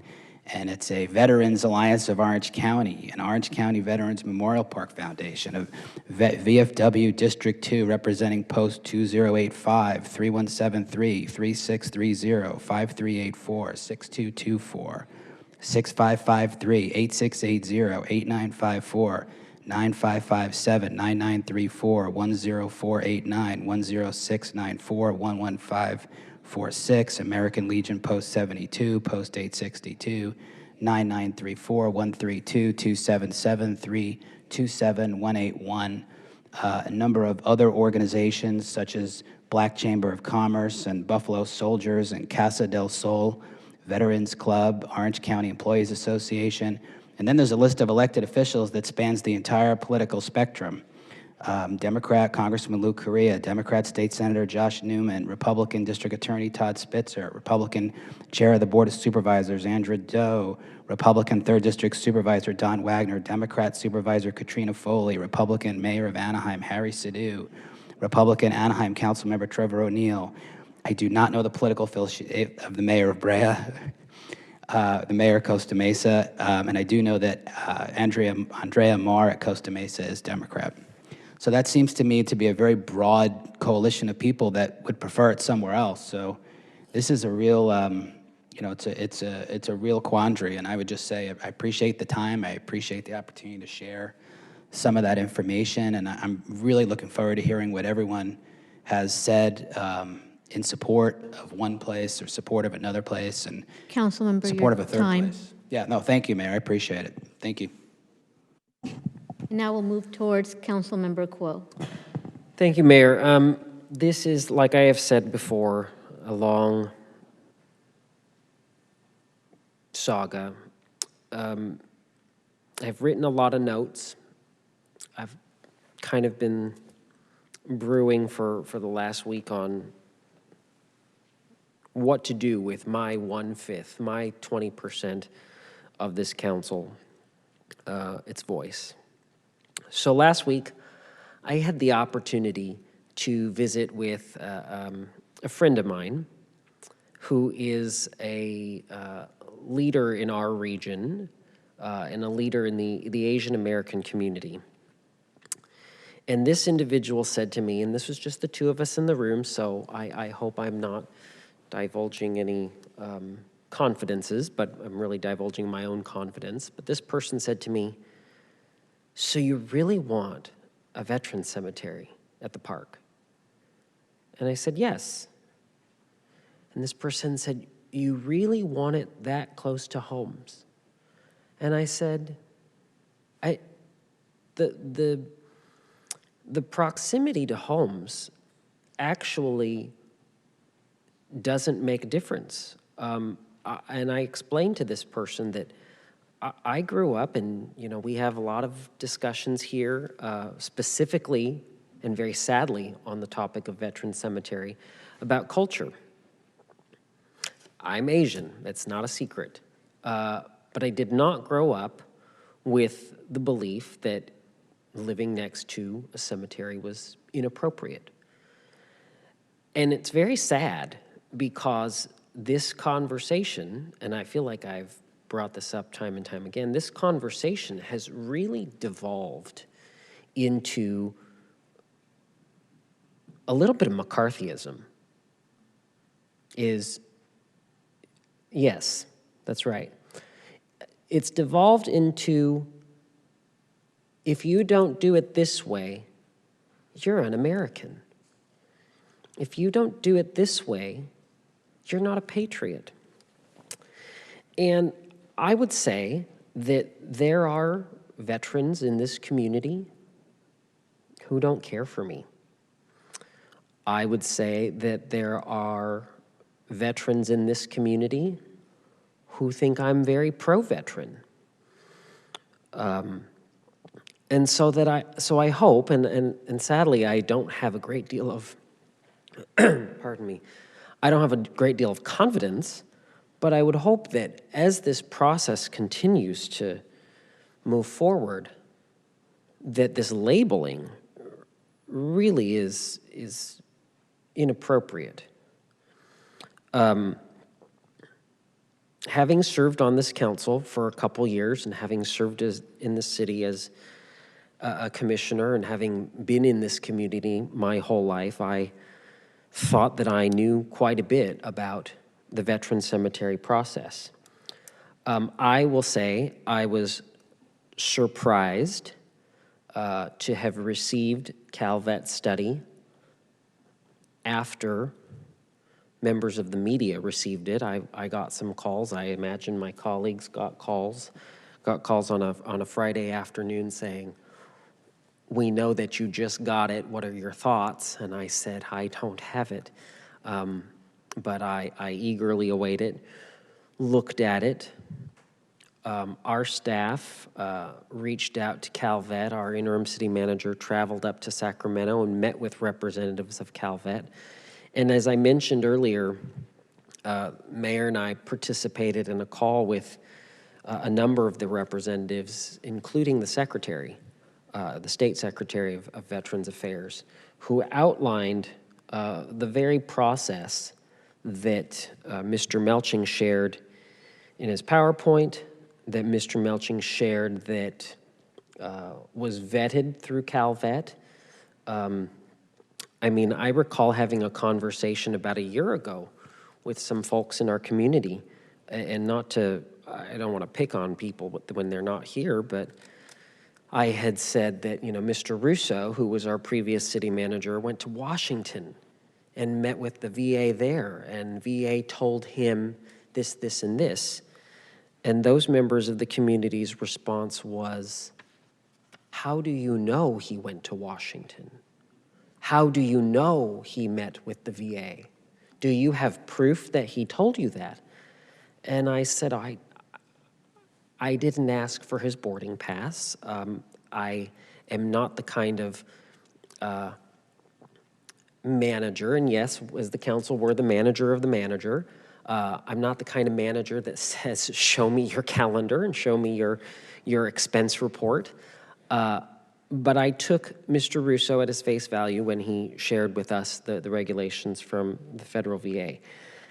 Anyhow, after meeting with the secretary and the deputy secretary and others, it's been about a week now. I'm increasingly discouraged by the entire process. And I'm discouraged by the process that exists here within the city, but I'm also discouraged by the hurdles that the state has to go through. And one such example was the clarification, and I hope that Mr. Melching can either nod or shake his head if I heard this wrong. And if I didn't hear it wrong, I hope that people don't say, how do we know that that's what they said? But the representation was the federal dollars coming could be 10 million, but that 10 million would be the maximum, the absolute maximum. They shared with us, I thought, which was some confusion, in that their belief was ARDA is already on the federal list. It's not approved, but it's already on the waiting list. We talked about the state contribution, and today, I do want to be fair, we received, maybe it was yesterday, but when the day is so long, it seems like today, a letter from Senator Min and Senator Umberg that more or less said, we'll try and get more funding. That's 2 members of the 120-member legislature. We've had members of the public here talk about the record surplus the state has had, and not to be political, although, I mean, we're all in a political scenario here. You know, the governor has walked back those surplus projections. So I think that this process is the process that we've been handed. You know, we're really not in a position to change how things operate, but really this has been a very, very awkward back and forth of, well, we're waiting for you to take the next step. Well, no, we're waiting for you to take the next step. And so I left that, I don't remember if it was a Zoom or a Teams meeting, feeling utterly puzzled as to what they were asking for, because they didn't ask for a transfer of land. And they didn't ask for construction to begin, and certainly it really wouldn't be. I know that we do differ in opinions. There are folks that believe that construction should begin, and I would say if construction should begin, ought it not begin at the urging and direction of the state? If it's a state-owned and state-operated facility, they would own it. When my neighbor wants to remodel his home, I don't start construction on his home. So I think there are still a lot of questions to be answered. The biggest component, and folks continue to balk at this, is how is this going to be paid for?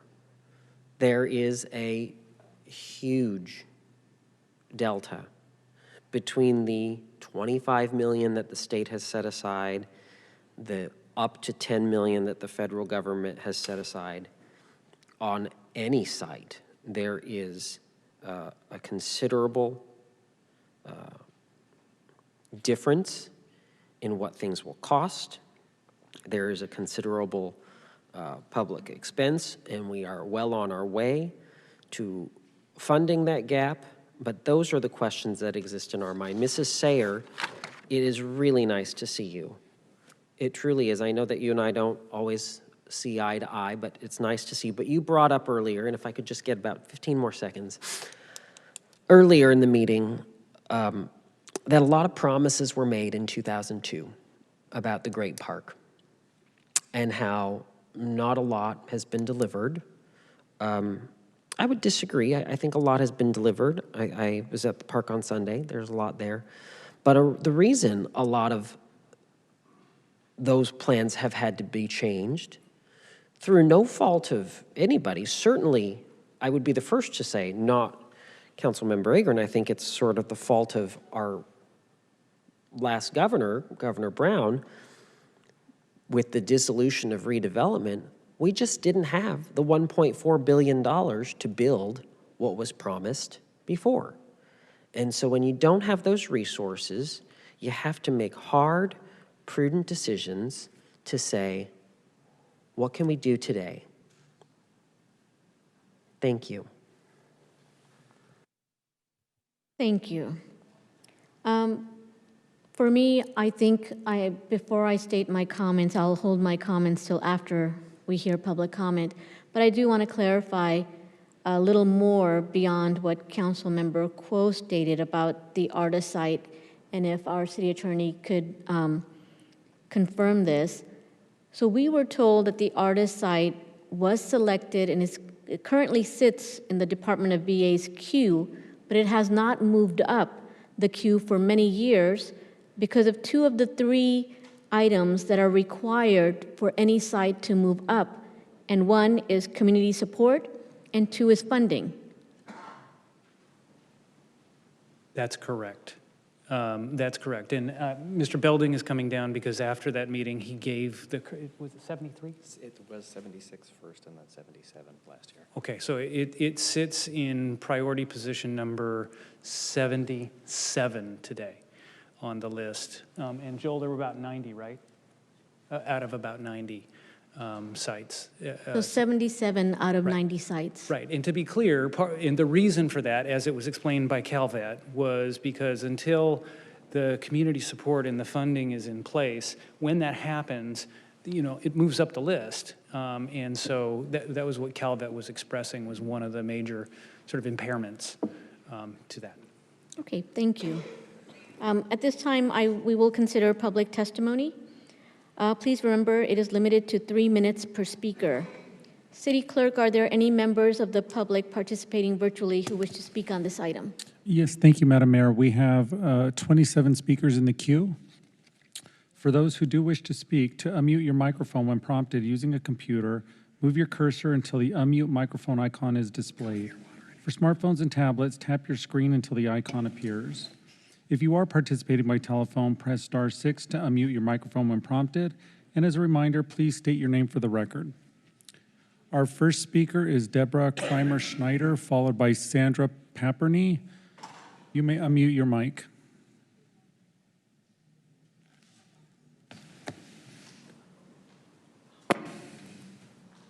Ms. Schneider, can you hear us? Hello? Yes, we can hear you. Great. My name is Deborah Kramer-Schneider, and I am a mental health professional, licensed. I value and certainly appreciate all that our armed forces and veterans and military families do for our country, state, and cities. As a licensed mental health professional that has worked with children, adults, families, along with those in our armed forces and law enforcement agencies, I want to provide a possibly unique perspective that has not been mentioned in regard to the location of the cemetery. As someone who has worked with neurodivergent children and adults, which includes those on the autism spectrum, have studies been conducted to determine if those individuals in our community and city have had a voice in this decision regarding the location of the cemetery. I know it's crucial that the council understand how many individuals live with mental health diagnoses within the Great Park neighborhoods, including diagnoses such as PTSD, survivors of war and trauma, or those with a medical diagnosis of autism, and wonder if their voices have truly been heard in regards to putting a cemetery where gun salutes will be part of a school day, weekday, and weekend in the Great Park neighborhood. I heard in this council meeting concerns of mufflers and exhaust noises and the concerns that council members shared regarding their own experiences with the noise, nuisance, and safety. Maybe it is because a child in their home has awoken and has been running scared to them in their room. If those noises are concerning to you, then gun salutes should be of concern as well. How will children who are constantly drilled during a school year for fire, earthquake, and active shooter drills supposed to not react during a school day if the salutes are taking place? How are community members that are living within a quarter mile to a mile supposed to not react during the course of their day if the sound of bullets are ringing through the air? How about members that have PTSD or acute stress disorders? And how about members that live with paralyzing anxiety? In a community where peaceful green space and trails are part of the city's design, shouldn't the mental health component be a consideration? If assessment studies can be completed for broadband, then certainly mental health studies should be conducted in order to determine if the community's neurodivergent children and adults, neurotypical individuals and families dealing with anxiety or depression, PTSD, and other mental health diagnoses will be affected, and how will these sounds shift their peaceful Irvine life to one of those that is exposing them to triggers at their health's expense. Lastly, please take into consideration that noise levels of 85 decibels or above can be harmful to your hearing and require protection. According to the EPA, 85 decibels is a busy street, normal traffic flow. Gunshots can vary between 145 decibels to 165 compared to a jet plane, which is 135. Children attending adjacent schools and the residents living closest are not expected to wear special earmuffs to protect their ears while at school or in their homes. It would behoove the council to include an assessment and a medical assessment of hearing loss and to have mental health and medical professionals address these issues before the City Council passes the Veterans Cemetery adjacent to Cadence Park School and the Cadence Park Great Neighborhood. I would like to make myself available if necessary should the council desire a licensed professional on their team. I am a former anteater. I went to UC Irvine, and I hope that the council makes the right decisions for. Thank you. Your time is up.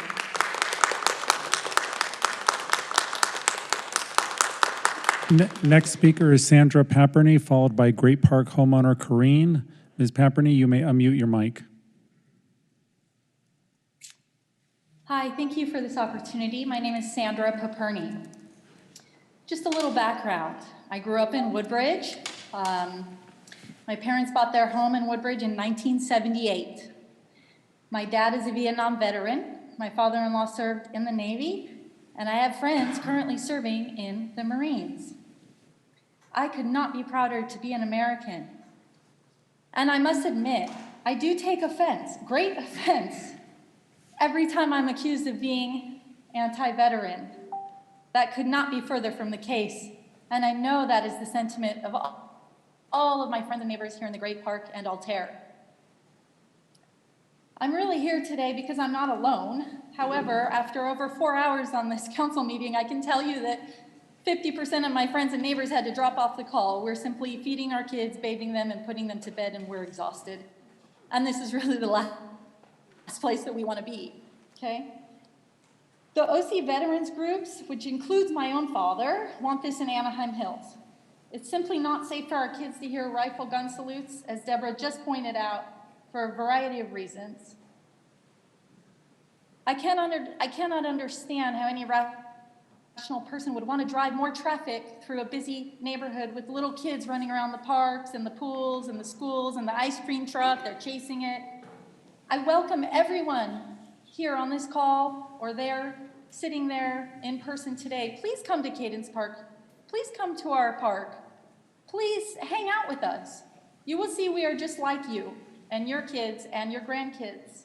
We just want the best for our children, and we don't want them exposed to unsafe noise levels or unsafe traffic unnecessarily. Thank you, Vice Mayor Kim, for hosting us last Friday and giving us the opportunity to share our thoughts. You captured our sentiments accurately. We respect and want the vets to feel honored. Every single person who attended on Friday, on behalf of the tens of thousands of us, agree that when we bought our homes, we were lied to. Simply, truly duped. We agreed to pay special assessment taxes to fund the Great Park amenities, and we're never told about the cemetery, ever.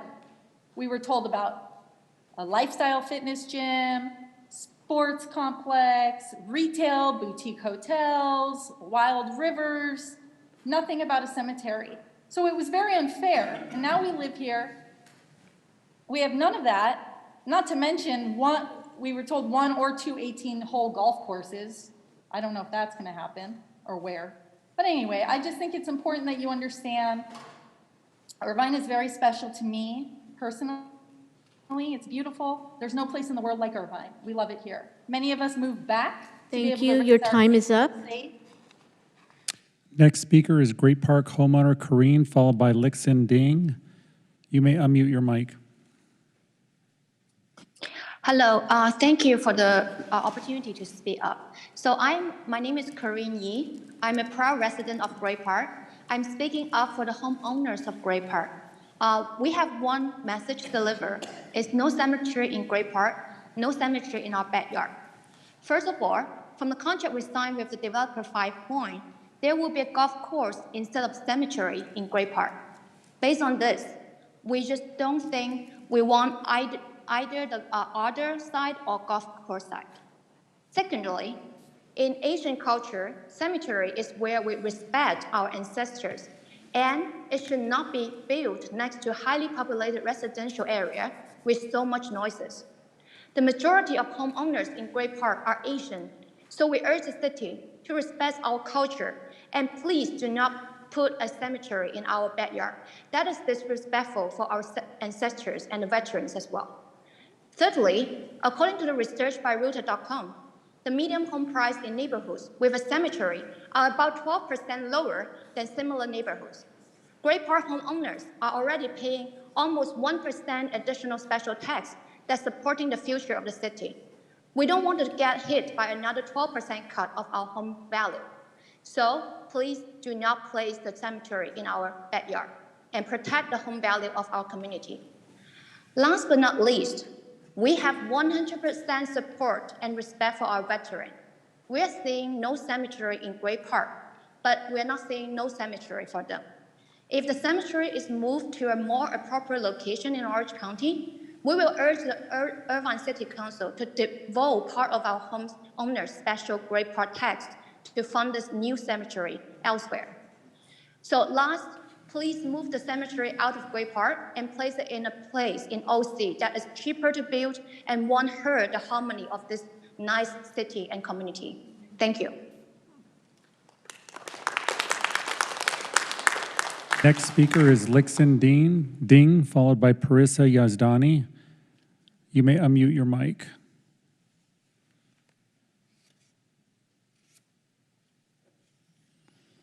Lixin Ding, can you hear us? Can you hear me? Yes, we can hear you. Thank you. Good evening, Mayor Khan and members of City Council. My name is Li Xinding. I'm a resident of Great Park community. I'm also a 3-year-old girl. I'm also a father of 4-year-old girl and 2-month-old boy. I would like to take this opportunity to voice my concerns, which I believe are also that of many Great Park residents, on the Veterans Cemetery site selection at Great Park. My family moved in Great Park half years ago. The major factors weighing in our decision-making to choose Great Park as our home for the following decades was high-quality living environment in this area, which includes a safe and quiet neighborhoods, beautiful parks, high-ranked schools, state-of-the-art amenities, and of course, the golf course that was planned to be materialized as a location within Great Parks. Despite of the fact that we, the residents of Great Park, are paying the highest special taxes in Orange County, we still made the decision to have our new home here because we believe it will be an honor for us to contribute to the development and growing of the community. However, everything will be changed if a cemetery is developed on a site that is within the Great Park. The Great Park neighborhood has been growing to a community including over 20,000 homes and is a site of multiple school campuses, which serve over 4,000 children. With so many homes and schools being in such a close proximity to both the ARDA and golf course sites, which are directly adjacent to each other, the noise pollution caused by gun salutes and life safety risks by heavy traffic on event days will put the health and quality of life of children living in this area compromised. They will be frequently exposed to noise pollution and heavy traffic within and around both their homes and schools. I don't understand why that venues like cemetery shouldn't be constructed on a site within high-density residential area. It's a common sense in other places of the world. Now it's becoming a debate in Irvine City, not only taking so many years, but also wasting our taxpayers' money. According to the Environmental Protection Agency, frequent exposure to loud noise can have severe negative consequences ranging from interferences with speech and language to disruption of the cardiovascular system. Additionally, infants and children with sensory and other disabilities, as well as elderly individuals, will be adversely affected by the repeated exposure to these gunshot sounds. Those who are able to comprehend that these gunshot sounds are not indicative of danger will become desensitized to the sound, hereby further placing them at risk. Due to the risks associated with the development of a cemetery in such a high-density residential area, and the negative effect of noise pollution and heavy traffic on children, vulnerable individuals, and the public in general, we, as residents of Great Park, demand that no cemetery construction takes place on either other or golf course site within Great Park. Thank you. Next speaker is Parissa Yazdani, followed by telephone number 260. Ms. Yazdani, you may unmute your mic. Hi, Council. Thank you guys for hosting this again. I want to address Mr. Agrin and everyone in the blue shirts right now. Mr. Agrin, it's interesting that tonight you said that an election, for the people to do a site selection, which has not happened yet, would be too expensive. But yet yesterday you said to the Voice of OC, and I quote, "Why wouldn't we do the demolition and clean up the site? It is our duty to clean up that site. If it winds up costing us, then at the time the site transfers, be it to the state or anybody else, we would want to get those costs covered."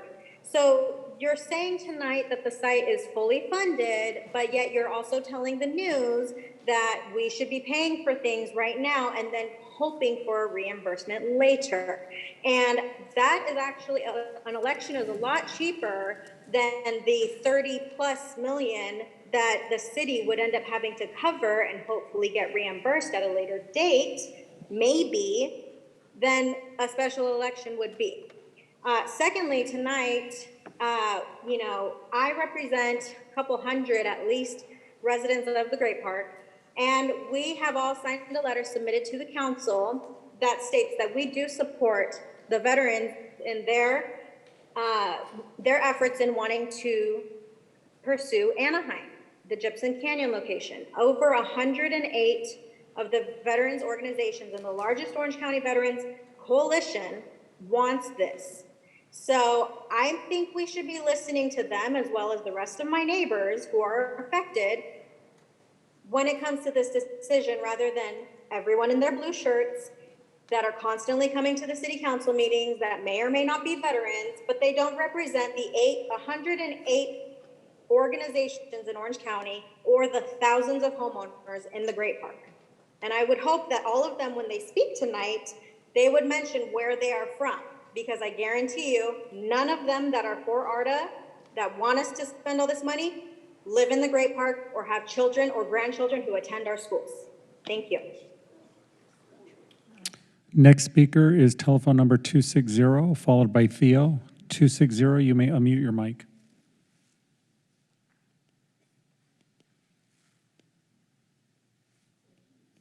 Hello, my name is Jill Nelson.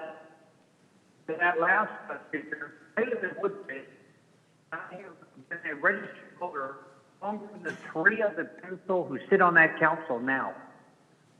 Registered voter for 50 years. Actually, 53. So, anyway, I read in the register this the council quote has asked where the money to fund the building of the great park is going to come from. And I'm shocked that you're not aware, Councilman Kroll, that you are, to the total game. You and part of for council people, you know. We got $282 million received in the sub of the state of California for the dissolution of the redevelopment agency at the Great Park. You don't tell the Irvine taxpayers, you four, who were funded by, you don't have it. And five, please don't tell us you don't have the money to clean up the artist site. So the agency is the redevelopment agency, I said before, the people told you, do it. It was clean up like this advantage of increase. Okay. But the settlement funds are there for the cleanup. The new folks and the previous count was over for the $80 million just on taxpayers, what you've done.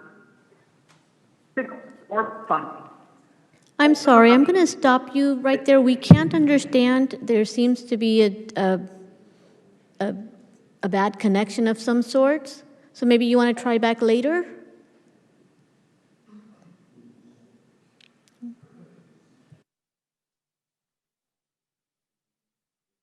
We seem to have lost him. Our next speaker is Theo, followed by Ed McNew. Theo, you may unmute your mic. Madam Mayor and council members, my name is Theodore Johnson and I'm a United States Army veteran. I strongly support the State Veteran Cemetery on the Artist site located on the former Marine Corps Air Station at El Toro. This issue has been delayed for far too long and it is affecting many veterans like me and our families. I have lived in Orange County for over 50 years. Most of my loved ones are here and this is where I want to remain. Throughout my service in the U.S. Army, I have earned a burial benefit for a federal or state veteran cemetery. We need to have a state veteran cemetery on the Artist site for all the veterans in our area. I know firsthand the difficulties of having to locate your loved ones to a veterans cemetery outside of Orange County. It puts an unfair burden emotionally and financially on the families who are already dealing with a loss of their loved ones. The Artist site was adopted by the City of Irvine on May 12, 2020, and has a $10 million grant from the Department of Veterans Affairs. In addition to the state of California is willing to provide the financial support to build and maintain the cemetery. Please do not delay this any longer and move forward with the Artist site now. Thank you. Next speaker is Cecilia, followed by Ryan P. Cecilia, you may unmute your mic. Hi. Good evening, councilors and everyone. My name is Cecilia Guo, and I want to express that we should find a place and build veterans cemetery as soon as possible, but not in Great Park area. Because Great Park area now is a busy resident area and will be an even busier commercial and resident area in the future. That veterans cemetery should have a quiet environment to mourn past heroes. Building in Great Park will have a very high cost, which is way more than the budget. Also, we'll have a lot of concerns like our residents said before. All these issues will delay the construction of the veterans cemetery. So Great Park is really not a good place to build the cemetery. The place should be a bigger area somewhere else with a reasonable construction cost. We respect our veterans. I think everybody likes seeing the cemetery could be built as soon as possible within the budget and no so many concerns. Not in Great Park area, maybe in the place in intersection of Freeway 91 and Freeway 241 area, which has at least like 200 acres. Maybe it's a good choice. Thank you. Next speaker is Ryan P., followed by Rushi. Ryan P., you may unmute your mic. Hi, I'm a Great Park resident and I live in Irvine over 20 years. I'd like to urge council members not to select Great Park sites for the Veterans Cemetery. City attorney and the council members already mentioned about the price tag and the complexity, so I won't repeat that. But it is very valuable land for living families around it, and I don't know who drew the map that Mr. Agran started distributing a couple months ago, but the study has no hiking trail, no perimeter parks, no giant US flag. It's just not there, period. So stop lying. Don't mix the patriotism with the local land use. And yes, we respect our veterans. And I do have a family member who has served our country. And it is someone's backyard. Just like we don't demand what to build on Woodbridge or the university communities, people from outside of the Great Park should not make decisions on the Great Park land use. And we pay the special taxes for the infrastructure near our community. Honestly, I cannot find a good reason to build it on Arda. The plan was designed about a decade ago. A lot of plans have changed, so it should too. There is no reason only the Veterans Cemetery to be stuck with the old plan where everything else around it has changed. Thank you. Next speaker is Rushi, followed by Annie. Rushi, you may unmute your mic. Hey, hi. Thanks for the opportunity to speak today. My name is Rushi. I live in Cadence Park.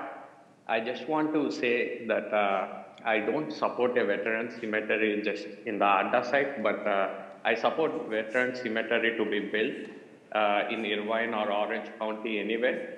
I am happy that at least Calvert considers that they want to put the cemetery in a place where the neighbors are happy with it, even though some of my Irvine residents who live in Wood Park don't care about our opinion. But as a city, I think it should be a decision where nobody is impacted. Second thing is, I wish the council members proactively move this thing to the next step and try to move the cemetery to some place other than the Adda site. And also if they could see if they could get some grant from the 5 Point, the promised 20 million or 40 million in exchange for the Adda site to support the veteran cemetery built on any other site would be a great thing. As from City of Irvine, we should always support veteran cemetery, even though it's being built on the Gypsy Canyon or anywhere. So I wish the council members show our support in a different way than building it in Arda site besides the homes which nobody wants. Thank you. Next speaker is Annie, followed by Alan G. Annie, you may unmute your mic.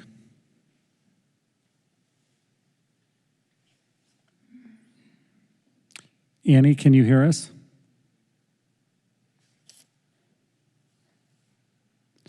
Next speaker is Alan G., followed by Simon Wen. Alan G., you may unmute your mic. Hi. Dear City Council members, I'm also a resident at the Great Park. So far, I've been doing some notes-taking on the previous neighborhood colleagues or friends or residents here. So according to my notes, 10 persons have spoken, and one was a bad connection, one supports the building the cemetery in Ada, and the rest 8 persons all object to having the cemetery being built in Great Park. And I second to all their reasons. Just quoting a few. PTSD, hearing disability in the future for the kids, psychological reasons, dropping value in the real estate property on top of the hefty tax we already pay. And also, as cited by Councilman Call, there's a possibility where the funding might not be enough when the site is being built halfway. If that happens, who should bear the most cost? Right? the financial side aside, the neighborhood who's surrounding that site will be impacted the most. So all these reasons cannot be overlooked. And I want to voice my concern as well. I want to voice my attitude as well. I support all the veterans, and I believe they deserve that cemetery in a good place, which is quiet, which gains the neighborhood support. But in Great Park, it is not the best option. I object to having it in ARDA. I object to having it in a golf course site as well. Thank you. Next speaker is Simon Wen, followed by telephone number 722. Mr. Wen, you may unmute your mic.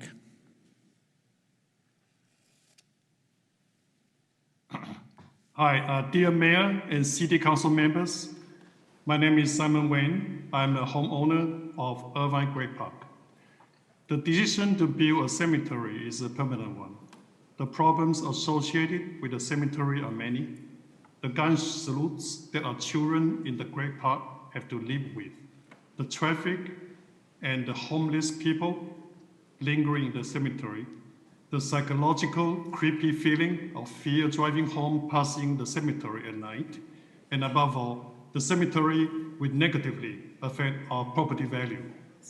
I understand the meaning of building the Southern California Veterans Cemetery. I would suggest locate it in a less populated, more tranquil, and beautiful location, such as a possible larger site at the intersection of 91 Freeway and Toll Road 241. Cities should prohibit burial in residential areas. Most municipals would plan a cemetery to an area where it is sparsely settled. Currently, in Irvine Great Park, thousands of houses have been built, and more are being built. Irvine Great Park is the future of Irvine. This is why we have invested our hard-earned money, paying mortgages, taxes, and mellows every year to the city. Planning a cemetery in this residential area will depress the property value. Irvine City Council should not locate a cemetery in the heart of Irvine Great Park. City Council should ask a basic question. Is the proposed location one which does not interfere with? And better still, is it one which even aids a good, logical development and future growth of the city? I hereby strongly urge the council to vote no to building the cemetery in the Great Park and relocate it to somewhere else. Thank you. Next speaker is telephone number 722, followed by Marie Claire Marshall. 722, you may unmute your mic.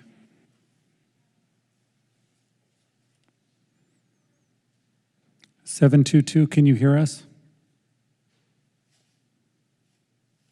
Can you hear me? Yes, we can hear you.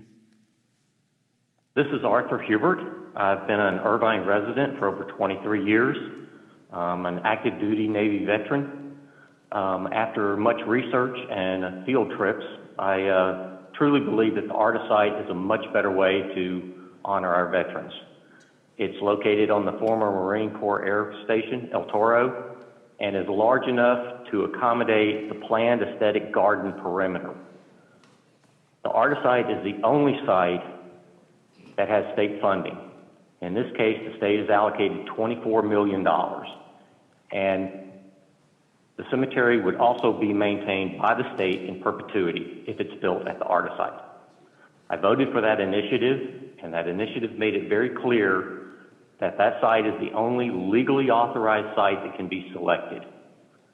The initiative was adopted by the City Council in May of 2020, yet a year has gone by and it's still being delayed. If action is not taken soon, the state is expected to reallocate those funds. Please move forward and show the respect to the veterans that you talk about and give them their promised benefit of a final burial place. Thank you. Next speaker is Marie Claire Marshall, followed by Farouk Bagani. Ms. Marshall, you may unmute your mic. Hi there, my name is Mary Claire Marshall. Hello, council members and everybody listening at home. I live in the Great Parks neighbourhood. I'm very excited to live in the Great Parks. I think it's a kind of utopia. It's a neighbourhood that the whole of Irvine should be proud of. This modern, exciting, filled with parks, fabulous neighbourhood. There's a reason why Irvine wins best city in the US and safest city in the US. And I think that the Great Parks is really a shining gem in their crown. I think it's an old-fashioned idea to bury our dead very close to our...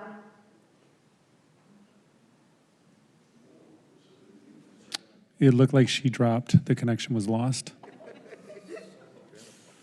The next speaker is Farouk Bagani, followed by Tiffany. Mr. Bagani, you may unmute your mic. Good evening, Mayor Khan, Council. Thank you for the opportunity. I have had the great fortune of being an Irvine resident for the last 8 years and a resident of the Great Park for the last 2 years. I wanted to thank all of our veterans for their service who are here today. And I wanted to highlight that there's been this continual agenda of assaulting those of us who live in this community. And I've now started to smell tendencies that lean towards, well, you're not originally from here, or you're not really part of this community. And I find that highly offensive. And there are certain people, led by Councilman Agron, who continue to vilify and assault those of us who proudly represent this country through various veins, through various cultures. And you know what? We pay our taxes. We're good citizens. We're not bad, and we shouldn't be vilified because we want what's right and safe for us and our families. And you know what? There has now been a huge outpouring of support from veterans around Southern California, outside of Larry and his cohort, that's saying Anaheim Hills is a good option. So you know what I'm going to say at this point is, we the residents have come together, voiced our opinions, and are very happy to work with a compromise. But we get this continual pushback from Mr. Agron. So my question to Mr. Agron, what is your agenda? What is your challenge, my friend? There are 20,000 homes being built in this area, over 50,000 residents. Why do you continue to have a problem with this? Why can't you accept the compromise and move along like the rest of us and work with this community to keep Irvine great as it is? Because these ratings don't come by creating falsehoods and challenges and lies and battles. They come by a community working together to make it a better place. So with that, I would also encourage all of those listening in today is to think very carefully about supporting someone who initiated this entire initiative, seems like he didn't get what he wanted, and is now grinding an axe and holding it to the fire, holding our feet to the fire for his misgivings and his challenges. Thank you very much. Next speaker is Tiffany, followed by Diana Tran Kim. Tiffany, you may unmute your mic. Hi, can you hear me? Yes, we can hear you. Okay, great. Hi, I'd first like to thank the council for this opportunity to speak. So I'm Tiffany Park, and as a current high school student and Great Park resident, I'm strongly against the veteran cemetery being built on the artist site. For one, as we all know, it's extremely expensive. And secondly, being a high school student at Portola High School, hearing gun salutes when in class is terrifying to think about. Not only would it affect over 1,300 high school students, but even hundreds of kindergartners through 8th graders at Cadence Park. Sharing a street with Arda means I would have to hear this 7 out of the 7 days out of the week. To be honest, I don't know how peaceful the supporters of the Arda site thinks the cemetery will be, considering the fact that it's going to be placed right between two schools filled with students ranging from 5 years old to 18 years old. So please put an end to this debate. And please listen to the Irvine residents who will actually have to face the consequences of having the veteran cemetery at Arda. Thank you. Next speaker is Diana Tran Kim, followed by Annie. Ms. Tran Kim, you may unmute your mic. Hello? Yes, Can we you hear can hear me? you. Yes, we can hear you. Hi, my name is Diana Tran Kim. I'm a resident of the Great Park. I live in Cadence Park. I'm a mother of three. I have a 3-year-old, a 6-year-old, and a 9-year-old that all will be attending Cadence Park Schools and Portola High School. I totally agree with the person that talked right before me, and my kids will be going through all these stages of school from kindergarten all the way through high school. And I've lived in Irvine for 5 years now. I moved here for my family. I came to the city of Irvine because I heard how great Irvine was and was great for families. So when I bought my house in the Great Park, I thought, wow, what a beautiful community, what great neighbors that I have. And I'm so proud of this city, and I want to make it great as well. I want to contribute. So when I hear about this cemetery that's going to be built next to my children's school, I'm completely baffled to have a cemetery with a gun salute in this day and age with what is going on with guns and gun control and schools. Why would we want to build something like that? Who thought of building a elementary school and a high school right next to a cemetery? I really hope that you consider changing the location of the cemetery to an area that makes more sense for everyone involved. Thank you. Next speaker is Annie, followed by Sean Wu. Annie, you may unmute your mic.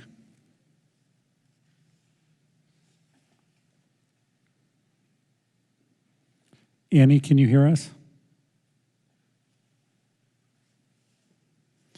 Next speaker is Sean Wu, followed by Mahesha S.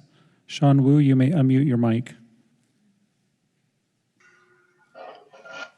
Hi, my name is Shan Wu. I'm a Great Park resident since 2017.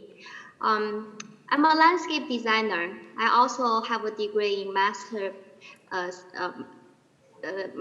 planning.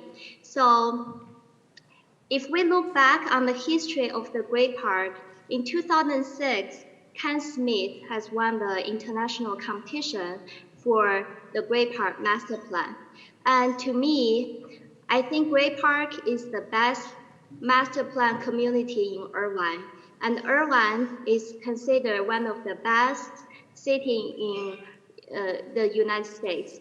So I think it's kind of no-brainer, not to build a cemetery in the center of the community, especially when it's close to the school, the high school, the kindergarten,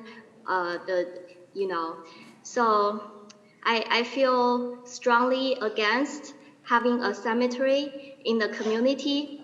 Instead, we could have more community amenities like, shopping center or a little, kindergarten or library, all these things that can enhance the Great Park and let the Great Park be great.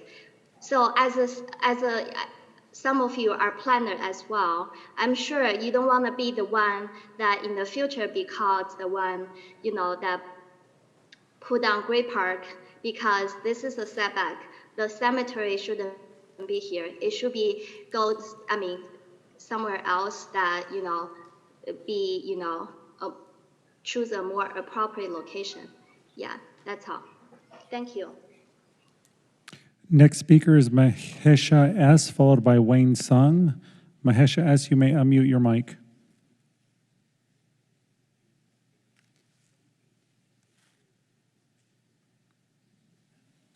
Mahesha, Hello? can you hear us? Yeah. Hello? Yes, we can hear you. Okay, yeah. Thank you for the opportunity. My name is Mahesha Siddegoda. I live in the Alter community, which is right across the Great Park.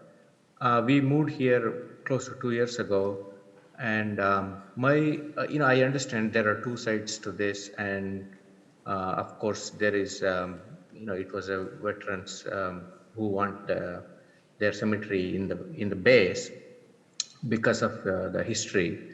But unfortunately, I think much of the decision was made much before the residents, the homes were built and residents moved in, and now we are realizing that there is going to be a cemetery. My request, and I urge the supporters of the cemetery at Arda location, listen to the residents who are going to live around the proposed cemetery, and please consider their request, maybe their culture, whatever, and also the financial benefit that comes with some kind of compromise is not a trivial thing, and especially there is no money that is set aside by the state or the federal government, or you have not raised any money yet. So take this opportunity, work with the local residents, and maybe arrive at a compromise instead of just having a binary option of either we are going to have it here or no other choice.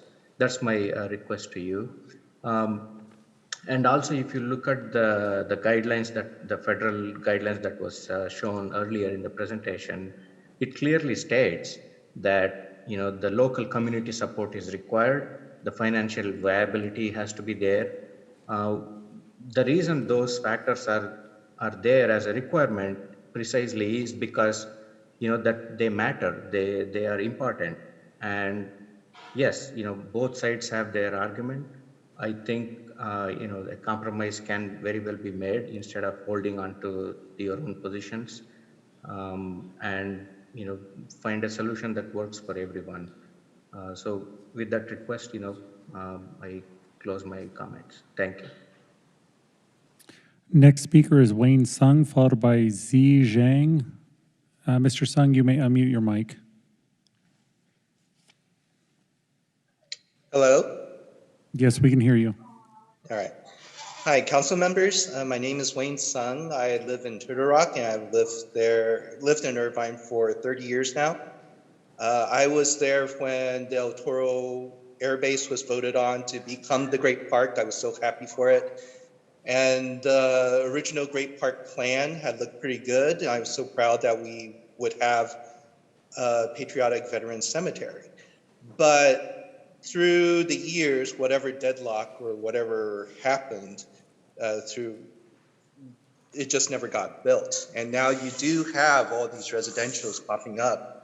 And it's not really a question of the plan anymore. It's a question of the people there. And even though I would still love to have the veterans cemetery, I have a feeling due to, and no offense, but the whole Irvine City Council's gridlock, deadlock, red tape, whatever you want to call it, that ship has just sailed. So whatever patriotism that is within the people, it's not the people's fault. I would say it's the Irvine City Council's. You guys just didn't go through. And now everything has grown around it, just like, plants grow around structures and eventually break them down. It's time to choose another site. And Dathman and the two state senators did say in that letter that you can choose another site, but you would have to do it quickly and now.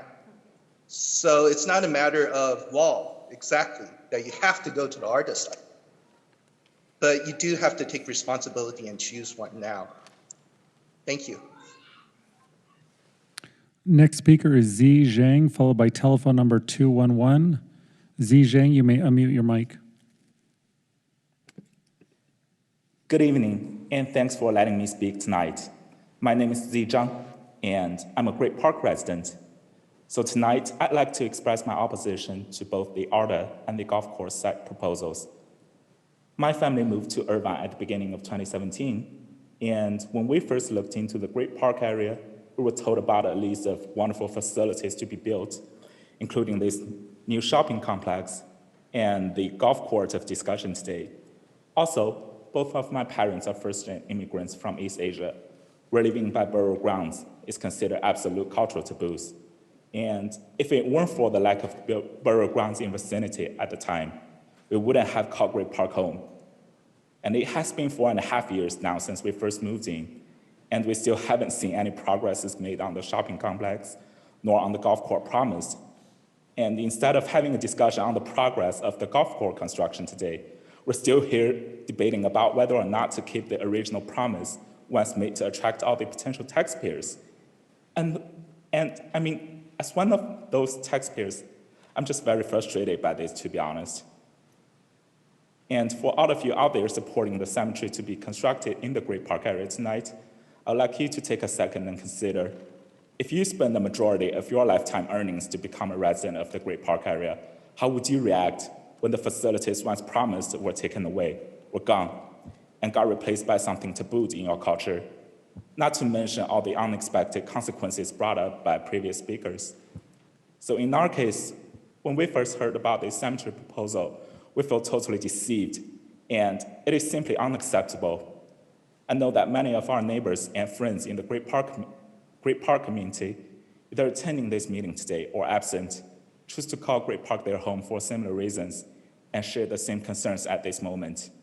We hope that the City Council can take our concerns for serious consideration and find a more fitting resting place for our honorable veterans. Thank you very much. Next speaker is telephone number 211, followed by John Yoon. 211, you may unmute your mic.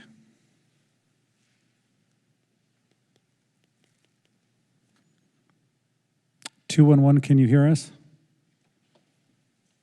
Yes, can you hear me? We can hear you. Thank you. My name is Sam. I live in Cadence Park, and I wanted to take a moment just to speak up for our furry little friends. I volunteer with dogs and horses, and you know, every New Year when the fireworks go off, I see very strong reaction of rescued animals to the noise. And so I'm concerned about the rescued pets and the pets that we bring into our home and the gunshot salutes that will go off close to residential areas, that these big, strong, otherwise happy-go-lucky animals will crouch under tables and desks and you know, potentially freak out children as well who watch them. So the noise is going to make an impact, and I'd like for you to consider that. And then finally, on the safety matter, I was the victim of gun violence in Irvine, in Cadence Park, and I'm concerned that any perpetrator will come and potentially use the opportunity of the gunshot salutes to, you know, potentially go for crime, as it will be muffled by the sounds that exist. So I do urge you to consider the safety of our residents here, our children, our families, and our pets. Thank you. Next speaker is John Yoon, followed by Mir Saeed. Mr. Yoon, you may unmute your mic. Hi, I'm John Yoon, and I am a resident of Great Park neighborhood.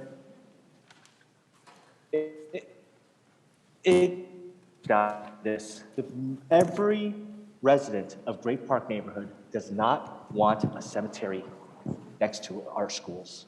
We don't want gunshot near our kids. We don't want all the strange traffic coming in and out all the time. It has nothing to do with the patriotism of any of the members who live inside that park. We pay a lot of money to this to Melrose and special taxes for living there. If you could give us a voice and position some of that money towards going to another location, I think most of the residents would vote for that. Please do not place gunfire near our schools. Please keep our streets safe and uncluttered. Thank you. Next speaker is Mir Saeed, followed by telephone number 260. Mir Saeed, you may unmute your mic. Hi, can you hear me? Yes, we can hear you. Thank you. I just wanted to take a moment and thank you guys for this opportunity to speak. At the beginning, when the gentleman was speaking about the criteria of the federal government for the cemetery, the number one thing was you have to have a buy-in from the local residents. And it's clear, regardless of if it's the majority or not, there's a lot of residents that are against this. And I think the voices of all those people should be heard. Secondly, when the councilmen were speaking, there was one councilman that sounded as he fibbed a little bit and didn't tell the entire truth. There's two councilmen that still have questions about this cemetery that need to be answered before a decision is made. With that being said, I think this has gone long enough, and for the peace of mind of the residents of Irvine, for the veterans and the people that live in Cadence Park, I think a decision should be made to move the cemetery to another location if there's one identified. If not, this conversation of building it in the middle of the great park, a decision should be made and maybe make a, find another location for this, because in the middle of thousands of homes, putting a cemetery is just not suitable. In addition to that, one thing that's been said by many people is these builders, Shea, Pulte, Lennar, have deceived many of the people that purchase homes. We were not notified that there would be a cemetery or plans of a cemetery, and they should be held liable to help maybe pay for finding a suitable location for the veteran cemetery. That's all for me. Thank you. Next speaker is telephone number 260, followed by Jamaica Aaron. 260, you may unmute your mic.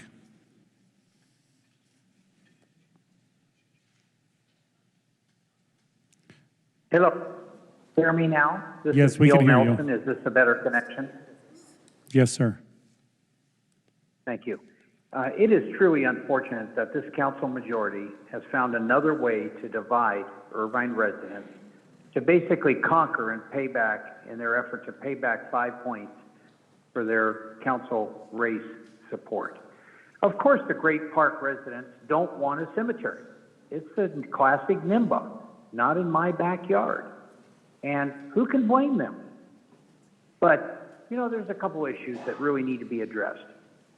Number one, whoever said there would be gun salutes? There are not gun salutes at Newport's Pacific View Cemetery for veteran memorial services. Pacific View Cemetery is next to Harbor Day School, which costs $25,000 a year. And they don't have gun salutes, and we don't have to have gun salutes at either the artist site or any other site, for that matter, at the Great Park. So for all you that are concerned, believe me, Councilman Abram and all of us who support the artist site, the majority of us don't want gun salutes. I certainly don't. And my son's in the military now. My dad was a veteran, an honored veteran. So I really believe this issue needs to be put back on the ballot for all Irvine residents to decide. Not just the Great Park residents, but all of us in Irvine. We all moved here at different times. And just because the cemetery's in your backyard and you're deceived, like the last caller said, that is not our fault.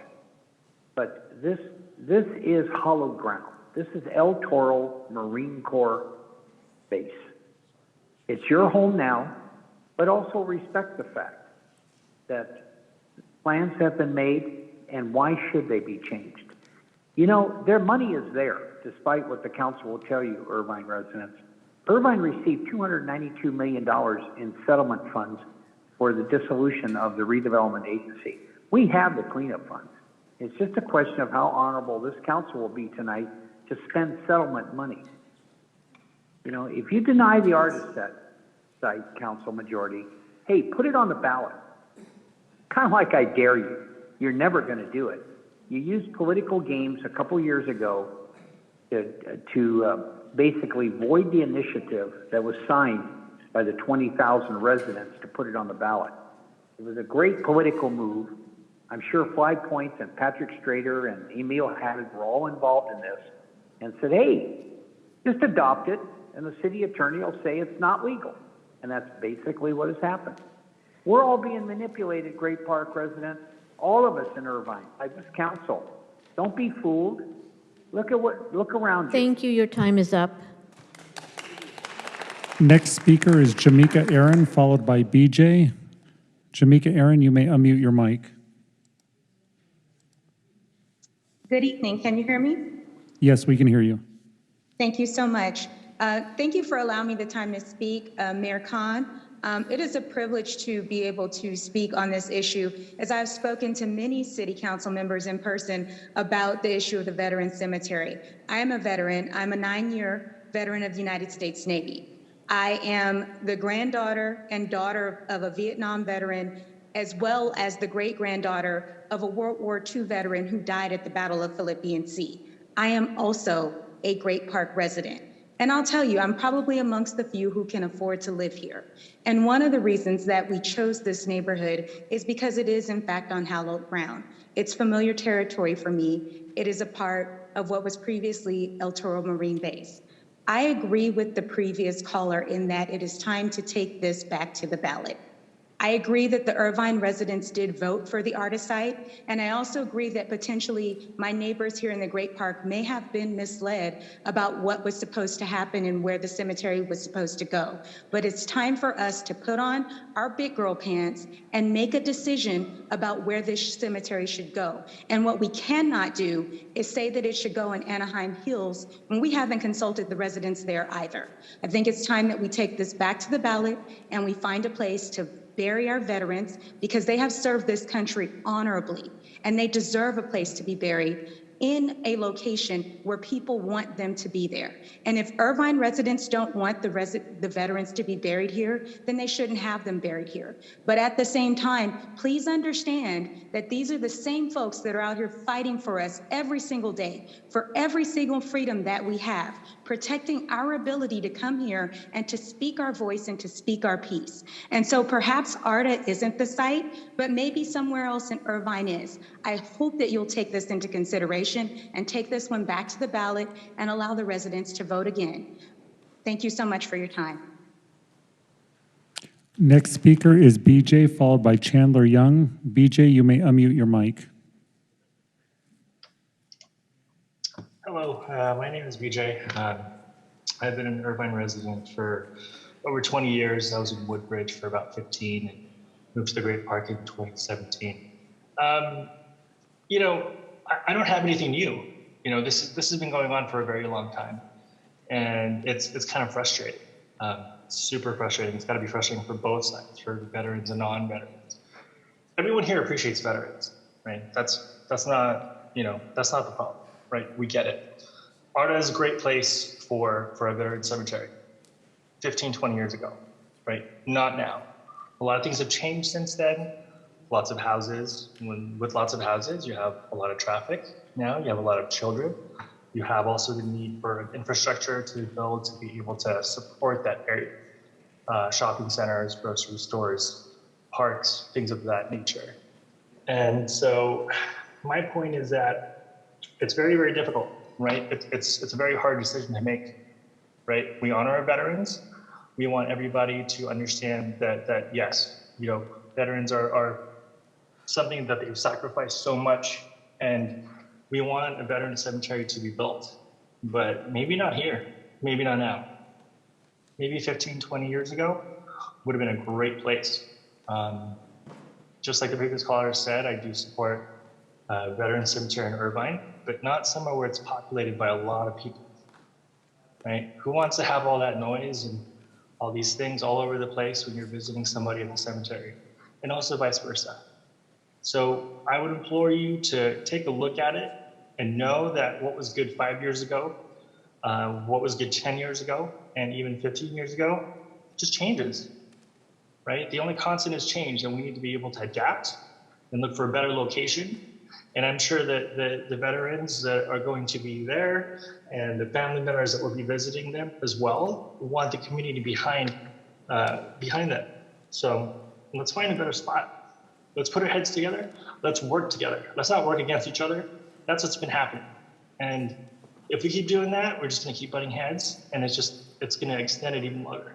Thank you. Next speaker is Chandler Young, followed by Ed McNew. Mr. Young, you may unmute your mic.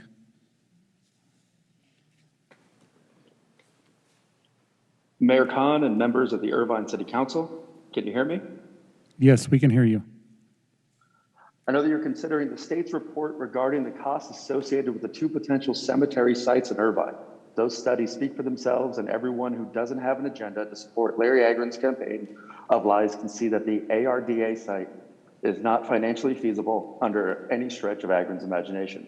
Simply, the ARDA site has never been studied or approved for a cemetery by the city of Irvine. As the residents have pointed out, the city of Irvine cannot take any development actions on that site without conducting a complete environmental review. Second, the initiative was irrelevant to the location of the cemetery. The initiative changed the zoning for Great Park land use by private developers. In fact, that is the only reason many of the people who signed the petition did so. They were told they were stopping private development. The Agren propaganda machine wants you to believe it was a site selection. It was not. Third, and this is the most important message tonight, Agren does not care at all about a veteran cemetery. Agren and his puppets, Kang and Kron, had complete control of the Great Park from at least 2003 to 2012.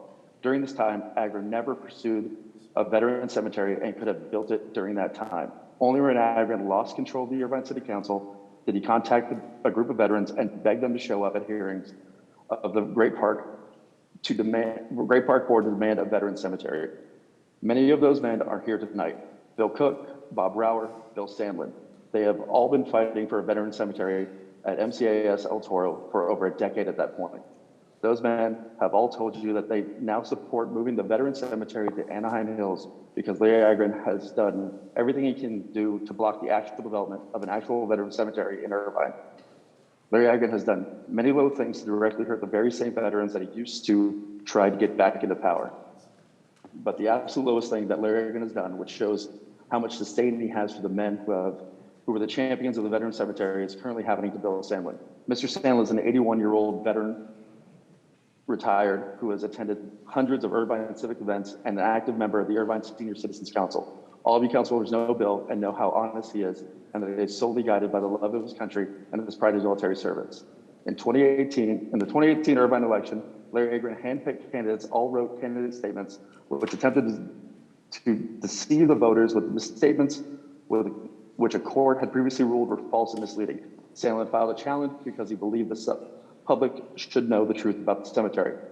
There was a very short trial of less than a day, and the court ruled that the candidates had a right to express their opinions. However, incorrect they were. Larry Agren and his son Kenny Agren, who have made a career out of being professional litigants, sprung into action, and fast forwarding to today, have seized Mr. Sandlin's personal bank accounts in an attempt to collect the judgment made of thousands of hours of alleged legal work.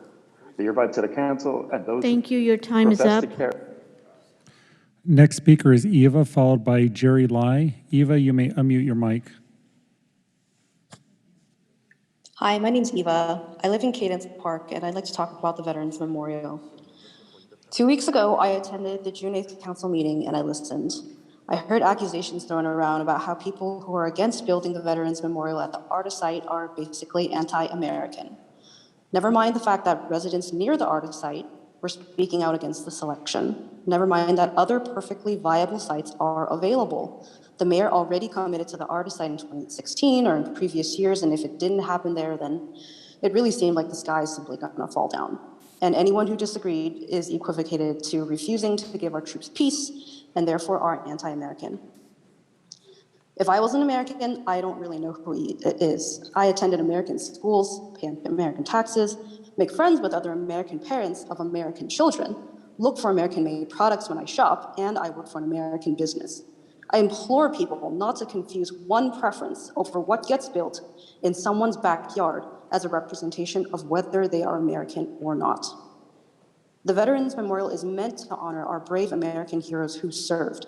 During this pandemic, I also heard many non-veterans who were called heroes. Frontline workers like nurses and doctors, retail and food workers, and volunteers who helped everyday people like me get through a challenging period in human history with some semblance of normalcy. Some even perished in the line of duty by catching COVID. Remember when healthcare workers had a severe PPE shortage? They still showed up and did their jobs anyway and showed us all what the will to make a living was and be there and just to be there for another human being.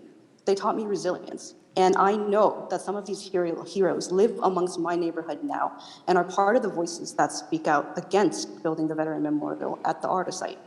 We all have our different reasons for speaking up, and we deserve to be heard. So I urge this council to consider an expedient path forward for the Veterans Memorial in a way that allows us to honor the dead, but also respects the living. Let's build it in a thoughtful and purposeful way, quickly and together. To my family, Irvine represents growth and progress. It's a drastically different place now compared to when my family last visited in 2012, when it was still empty land and it was ripe for development. And since then, so many wonderful homes and neighborhoods and schools have been built. And we're very proud to call the city our home. Thank you. Next speaker is Jerry Lai, followed by Marie Claire Marshall. Mr. Lai, you may unmute your mic.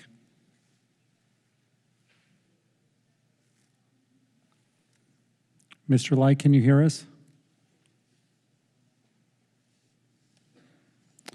Next speaker is Marie Claire Marshall, followed by Harry Lynn. Ms. Marshall, you may unmute your mic. Hello, council members, friends and neighbours. It's Mary Claire Marshall again. As I was saying earlier, I am very excited to live in the Great Parks. I do think it's a utopia. It's a neighbourhood for the whole of Irvine to be proud of. And I think it's an old-fashioned idea to bury our dead this close to our living. The Great Parks is Irvine's idea of how a utopian modern neighbourhood should be, and I just don't think we can make such a giant planning error as this.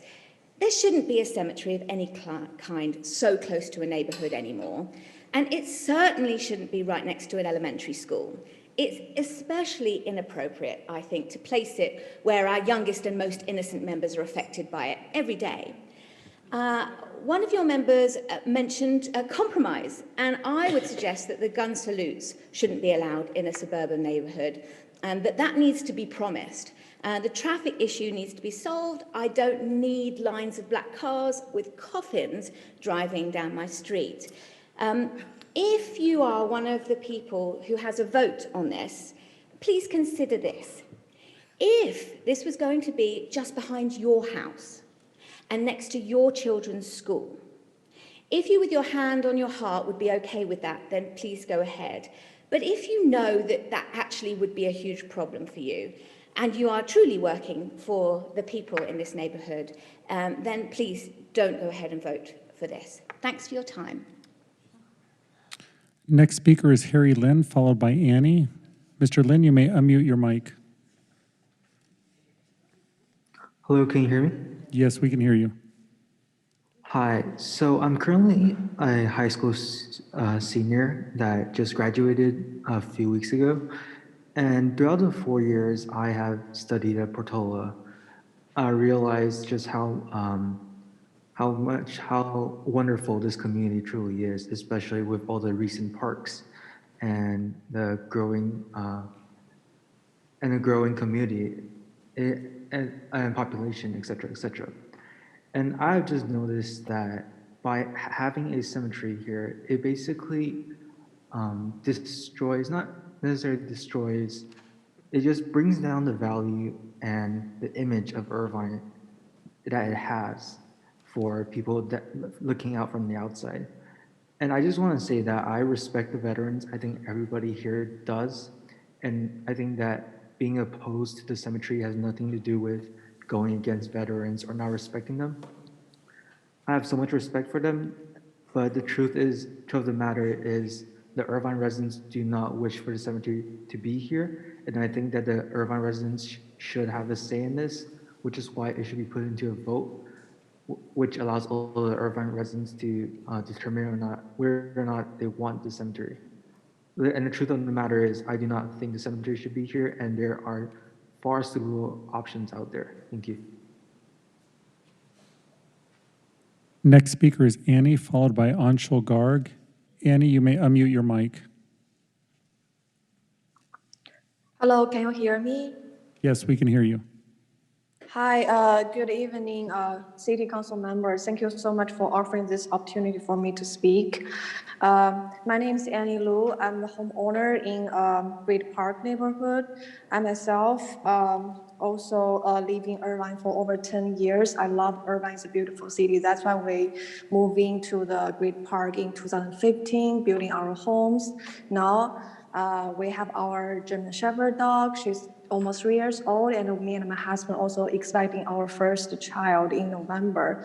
We're so happy we live in this neighborhood, but we're so concerned that, there will be a veteran cemetery building in our backyard because, like many of my neighbors already speak before, which I will just, want to emphasize first.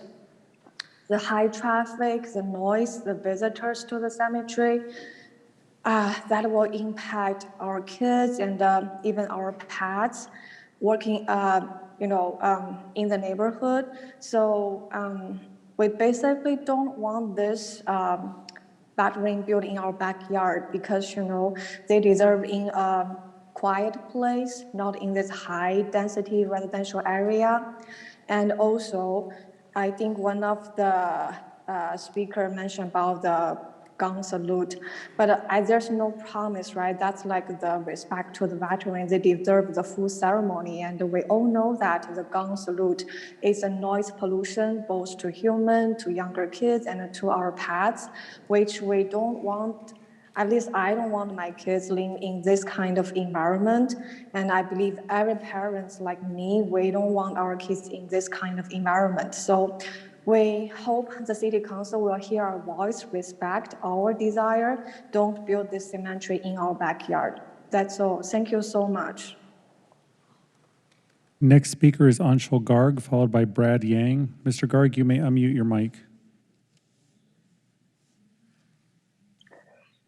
Hi, good evening, everyone, and the City Council members, Mayor Khan and Mr. Larry, Tammy, and Mike Carroll.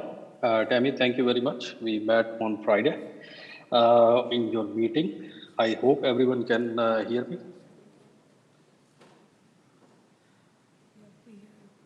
Can everybody hear me? Yeah, we can hear you. Oh, thank you so much. So I am Anshul Garg, and I am living in Great Park for 6 years. I was thinking to talk a lot, but I think when I got my turn to speak, everybody has said everything. So I just have one question from Mr. Larry Agron, that I just want to know who are these 19,400 plus people who have voted and decided the fate of the Great Park community, that what will be built where. So I just want to soften my voice, and with all the respect to the veterans. It is just that, as I said on Friday and discussed with Tammy a little bit, I just want that all the people who are living here, we should have a vote from them again, because the construction is still not at a stop in Great Parks. So either we should wait for everything to be built and then take the vote, or we should start taking the vote now and keep building the residential and whatever shops and whatever we want to build in Great Parks, and then finish the vote there. That okay, now is the point. Nothing is going to be built in Great Parks. Then take the vote. So I just want to say that please consider the people who are living here and who will have the cemetery at their backyard or in their front yard, because not everybody can have it in their backyard, right? So we just need to listen to them and take their vote too. So I would say that we should put it on the 22 ballot and figure out what we are going to do. Thank you very much. Mayor, could I just interrupt for a moment? I'm sorry. We're still in public comments. I know, but I just had a suggestion that... I think we need to get through public comments, and we'll come back to council How many discussion. more are there? I'm thinking about the people who are here. And Well, we wanted this to be as transparent as possible for the public to participate, especially those that could not come out here tonight. Yeah. So we're going to give them their chance. Just a suggestion. I'm perfectly happy and prepared to stay here as long as it takes for everybody to be heard. Just a suggestion that the people who are actually here in person deserve a right to be heard as well. Just a suggestion.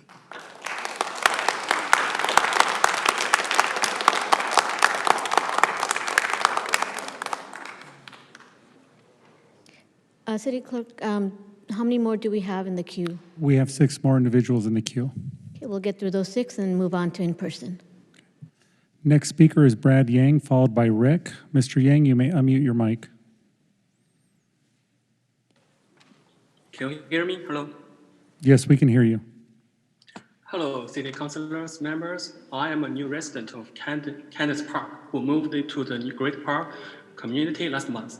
When I saw my new home, I started buying it in the house without any hesitation. Now, when I heard that a veteran cemetery will be built within a mile of my home, I was deeply shocked. The Great Park community is a vibrant and beautiful community where more libraries, schools, and shopping centers are absolutely needed. I strongly disagree the construction of a voluntary ceremony in the Great Park, neither ADA nor golf course, with the following 4 reasons. 1, there are many families with new parents in the big park. Their children in the Great Park, their children will be very scared when they hear the gunfire at the funeral. What's more, the funeral will proceed at any time and any day. The children would have to be in alert at any time. 2, most of the roads in great parks have only 2 lanes. The motor candidates who come in and participating in the funeral will definitely cause traffic jam. 3, the construction of a military ceremony in a park will be too expensive. It will be started as soon as possible in another quiet place and within budget. 4, the Great Park keeps many animals living in it. The noise of gunfire will definitely make them hard to stay here quietly and will cause the residents here scare them in the end. Finally, thank you all for your willingness to listen to my opinion. I thank all patriots for their dedication to us, and that's why I very much agree to build a ceremony for soldiers in Irvine City, but somewhere else. Thank you, that's all. Next speaker is Rick, followed by JB. Rick, you may unmute your mic. Hi, my name is Rick. I live in Irvine for 6 years, and thank you for City Council member to give me this chance to speak out. I think it's no reason to put the cemetery in a recent area, because if here is a kind of empty area, empty land, I think that's a great place to do it. But now it's a lot of people living here. So it should be built in some place, the more better view and not too many residents, especially if doing the cemetery in the resident area, I think consider for the culture and a lot of people's convenience, a lot of people's concern. They might force people to move out from Great Park, and that will cause a lot of problem, and that should be the city of Irvine's big loss. So I think I respect the people who service for our country, and I respect them. And I believe everybody also respect those people who service for our country. But there's just need to be reconsidered, because now there's so many people already living here. That's my opinion. Thank you very much. Next speaker is JB, followed by Ed McNew. JB, you may unmute your mic. Hi, can you hear me? Yes, we can hear you. Hi, good evening. My name is JB Hippolito, and first off, I want to say thank you to the City Council for the opportunity for allowing me to voice my concern. I am a homeowner in the Great Park, specifically in Cadence Park. Many of my friends and neighbors have already given their reasons and said what I wanted to say. So I'll keep this short. Please listen to the residents of the Great Park and hear our voices when we say we do not want a cemetery in our neighborhood, especially near our schools. So my father fought in the Vietnam War in the US Navy, so I fully support a veteran cemetery in Irvine, just not in the Great Park, which is a heavily populated residential area, and near our schools. And I think I've said this before to the in a previous council meeting. Think of the children. I have a incoming fourth grader in Cadence Park, and she's aware of this issue. And she has said, and her quote is, "I do not want a graveyard near my school. It's going to be very sad." So just something like that. Think of the children as well, and the impact and the mental awareness that it could potentially cause. Thank you so much for listening. That's all I have to say for now. Next speaker is Ed McNew, followed by Sissy Chen. Mr. McNew, you may unmute your mic.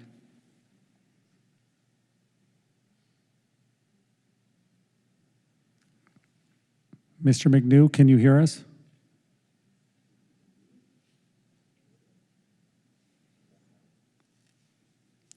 Next speaker is Sissy Chen, followed by Zhao Dan. Sissy Chen, you may unmute your mic. Can you hear me? Hello, can you hear me? We can hear you. Oh, good evening, City Council members. I'm Cici, homeowner from Cadence Park. I have 3 children with age 5, 2, and 3 months. Great Park is a very big community with more than 4,000 children living here. We do not want the cemetery to be developed within the Great Park due to many reasons. We have such a big number of people, especially children living here. All of the children and their families will be affected by construction noises, pollution, and the most important thing is the gunshot sound. It will definitely diminish children's health and quality of life of living. Sorry, give me 1 second.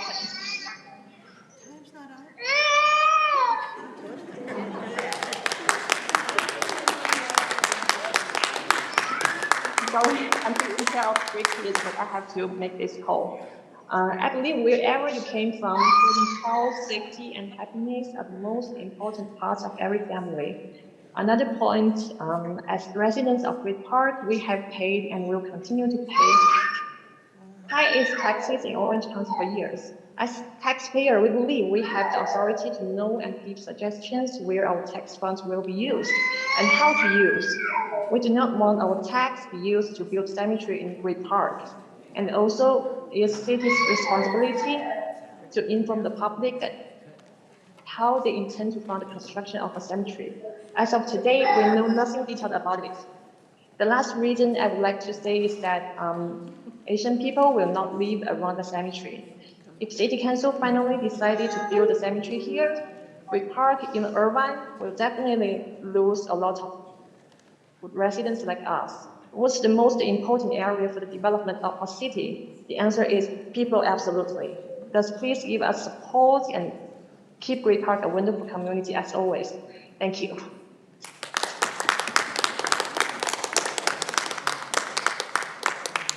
Next speaker is Zhao Dan, and we'll try Mr. McNew one more time. It looks like Zhao Dan dropped out of the queue, so we'll try Mr. McNew. Mr. McNew, you may unmute your mic.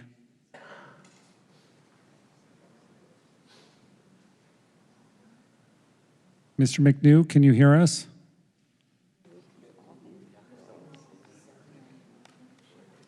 Mayor, we're still having trouble connecting with him. And we have Andy in the queue. Andy, you may unmute your mic.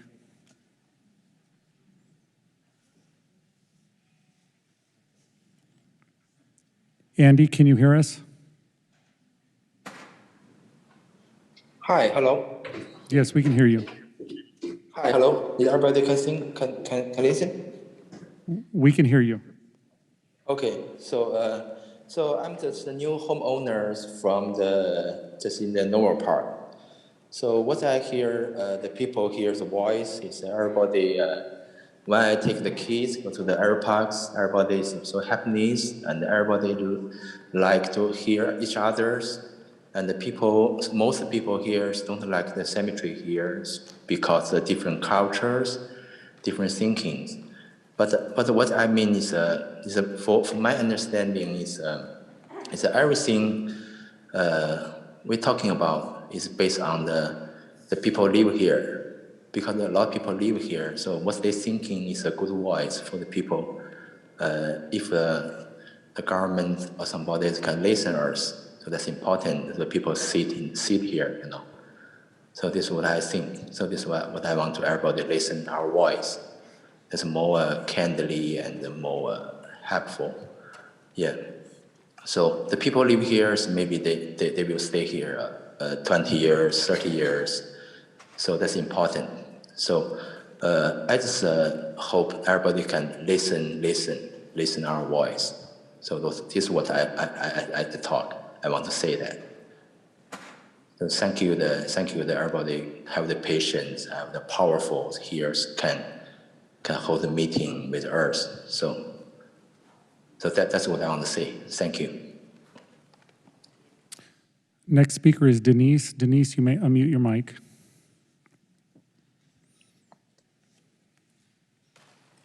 Hi, I want to thank the City Council for arranging this meeting, and I think it's very clear that many residents, we respect the veterans, but we have our concerns with the cemetery, and I just want to support the fellow homeowners that share the neighborhood with me.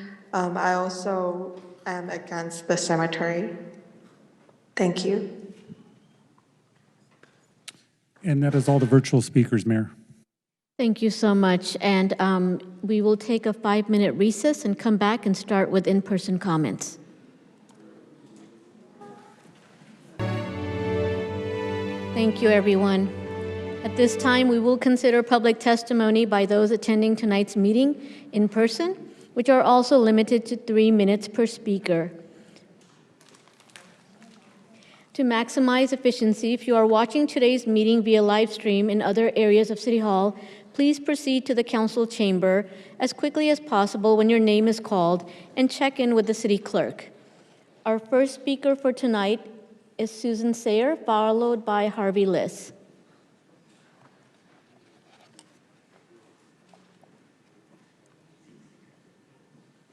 Hi, good evening now. My name is Susan Sayer. I'm going to try to keep this a little short because I know we got a lot of speakers left.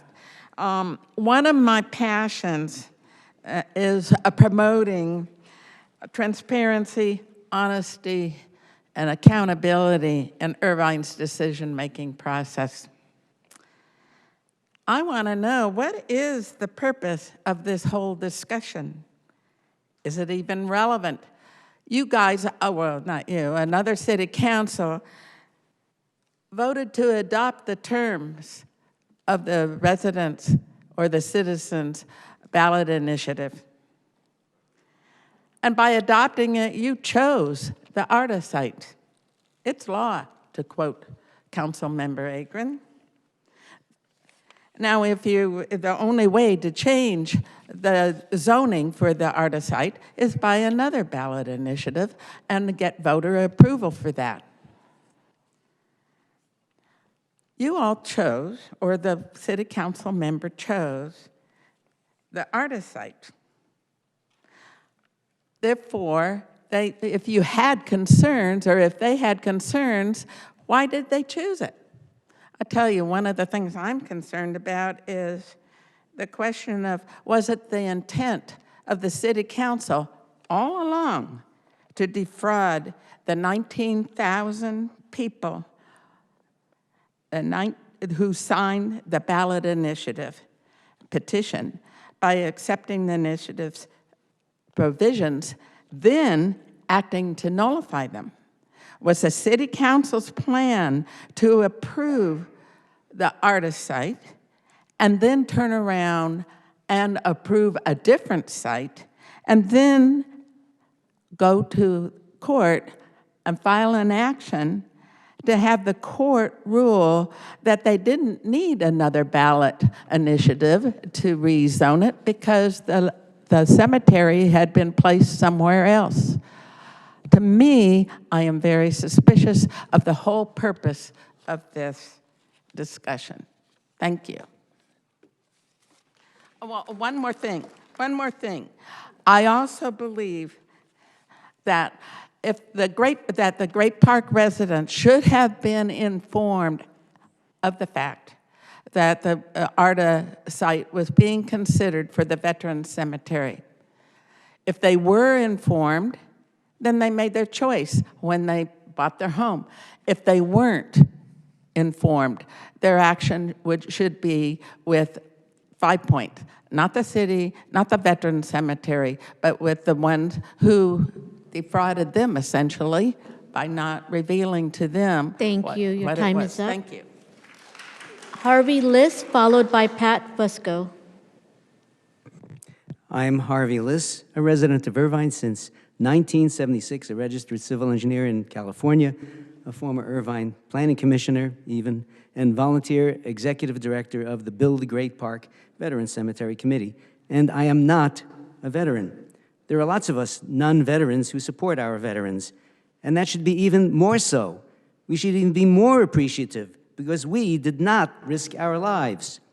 Unfortunately, we could have had the grand opening of a gorgeous state Veterans Memorial Park and Cemetery on Veterans Day 2019 had the City Council in 2017 just said go when it was fully approved and funded and ready to be built, and has been ever since, although the state funding is now a bit less only because this City Council refused to accept the offer of State Senators Umberg and Min a little while ago to put an additional $20 to $30 million into the state budget. The false propaganda has been flowing relentlessly since 2017 to thwart the state veteran cemetery on the ARDA site. A great irony is that the lengthy discussion of costs is totally irrelevant since the state will be paying the bill. And if the veteran cemetery is not on the ARDA site, who is going to pay to demolish the buildings and remove the asbestos and lead-contaminated soil surrounding some of those buildings? Which, by the way, is the only known contamination on the site. It's no more contaminated than the Great Park neighborhood surrounding it. Wouldn't you rather the state than the city pay for site clearance and preparation? And now we get a Calvet report comparing two sites, one of which, according to city law adopted on May 12, 2020, is the only site possible, the ARDA site, while the other site, the golf course site, was mandated to be studied by AB 368. And irony of ironies, wouldn't you know it, Calvet studied the wrong golf course site. Thank you for my slide. The number one image, you can see the site that Calvet studied. In image 2, site B is the golf course site that's referred to at the City Council meeting of July 23, 2019. In fact, on the bottom, you see attachment 3. That was the attachment on the staff report for that City Council meeting. And that was the site that should have been studied by Calvet. That's mandated by AB 368. They studied the wrong site. I don't know what you do about that, but since we're used to dealing in illegalities here, I guess that's just another illegality to just spin away. On the right, under 3, you can see both sites overlaid. It's the site that was studied is 750 feet away from the site that should have been studied, which was B. I don't know how they're going to resolve that. I think it's also outrageous that you put us here after the Zoom call-ins, sitting on their sofas at home while we're starving to death over here, although some of us could go out to eat at a restaurant. The people that show up here should be first, and the people that are relaxing at home should come second. This is absolutely ridiculous. Thank you very much. Pat Fusco, followed by Marianne Guido.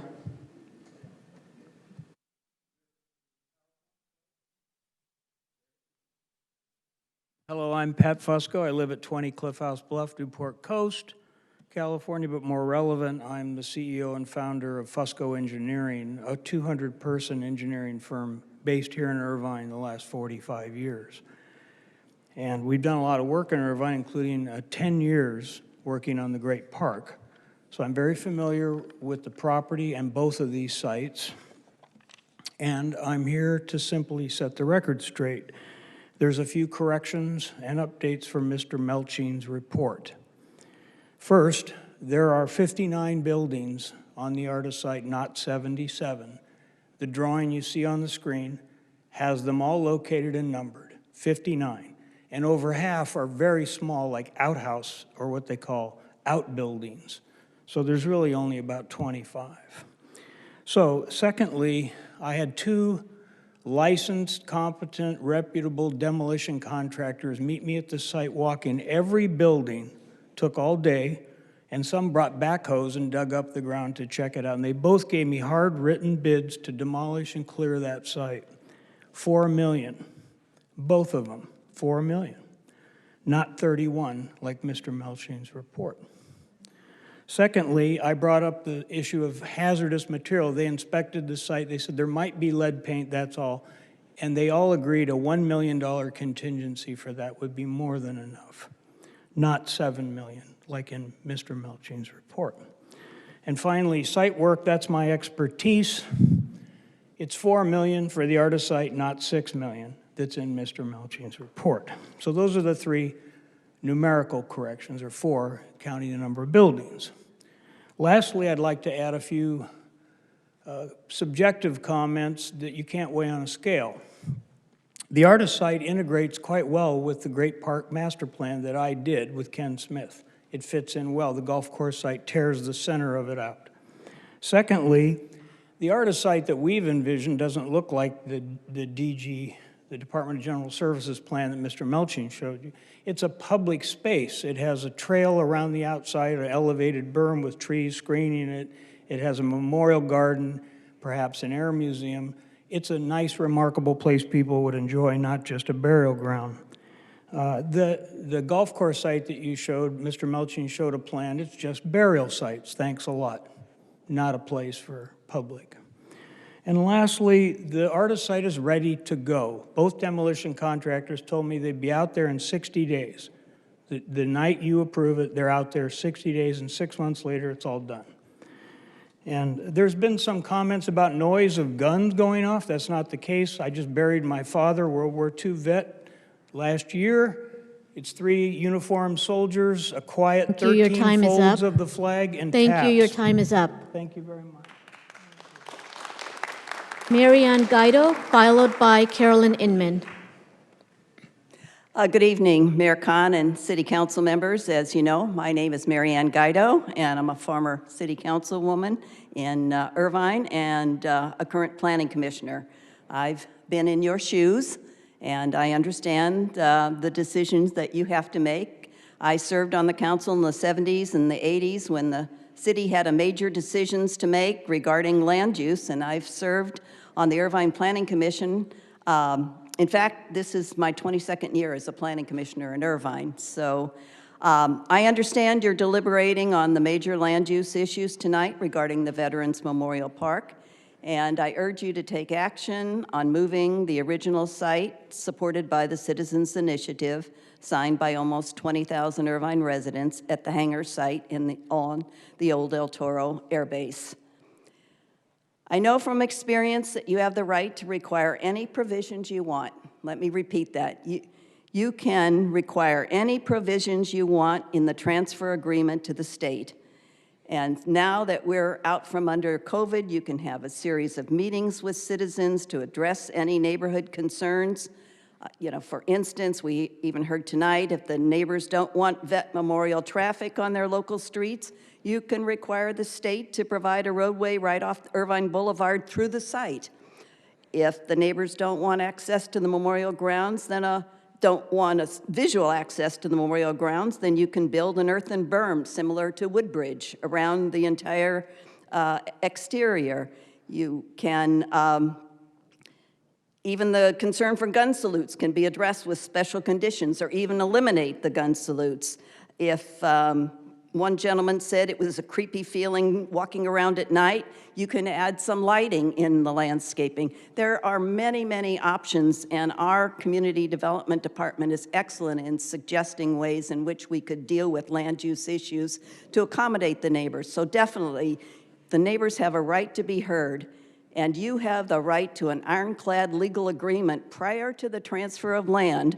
The city has entered into other land transfers that match the concerns of the public. And so tonight, I'm urging you to make sure that any land use and special concerns are addressed, and then move forward with actions necessary to carry out the Citizens Initiative and begin the long-promised Veterans Memorial Cemetery at the Great Park. Thank you. Carolyn Inman, followed by Jean Kaplan. Good evening, Mayor Khan, council members. My name is Carolyn Inman. I happen to be chair of the Senior Council and trustee for the South Orange County Community College District, but I'm not speaking on behalf of either of those organizations. I am here as a communication professional. For over 25 years, I taught communication courses such as interpersonal, multicultural, speech and debate, and others. I agree with Councilmember Kuo. The communication that many of us have had and listened to and been part of has not been the best. And it becomes very discouraging when we have ad hominem attacks, when we have overgeneralization, and I'm not going to say lies, but certainly misinformation that people perhaps say things that they haven't actually researched. There are 4 ways to communicate: reading and writing, as well as speaking and listening. The most important is listening, and we're certainly doing a lot of that this evening. I believe that the highest form of respect we can give another human being is to truly listen to that person. And that's what we do most of the time, and I think that's good, but when we don't, it's not good at all. There's a certain respect that comes with a good listener. If the highest form of respect is listening, then the opposite is true. It is disrespectful when you don't listen or some of the people don't listen, and I'd like to call attention to that. What I want to also say, though, is that Councilmember Kim, I think it's a really good idea to have listening evenings or, sessions where you listen to the people. But what I want you to think about is the fact that I was in charge of the petitions. I touched every single petition that came in and looked for discrepancies, whatever. So way more than 20,000 petitions came in. But so what happened was that we had, I think it was 138 volunteers collect those petitions. And every single signature, which was way over 20,000, because some of them were disqualified for one reason or another, every single signature represented a one-on-one conversation. So, Councilmember Kim, you had maybe 100 people at the most, counting tonight. We had 20,000 people that we talked to. And it's an overgeneralization to say all of the people don't want it at the Artisite. That simply isn't true.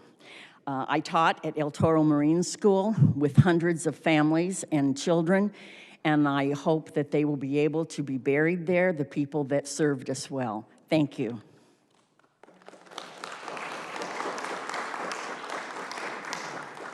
Jean Kaplan, followed by Pat Kennedy.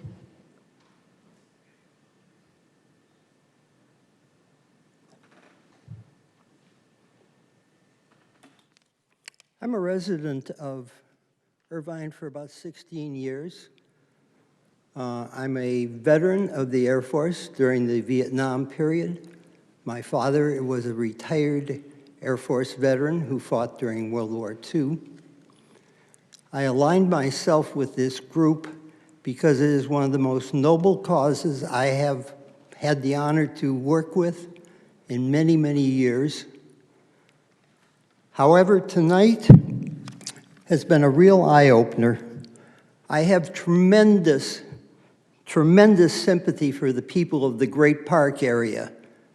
They have been duped so badly over the last 7 years by a conglomeration, a consolidation of builders and inept council members who have only had their own interest at heart.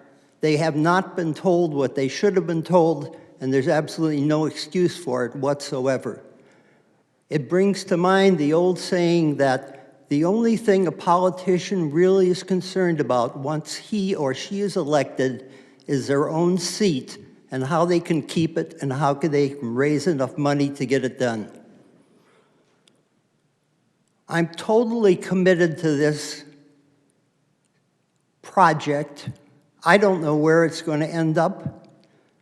I think that it's terrible what has been said in this chamber regarding Larry Agron.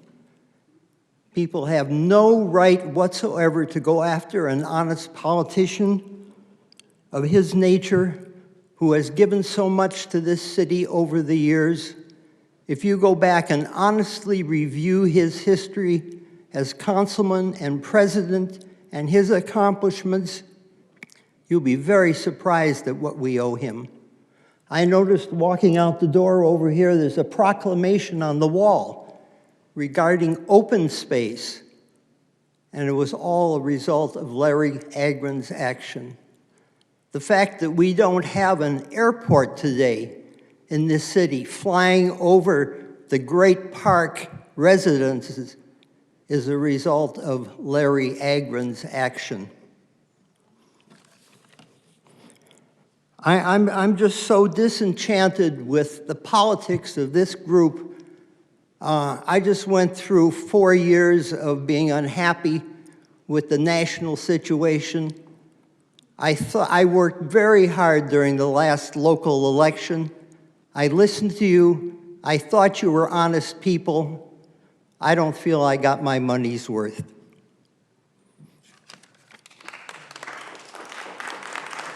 Pat Kennedy, followed by Jane Rushman.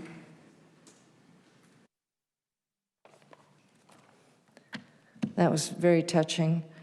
My name's Pat Kennedy, and my husband and I were excited to move into the first homes built in the Great Park. That was in April 2014. This was a dream come true. We had supported the fight to get the Great Park and watched the planning and now finally the construction. We were aware that the artist site would become a wonderful VA memorial park and cemetery with bike trails and walks. Shortly after we moved into our new home, we learned that the 4,000 home cap had become 6,000 homes, then 8,000, now we're hearing over 10,000. Recently, we learned that the original plans of the Great Park had not only been changed, but that the developer, 5 Point, had thrown it out. All the original plans are gone. Next, 5 Point decided that he wanted ARDA for commercial development, and again, the council supported that. And the tall buildings that he planned would have cost probably an estimated 10,000 cars a day traveling through. This is when I became involved with a group whom I'm very proud of. And we have been working on the design plans to present as a proposal. Our new friends and neighbors that we had not only signed our petitions, they asked their friends to sign. One of our neighbors who moved here from Jordan volunteered to become involved. He got more than 100 signatures on his own through friends, neighbors, and groups that he belongs with. And by the way, we won that vote 63% to 37%. I am so proud of my neighbors who tried to help, even though they may have come from different countries with different beliefs. When we attended a recent information meeting at the Great Park involving the artist site, we left early. We were disgusted when the moderator allowed disrespect from a few people trying to agitate the gathering by shouting unfounded accusations back and forth across the hangar. It seems many people purchased their homes and weren't informed of the VA Memorial Park and Cemetery. That wasn't their fault. To the public, ask yourselves, who gains the most by destroying plans made in 2013? This is truly a story based on sheer greed. To the Irvine City Council, you are bound by the law. Thank you. Your time is up. You have sworn an oath to uphold the law. Keep your word. Your time is up. Thank you. Build it. Jane Roshman, followed by Jack Fancher. Hi, my name is Jane Roshman. I have lived in Irvine since 1973. The El Toro Marine Base was an important part of Irvine. Many of us who lived here before the base was decommissioned remember it fondly. I lived under the flight path of helicopters and jets. They were noisy, but that did not upset us. That was the sound of freedom. And my 2 children who grew up there were not traumatized. But let me tell you a story. Maybe you can appreciate Joe's story since we just celebrated Father's Day.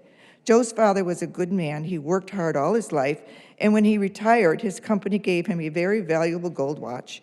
Joe's father had helped his company grow and prosper and saved it from hostile takeovers.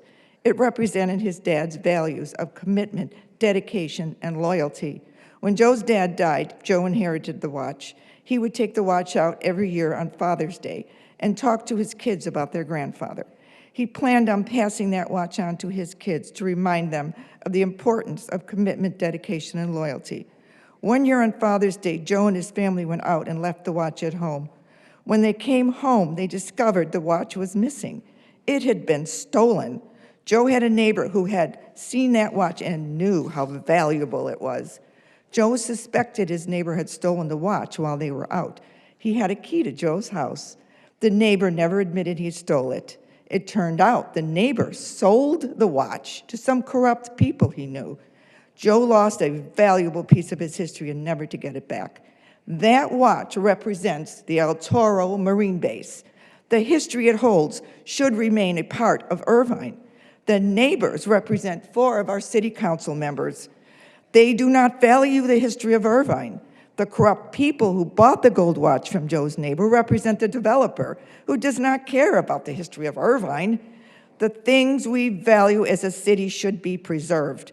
A veteran cemetery is the best and only way left that gives this city the opportunity to preserve a big piece of our history and to continue to honor the many veterans who live in Southern California and will die here. 2 of our current city council members, Tammy Kim and Farrah Khan, both pledged to support a veteran cemetery last fall when they were campaigning, but no longer seem to want one in Irvine. Many newcomers to our city are here because they want to enjoy the freedom we have in this country. Freedom has a price. So many of our veterans left from El Toro lost their lives. Thousands of Marines left El Toro to fight in World War II in the Pacific. Thousands left here to fight in the Korean War. Thousands left here to fight in Vietnam. Thousands never came back. How can we erase this history? Irvine will... Thank you. Your time is up. Thank you. Jack Fancher, followed by Bill Cook. I have a video.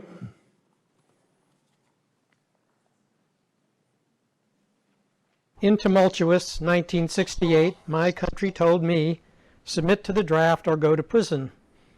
I took the oath and served commendably in the Vietnam War.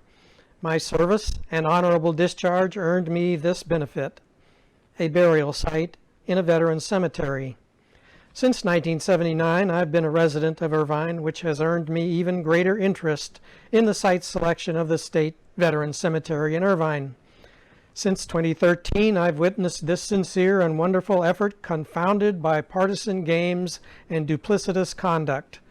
I have spoken about Golden Gate National Cemetery, full up since the turn of the century, where the remains of 2 of my uncles and my father reside. It is surrounded by expensive real estate. Here, I struggle with foreign nationals and speculators who claim they are abused by high taxes and Belarus without a veto of great park features. I struggle with the notion that my plaque in a veteran cemetery will emanate some vile effluvia that will bend the minds of children and deflate house values. I do support a veteran cemetery in Irvine, but I've always suggested an alternative site that has proven to be less complicated and less controversial. I've been suggesting the golf course site, not just because Irvine does not need a 5th golf course, but because it is owned by the city and not subject to the outcry of competing or adjacent uses. The golf course site is the best location in the Great Park, undivided by public roads, uncontaminated by dumped chemicals, uncomplicated by old structures and old underground pipes and cables. I was elated when the City Council adopted the golf course site in July 2019. Some citizens used the veteran cemetery to block the chance of a developer attaining development rights to the ARDA site with a misleading initiative. Sadly, the 2020 City Council avoided a special election that would have given Irvine voters their choice of the two sites by adopting a zoning ordinance inapplicable to the city or state. To donate the 100-acre golf course site to the state for the Southern California State Veterans Cemetery is such a good and honorable thing for our city to do. The only condition should be to limit the uses of the later phases to uses compatible with the cemetery and the Great Park, and return the property to the city if the cemetery is not funded within a reasonable time. Don't forget to get the in lieu payment from 5 Points for not building the golf course. Donate the golf course to the state and let the fighting over the ARDA site go on and on and on. Thank you. Thank you. Bill Cook, followed by Abraham Navarro. Good evening, Mayor and Council. I'm Bill Cook. I've been here before. I am the chairman of the Orange County Veterans Memorial Park Foundation, a board member of Valor, and on behalf of the Southern California Veterans Cemetery, I presume to speak for most, certainly not all, veterans of Orange County. I can do this with assurance because I know them, they know me. We work together, we party together, we ride together. And I can tell you, almost universally outside of Irvine, their opinion of Irvine ranges from negative to hostile with profanity. Let me quote to you from the voice of OC. While the land is currently owned by the city, we're speaking about the ARDA site, also called the Amended and Restated Development Agreement site, is owned by the city. It was formerly owned by developer 5 Point, which also has an arrangement with the city that guarantees them first rights to the land should it ever be put up for sale. When we finally got the opportunity as veterans to come to the table for some of MCAS El Toro, thank you, Governor Brown, for pulling $1.4 billion, we found that of 4,682 acres, 125 was left uncalled for and unentitled. That was spotted by a sharp-eyed member of our committee who was here present. And we said, okay, we need some land. We'll take the ARDA site. Now, the ARDA site served one party to successfully block the rights of the developer to reacquire the land should it ever be put up for sale. That served one party. It served the veterans. Served the veterans as a legislative placeholder, trade bait for something better. It also put Veterans Cemetery in the Orange County vocabulary. I got to move along here, so let me say something else. I was going to talk about, Mr. Carroll, you said the value of the land. You're going to be asked to put a sacrifice on the false god altar of a memorial park of about $250 million plus future tax benefits that you will lose. We have a better site in mind. It's just over yonder ridge in Anaheim. It was given to the County of Orange as parkland by the Irvine Company, designated by the County of Orange as a cemetery. In their title, it calls for it to be a veteran cemetery, and it's already in work. And we invite you to come and join us on July the 1st as we have a press conference and a rally on that site. And that's just over the hill in Anaheim Hills where we are welcome. Now, you have kept this issue captive in the city of Irvine for almost a decade, and the veterans are tired of it. We've been used as pitchforks on the manure pile of 5 Point hate, and we want out. We want you to make no decision on a cemetery, but join us in Anaheim Hills. Thank you very much.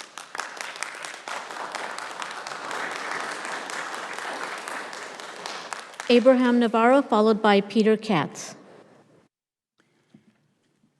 Good evening, Madam Mayor, members of the City Council. My name is Abraham Navarro. I'm an Irvine voter. I've been a resident of Irvine for the last 19 years. And I'm a voter and with a very good memory. I'm also a proud Marine. I served in 1965 to 1971. I also served as a commander of the American Legion Post 387. So I'm here to request that you respect and abide the will of the people. Simple as that. We have already voted. Irvine has always been a patriotic city, in spirit as well as in actions. Please don't change that. Please show our children, our grandchildren, that you honor the veterans by your actions. Please, no more superfluous obstacles. Enough is enough. Let's demonstrate leadership by accomplishing the mission, getting the ARDA allocation. And respecting our veterans, let's proceed with the ARDA allocation.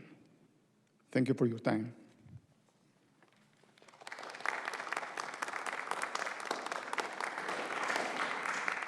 Peter Katz, followed by Nick Carter. Good evening, Honorable Mayor Khan. Thanks for chairing such a wonderful meeting, and the rest of the council. My name is Peter Katz. I'm a veteran of Vietnam and Korea and presided over 28 military funerals, so I know what military funerals are like. But what I want to start with tonight is to show you how action can work. In 72 hours, the United States Senate, by a vote of 100-0 and a House vote of 415-14, passed the 14th national holiday, Juneteenth, and it was signed into law 24 hours later. That's how government can work. In 1865, 2,000 federal troops arrived in Galveston Bay under orders of President Andrew Johnson to free 250,000 Texas slaves who were still kept in slavery 2 years after the Emancipation Proclamation. This was just 6 weeks after the assassination of Abraham Lincoln. In the 1940s, Japanese American soldiers were interned in concentration camps. In the 1960s, U.S. soldiers returning from Vietnam were spit on and called baby killers. Mexican American soldiers who fought in Vietnam, Iraq, and Afghanistan were deported and now living in tunnels in Tijuana. Asian American soldiers have been attacked and blamed for the COVID-19. And now, 159 years later, American soldiers are still fighting for the right to die and be buried in a decent burial place. It's time to end this war. Let's pick a site, and if you guys can't do this, give the county a chance to build a cemetery. We need a cemetery in Orange County. It's the third richest county in the nation, and the largest veteran population of any county in the state, with the exception of Los Angeles, and we deserve a cemetery here in Orange County. And if Irvine doesn't want it, and Irvine can't make a decision, let somebody else make that decision. You see this hat here? I was here when the Artist site first came up. We had these hats made in 2017. That's nearly 6 years ago, and we're still fighting over the same things. So either make a decision or move on, let someone else do it. Thank you. Thank you. Nick Carter, followed by Stephen Spriggs.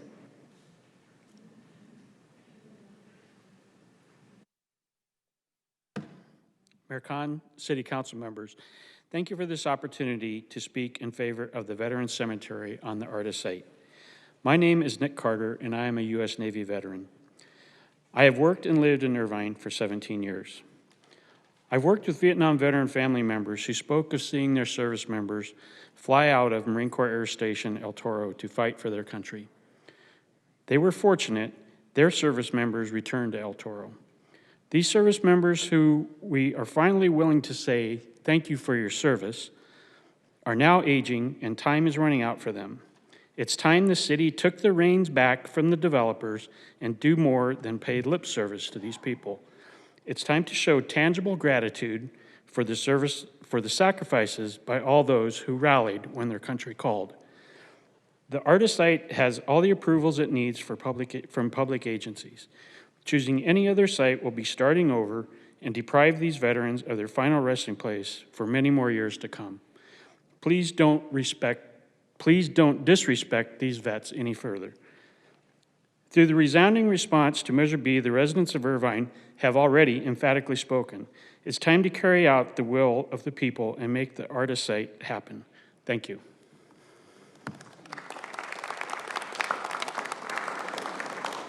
Stephen Spriggs, followed by Kathy Kukul. Madam Mayor and honorable council members, my name is Steve Spriggs. I'm an Army veteran, served in Vietnam from 1968 to 1969. It's been my privilege and honor to serve the veteran community for decades.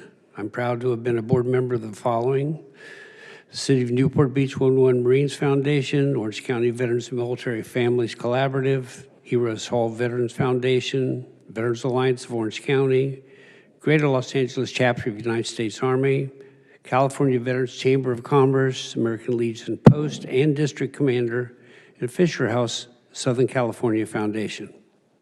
In all my years in the veteran community, I've never seen the unity and commitment demonstrated by our entire community on a single issue until the latest events surrounding our veteran cemetery.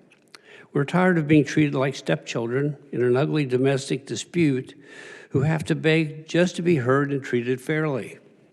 We had and continue to have a front row seat to manipulation and disregard of our commitment and service to our country. It is incredible the lack of respect, sensitivity, and understanding that some politicians demonstrate, expecting veterans to wait around, endure the impacts of competing litigation, not knowing when or what the courts will do. We often think this abuse is only the result of lack of concern among elected officials or a self-serving exercise of just counting votes. As we veterans age, we don't have the time to count votes. We're counting souls of brave men and women who have served this country and do not have a veteran cemetery for their eternal rest. I ask you to join us in counting souls and help us extricate ourselves from this endless quagmire in Irvine and pursue the possibility of building the cemetery on the property donated to the Orange County Cemetery District. Thank you.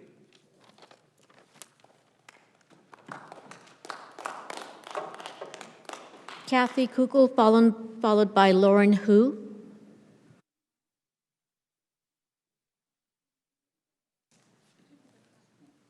I want to show you two things. Oh, okay. I'm sorry. My name is Kathy Kukul, and I don't have credentials like so many of those that have come forward, but I was married to a man that was in the bomb disposal squad of the Korean War. And he was the bravest person I ever knew. And I want to honor him. And the best way, in my opinion, is to honor him at a site where he gets recognized for being in on a military base. That's the reason I thought the Artist site was the best for him. I've waited 8 years. He passed away 8 years ago. And now I'm at my wit's end to know what to do with him. When he passed, he was saying, should I go to the Riverside Cemetery? Should I do that? And I said, we never go to Riverside. We need something close, and I will follow you. And that promise I've been carrying for 8 years, and nothing seems to be resolved. So I'm only speaking as an individual, not with a lot of credentials, but I want to honor my husband, and I think the Artist site is correct for 3 reasons. I appreciate all of the feelings that people have had that moved around the great park. I do. They got duped. Nobody told them the truth. But there should be a compromise here, and I think there is. If I remember correctly, the design of this Artist site is to build high berms around the side so that people that live there will not see the cemetery. And if anybody's been to a cemetery, they know it's the quietest place in the world.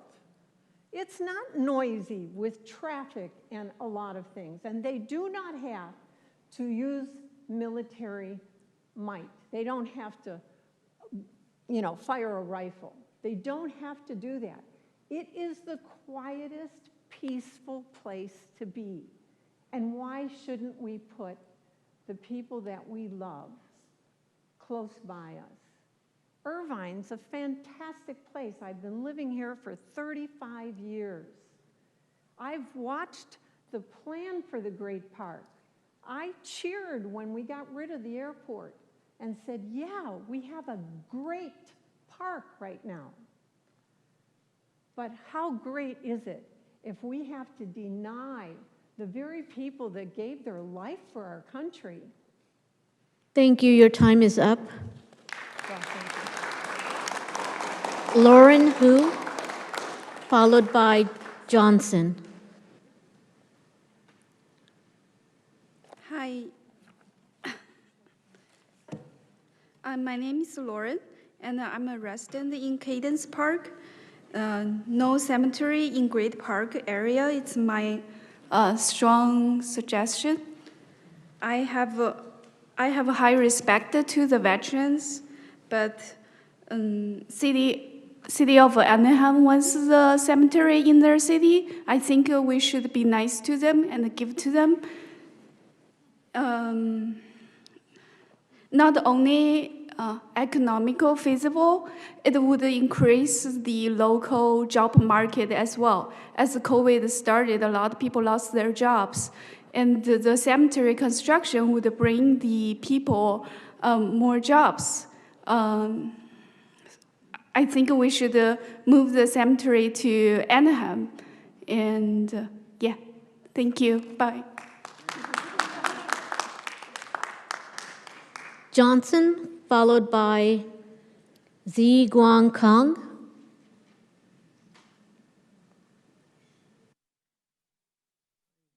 Good evening, council members and mayors. If I can have your permission to translate for some of our speakers who do not speak English fluently.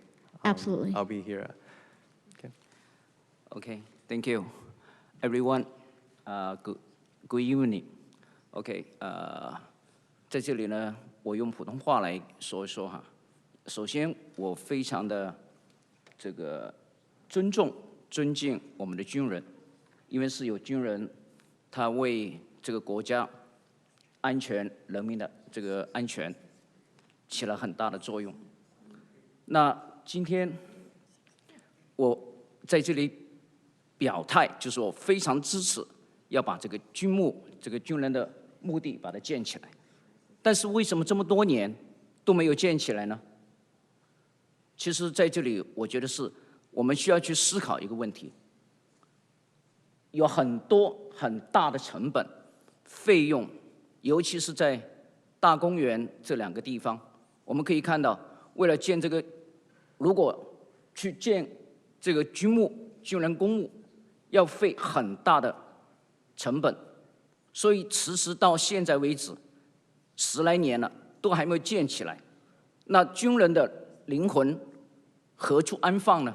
我觉得作为政府，作为很多人，我们都需要去考虑，有没有更好的选择、更好的地方，可以让军人的公墓更快的建起来，让我们这些尊敬的军人，他们的灵魂是可以安放的。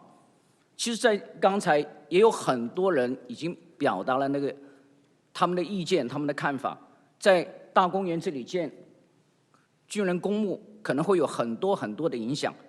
我相信你绝对不希望你的孩子正在上课的时候，突然就会有咣咣的一些声音出现，还以为是究竟是什么事情发生，搞不清楚。还有当然各种各样的一些事情，随着我们尔湾的发展，尔湾是个非常伟大的一个城市，会越来越发展的越好。那同时各种各样的成本也会越来越多，越来越大。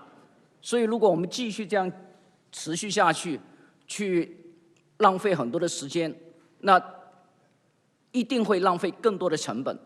我相信，如果继续的要费很多的时间、很多的精力，去搞很多的成本，去浪费很多的这个成本，去建这个公墓。这个公墓可能还会持续很久，也建立不起来，也没有办法去建起来。所以我觉得大家可以去真的好好去思考一下，有没有更好的选择、更好的地方，可以让军墓更快的建起来，也同时让尔湾、让大公园这个尔湾的未来有一个更好的一个环境，一个教育的环境，一个生活的环境，然后让更多的事情都可以变得更加的完美，更加的 perfect， 更加的好。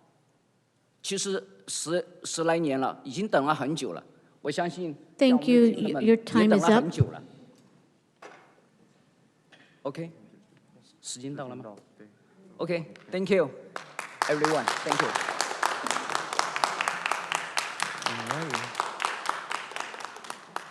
If I may begin translating for Johnson. Yes. First of all, he mentioned that he completely respects all of the veterans, especially the ones who have passed away. They provided safety to the country, to the nation, and I truly support having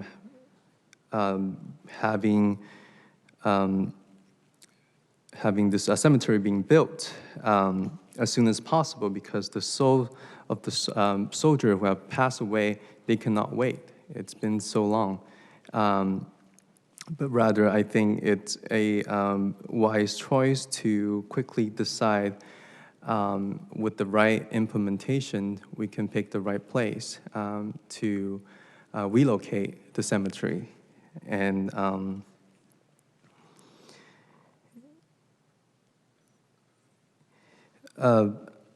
I just basically wrap up the most important point of what Johnson had said tonight. Thank you.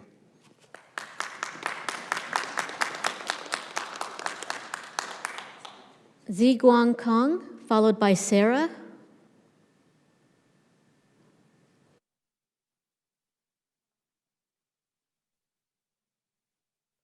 Good night, everyone.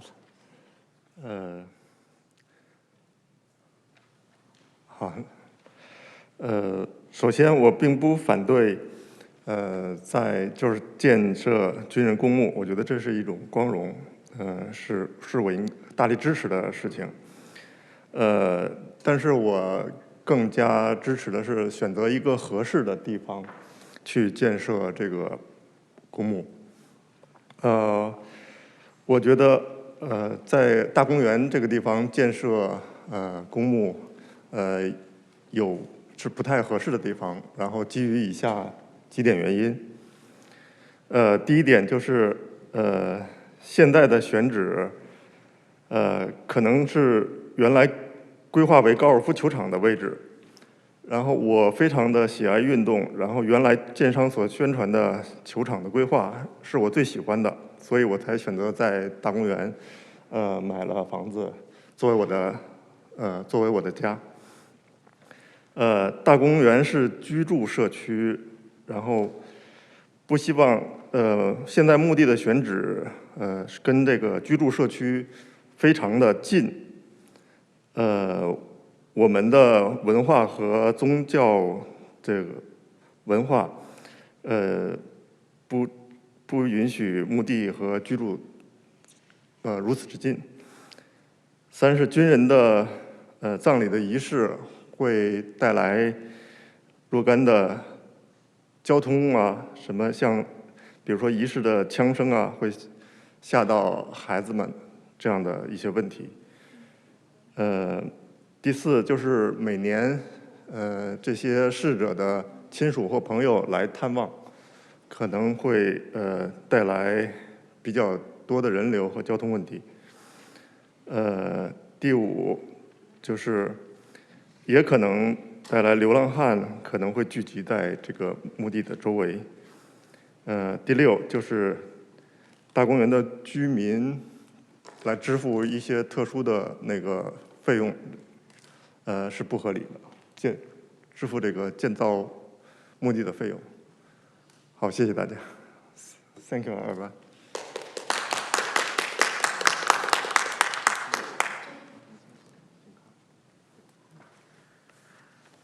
All right, I will now translate for Mr. Khan. First of all, he expressed that he do not disagree with having a cemetery. The reason why he purchased this, decided to purchase a home in Great Park is because he's a sport enthusiast and he loves, all kinds of sports. And culturally speaking, it is, coming from the Chinese culture, it is inappropriate to live nearby to a cemetery.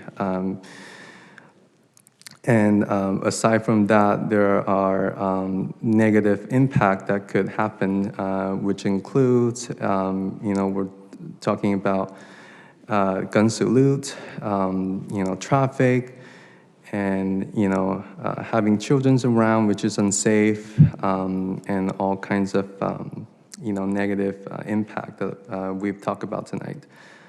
And another factor is that it may create some kind of gathering for homeless to live in, which is not ideal in the end. This is pretty much it. Thank you. Sarah, followed by Allison. Good evening, everyone. Thank you so much for giving me opportunity to be here. There's a couple reasons for me to support the golf court in Great Park. Number one, children will be happier to play around the golf court than the cemetery. Number two, imagine today is your wedding day or your children's wedding day. Do you prefer to see somebody who was buried in the cemetery or just a golf course? You're all smart people, I'm sure. Number three, don't get me wrong. Since I was a child, I respect the veterans tremendously. I know they do a lot and work so hard for everybody and protect the country. I appreciate that. But I think it's better for us to use the fund, use the money to being a more enjoyable and more meaningful way. For example, shall we create more job opportunity for retired veterans? Or we can create a foundation for the veterans' family, right? From the cost perspective, I think it's better to build a cemetery somewhere else is cheaper. Then we can use the rest of the budget and the rest of the tax money to help more veteran family. I have heard a lot tonight that ELDA is the only place to build a cemetery. I don't think that's true. As we all know, there are always more solutions to one problem. Who made a decision? Human being made a decision. Does that mean they can change the decision, right? Yes, I think it's better, to move the cemetery to somewhere else. That's win-win for everybody. So after all, my family and I are looking forward to seeing golf court in Great Park. Thank you so much.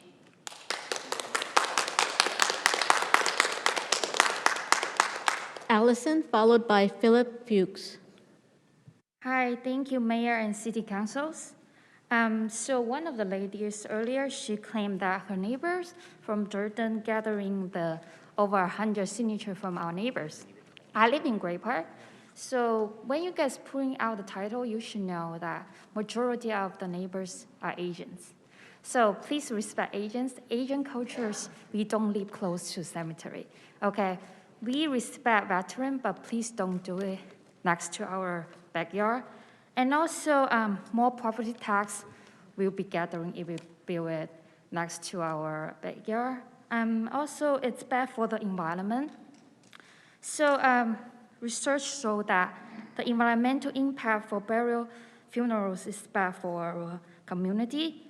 The burial of coffins can pose an environmental and health hazard since the metals that are used in coffin making can corrode or degrade into harmful toxins. This can leach into the surrounding soils and groundwaters. So we live in Great Park and then we have nephews and nieces in the future, our kids, we don't want that. Thank you so much. Philip Fuchs, followed by Marjorie Ma. Thank you, Mayor and City Council members. My name is Phil Fuchs, and I'm a long-term resident of Irvine and a California veteran. I served during the Vietnam era. I would like to say that whatever decision that you make tonight, whether it's for or against putting the cemetery here, shouldn't be viewed anyway as being either un-American or unpatriotic. I think that a title that's been pushed out there is if you don't support the artist site or one of the other sites, you're unpatriotic, and that's not the case. I'm going to also use a line that was sort of in a movie that Councilmember Kuo used. He talked about a movie, and I'm going to talk about one. Hopefully you remember the movie, the War Games. In that, the computer, which was called the Whopper, ran simulations of how the war would be fought between the United States and Russia. And through calculations, constantly doing that, it figured out ultimately that making no move was the best move. Making a bad decision and trying to correct it couldn't be done. It would be a total annihilation. So I asked the council, when they are looking forward to making their votes count tonight, you take into effect that maybe the best decision is, at this time, no decision. That putting it in Irvine, maybe, as it was said earlier, maybe it's not the right decision at this time. Maybe it was 10 years ago, 15 years ago, when the park was first being planned out. I support one of the things that Councilmember Agron said back when the original plans were made. Ken Smith put in a memorial. He did not put in a cemetery. I support the fact that if you want to do something at the artist site, then make it a memorial. Make that beautiful walkway, put inside the things that you want, but don't make it into a cemetery. Allow the veterans to have the cemetery and myself to be buried in the Anaheim Hills facility and support that area instead of putting it into the neighborhoods. Again, I think I told you on Friday that I don't want to be buried in contaminated ground, and there's no way around the fact that the most polluted area of the base was the flight line, and that's exactly where the artist site is. So thank you very much.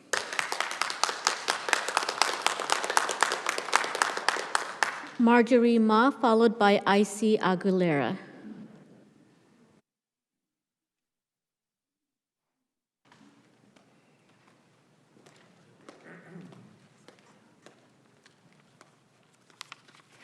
Dear Mayor, dear Councilor, thank you. I really appreciate all of you. You work so hard. It's so late, but you still work here. Because of you, we have beautiful city. I'm so glad to move Irvine. You know, I'm new immigration. We always so proud of Irvine because this city is the most safety city in the United States. So we want to go on the same safety place. And at the same time, we really, really appreciate soldiers. Even we against to have a cemetery in the Great Park, but we really, really appreciate all of you. Your service for our country. You help all of us. You protect all of us. In our country, we really appreciate all of you.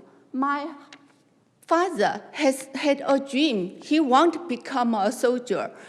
And my husband was a soldier. So we respect all of you. But why we don't build in the Great Park?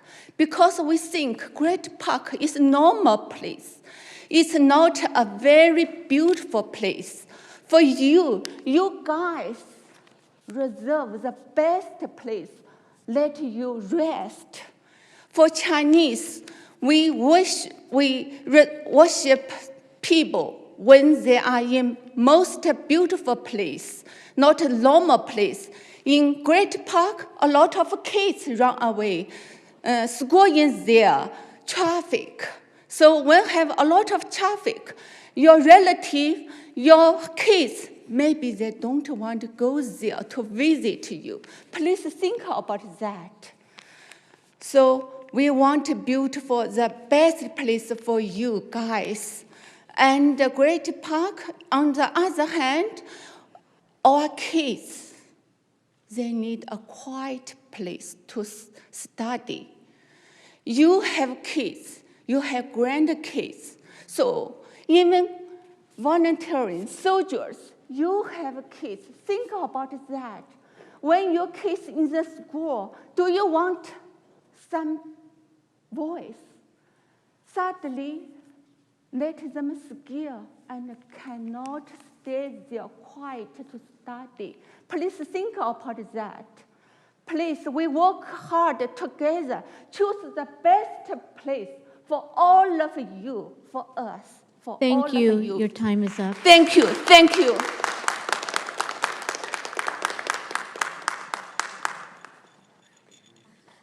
Good evening, Mayor. Good evening, City Council. I really appreciate the opportunity to come tonight and participate in this democracy. And this is what democracy looks like, as long as of an evening as it's been, and this is what my father fought for. So my great-grandmother's name is Manuela Chavez, and she lived on a rancho in 1890 called Chavez Ravine. My grandmother, Refugio Chavez, met my grandfather in 1910, but they had to move to Colton, California, because they lost the land. The LA mayor and the city council stole the stadium, the land, and named it Chavez Ravine and built a Dodger Stadium. So fast forward to 1943, my father, one of 11, drafted along with his older brother and younger brother, all three of them, to fight against the Nazis. Both of his brothers died in combat and were buried in Europe. My father made it home and moved to Laguna Woods in 1975. He watched as the fight for the Veterans Cemetery on the artist site kept getting pushed back, but he tried to hold on. And in 2018, he died without his dream of being buried at his historic El Toro artist site. He couldn't wait. So now, this is kind of a U-turn here, but I've been in California a long time. I mean, I go back way for so long that I've seen a lot of changes in California. And what I'm worried about is the 5 points, and as California's confronting such a horrible drought. After going and checking out the 5-point website today, they were designed and developed mixed-use master plan communities, Orange County, Well, retail, entertainment, schools, recreations, 40,000 homes built, 20,000 commercial sites, 60 big investment for these people who have come here and thought that they're going to put a lot of money down on a piece of property and it's going to grow and grow and grow, and they're going to get their money back. But let me tell you. I'm sorry, your time is up. Anyway, thank you very much. Next, we have Nick Berardino, followed by Robert Brower.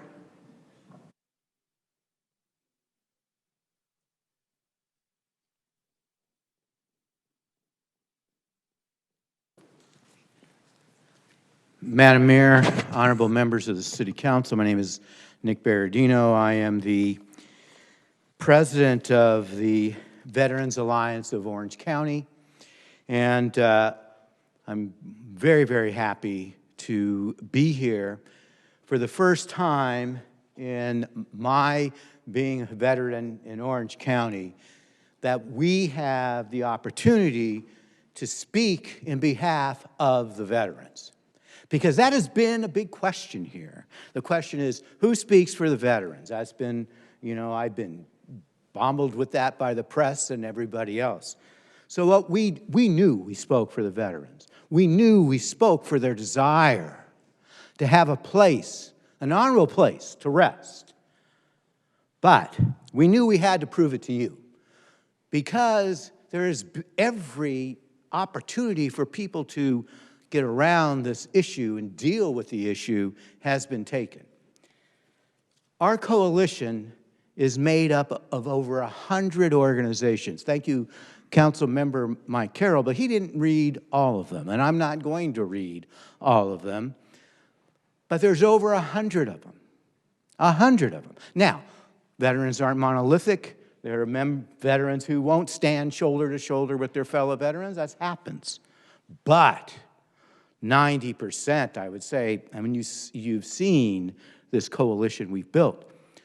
You gave us voice, and we're thankful for that, because for once we've come together, shoulder to shoulder, standing together, and demanding that we be heard. I've sat here this whole night, and people have talked around us over and over. I've not heard one person. I've not heard one question. What do the veterans want? I've heard them say, oh, you guys have done this, and thank you, and thank you. What do the veterans want? And now we're here to tell you what we want. We want you to hold this in abeyance. Hold it in abeyance, and let's together, in a community, jointly, in a regional effort, see if we can be building it in Anaheim. You have us caught in a civil war here.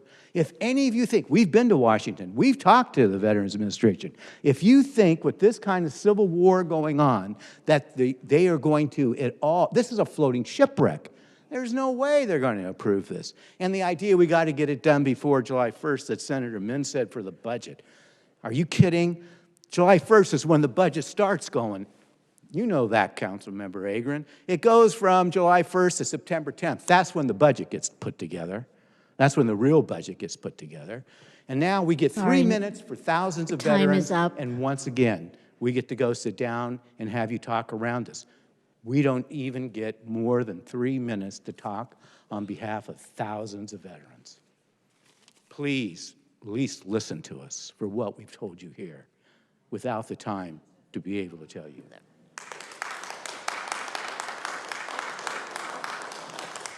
Robert Brower, followed by Nisreen.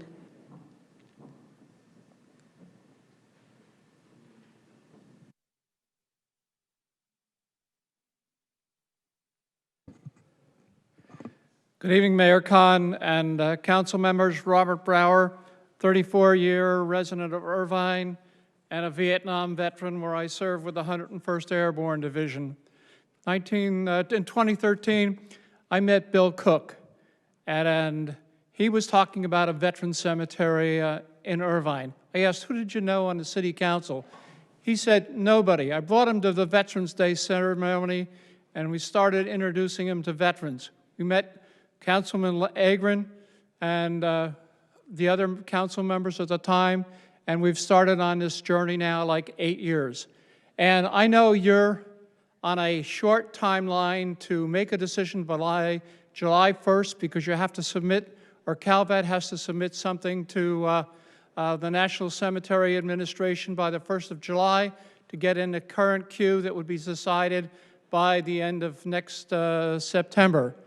I want to first also thank all the council members and city staff for working on this all the last 8 years. We've seen lots of changes. Also, I think tonight you have a Hobson's choice because you've got to make a decision, and in so doing, one group will be happy, another one will not. And the high likelihood is that depending on what happens, the result will be some litigation by the side who may not end up on the exact way they want to. I've been to Washington. I've met with the National Cemetery Administration and the director of this program and understand very clearly what is required. I will also say I know former city manager Russo went there because I encouraged him to do so and talk with him afterwards. I know Mayor Khan, you know what a veteran cemetery looks like. It's not a playground, it's not an amusement park, it's a very solemn place. Down in the closest one probably is down in Miramar in San Diego County.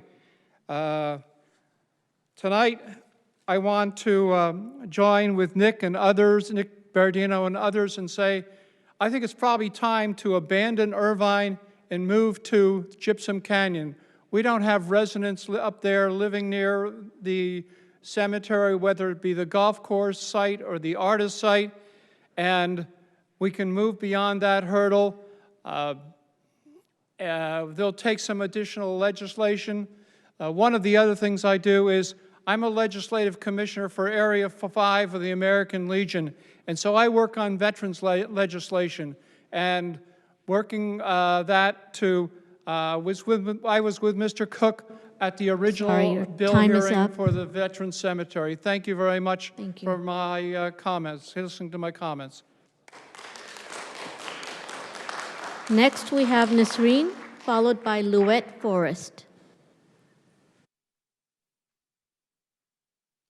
Good evening, Honorable Mayor Khan and City Council members. I would like to start by thanking all of you for your dedication and for spending most of this day listening to us, and to thank my fellow homeowners for taking a big chunk of their day and coming and staying here patiently to speak on behalf of the residents and the homeowners of the Great Park, and the ones who stayed on the phone for hours to make their voices heard.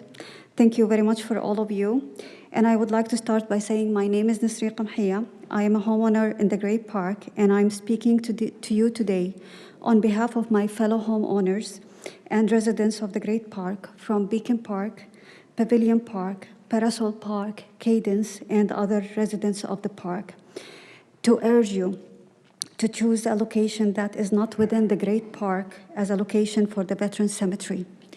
The Great Park neighborhood is home for thousands of families and children, and multiple school campuses are located within the neighborhood. If a veteran cemetery is constructed within the Great Park, the gun salute that is meant to honor our veterans will become a source of concern and distress to thousands of children who will be exposed to the sound of gunshot while at school and in their home. While some may argue that the effect of these gunshot sounds will be negligible, the fact of the matter is that the frequent exposure to loud noises can cause a diminished child health and quality of life, with negative effects of the noise pollution ranging from interferences with speech and language to disruption of cardiovascular system, as outlined by the EPA.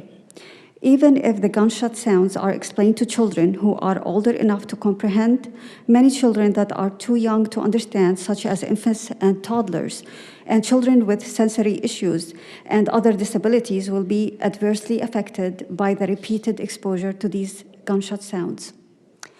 I am running out of time, so I'm gonna wrap it up. Our veterans deserve a peaceful, beautiful, and tranquil location to be memorialized, not one that is surrounded by homes and schools. And I think I speak for all the residents when I say that we would be willing to work with the City Council and veteran community in order to assist with funding and the construction of the Veterans Cemetery at a site that is not within the Great Park, all the while working to maintain our commitment to and duty to honor our veterans within the Great Park itself, such as through a construction of a museum dedicated to honoring our veterans. Thank you very much for your time.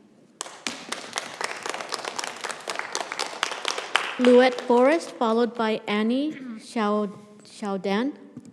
Hi, I've been a longtime resident in Irvine, and It just happened that I was at the meeting in 2014 that we voted unanimously as a city to have a veterans cemetery. I was actually speaking to ask Mayor Choi to have our city rejoin mayors against illegal guns. So I do have gun issues, but not the ones that are being mentioned. But I didn't know the veterans were going to be there that night, and I saw all these old men in their veterans outfit, and I just, when they got up there and spoke, and the council actually did something unanimously, it just, I had tears in my eyes, and I thought it was a done deal, because who wouldn't just do that? And 7 years later, I don't know how, this man's still here, but I think a lot of those folks are gone, and I find it hard to accept that we couldn't move forward in 7 years. This was a military base, and some of us have been here long enough to remember there was some battles royal about the use of it, and Larry Agron did have an instrumental role in actually keeping it as a park, and so I really am offended that people are so negative, because we wouldn't even be here without him, quite frankly, discussing this issue. And I think our country now, there's two words that we're lacking, and they're sacrifice and compromise. And we seem to increasingly be at war with each other over everything. And I think we have more in common with these folks than we don't want to fight with people. We want to honor our veterans. And if we keep delaying, where are we going to pick a site? More veterans are dying. We have a lot of people over 65. Time's a wasting, dudes. And I'm ashamed of my city. I am ashamed that we have not felt compelled to honor these people and do the right thing. And I would just say this artist site it's pre-baked, and it does mean things to the veterans. And it's not, you can't just wish it away, because that is a site that is military. And I think these folks got duped, and that's a different issue, but we need to work together. We can compromise, but we can honor our veterans. Thank you.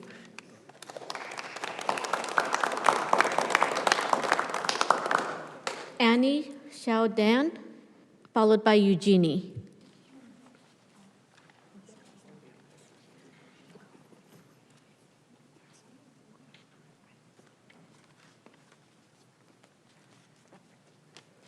Good evening. I think my neighbor, Annie, because she has 3 kids, she left early.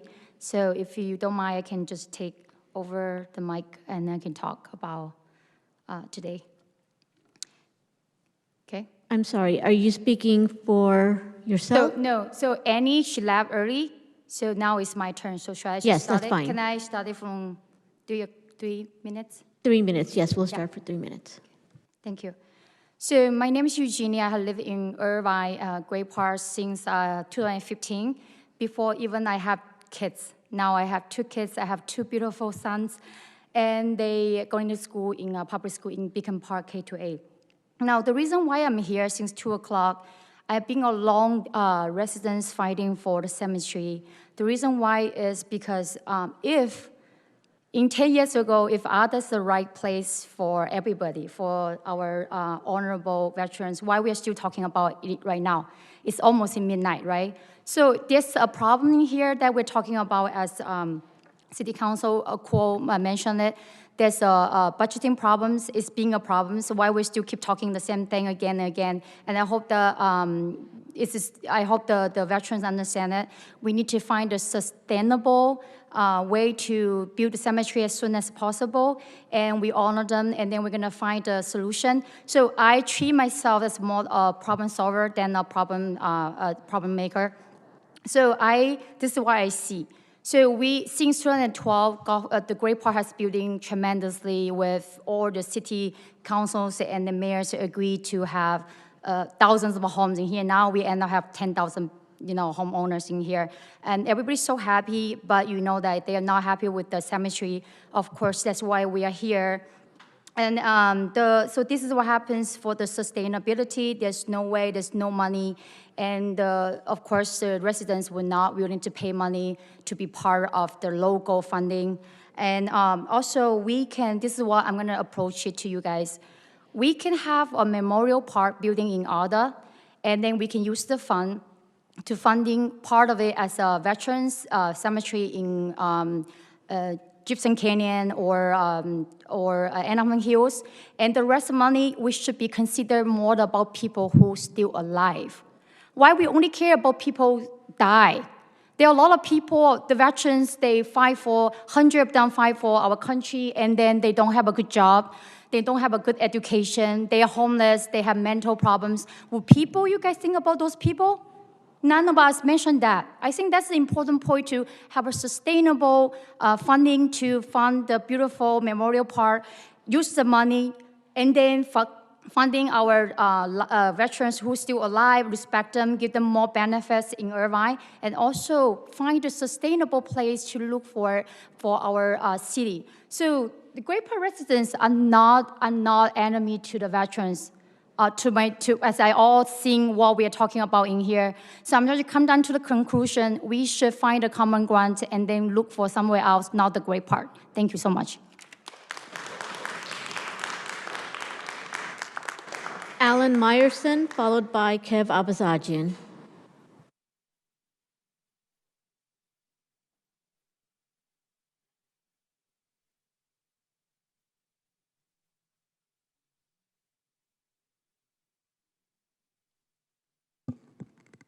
Good evening, City Council. Alan Meyerson. I'm a 35-year resident of Irvine. I am not a veteran. My father was a third-class radar man on a destroyer in the North Pacific during World War II. Plane was hit by a kamikaze. He was wounded, had a Purple Heart. He passed away about 4 years ago. I wanted to answer the question the lady had just before me as to why we're still talking about this after 12 years. Because big business is involved. Because the people who bought homes in the Great Park weren't told there was going to be a veteran cemetery there. Why weren't they told? My guess is because they knew you wouldn't buy a house if you knew there was going to be a cemetery there. Why are we still talking about it? Because I voted for Councilwoman Fox because she was going to support a cemetery. When she got elected and 5 Point got a hold of her, she changed her mind. Fast forward to now. I voted for Tammy Kim and Farrah Khan because they supported a cemetery. Then 5 Point got a hold of them, and now they don't. So big business and money in politics in this country is ruining this country. They've divided us. That's why we're fighting. It's all about the profit. Just think about it. Look at the big picture. Thank you. Kev Abazajian, followed by D. Thank you, Mayor, council members, for your attention. My name is Dr. Kev Abazajian, and I'm a professor of physics and astronomy here at UCI. I've lived in Irvine for 10 years now. I'm also chair of the Grassroots Democrats of Greater Irvine Club, and we have currently 156 members. Our club has twice voted by overwhelming margins to support building the Southern California Veterans Memorial Park at the ARDA site, first in November 2019 and a second time in December 2020. Why does our membership support the ARDA site? Because we know the facts, and as an astrophysicist, I love the facts.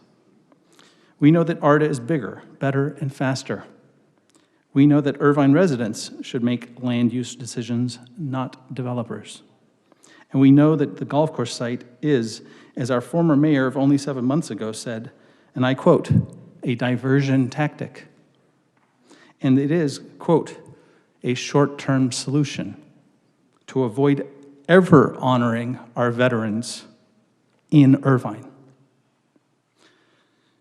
And instead, pave, not save, our green space in the city of Irvine to profit local developers with a 99-year lease of the ARDA site. That's why we've had 2 successful rounds of approximately 20,000 voter petition initiatives, reflecting Irvine residents' preference for the ARTA site.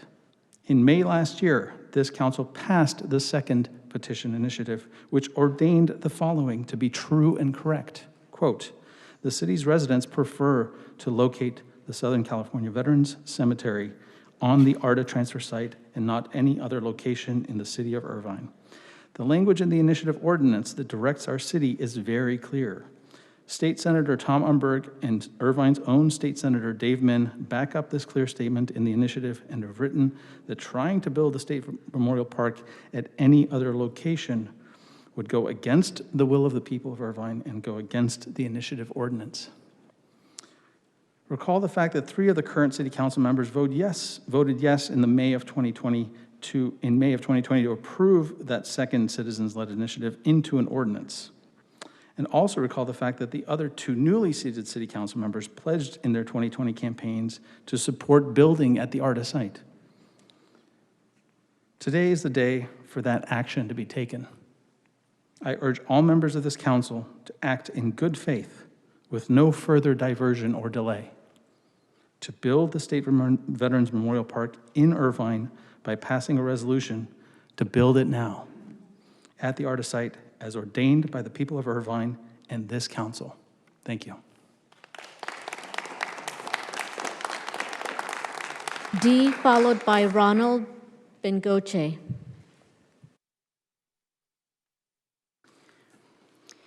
It is wrong for the council to use costs as an excuse to look for cheaper alternative sites for the Veterans Memorial Park and Cemetery, since the state is committed to paying all construction costs, which the state has estimated at $63 million. It is also wrong to consider a community that came after the Veterans Cemetery was already approved and part of the master plan.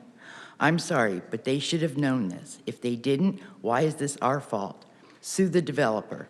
And if for the people who say they support veterans but don't want them honored near them, frankly, I find this disturbing. We have 5,000 people in the Great Park community and 19,000 people that want the ARTA site. These people don't want a veteran cemetery at all in Irvine. The discussion tonight is which site to choose, not what city. Sad to say, but I remember Farrakhan stating prior to being elected that she was tired of city officials being controlled by developers. She said she would change all that and be the voice for the people. But as soon as she was elected, she turned her back on all of us.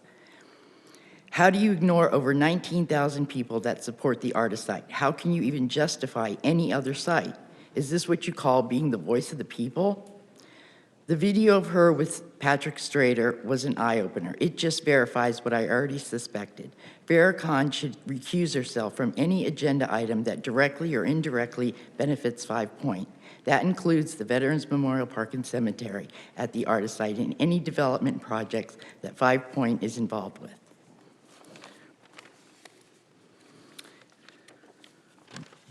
The fact that Farrakhan and Anthony Quo allowed Mike Carroll to get away with stealing over $70,000 of taxpayer funds to promote himself is bad enough. Now, these same 3 people want to use the excuse that the city doesn't have the money to begin construction of the Veterans Memorial Park and Cemetery. That is an insult to think that people would buy your story when you just allowed another council member to steal over $70,000 without batting an eye. So enough with the excuses and fund the cemetery or have Mike Carroll pay for it. Ronald Bengocha, followed by Kevin Corrigan.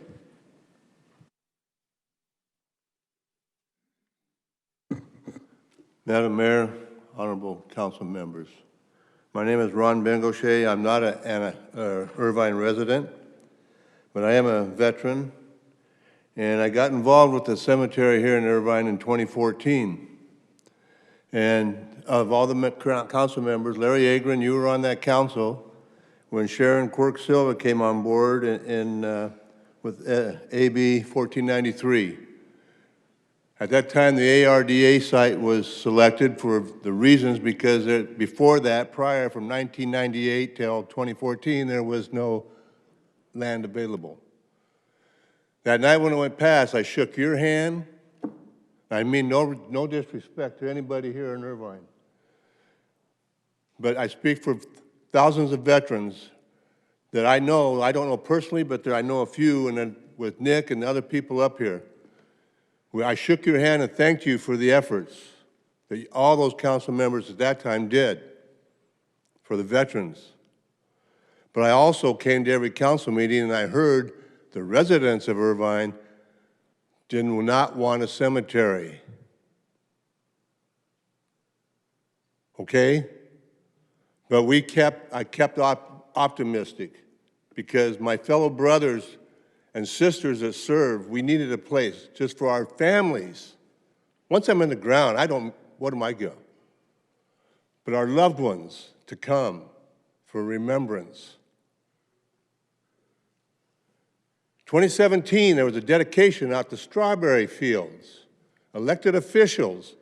The pedestal of flags is still there. Another false hope for the brothers.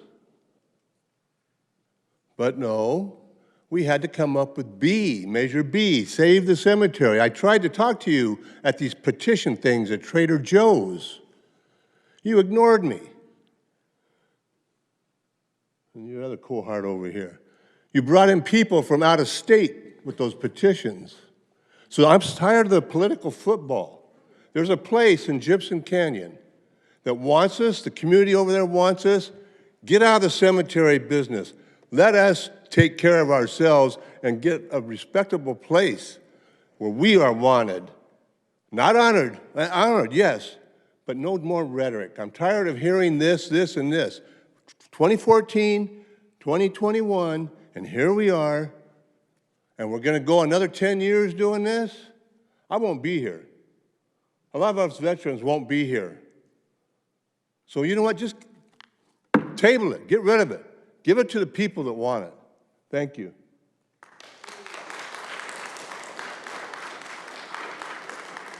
Kevin Corrigan, followed by Michelle Johnson.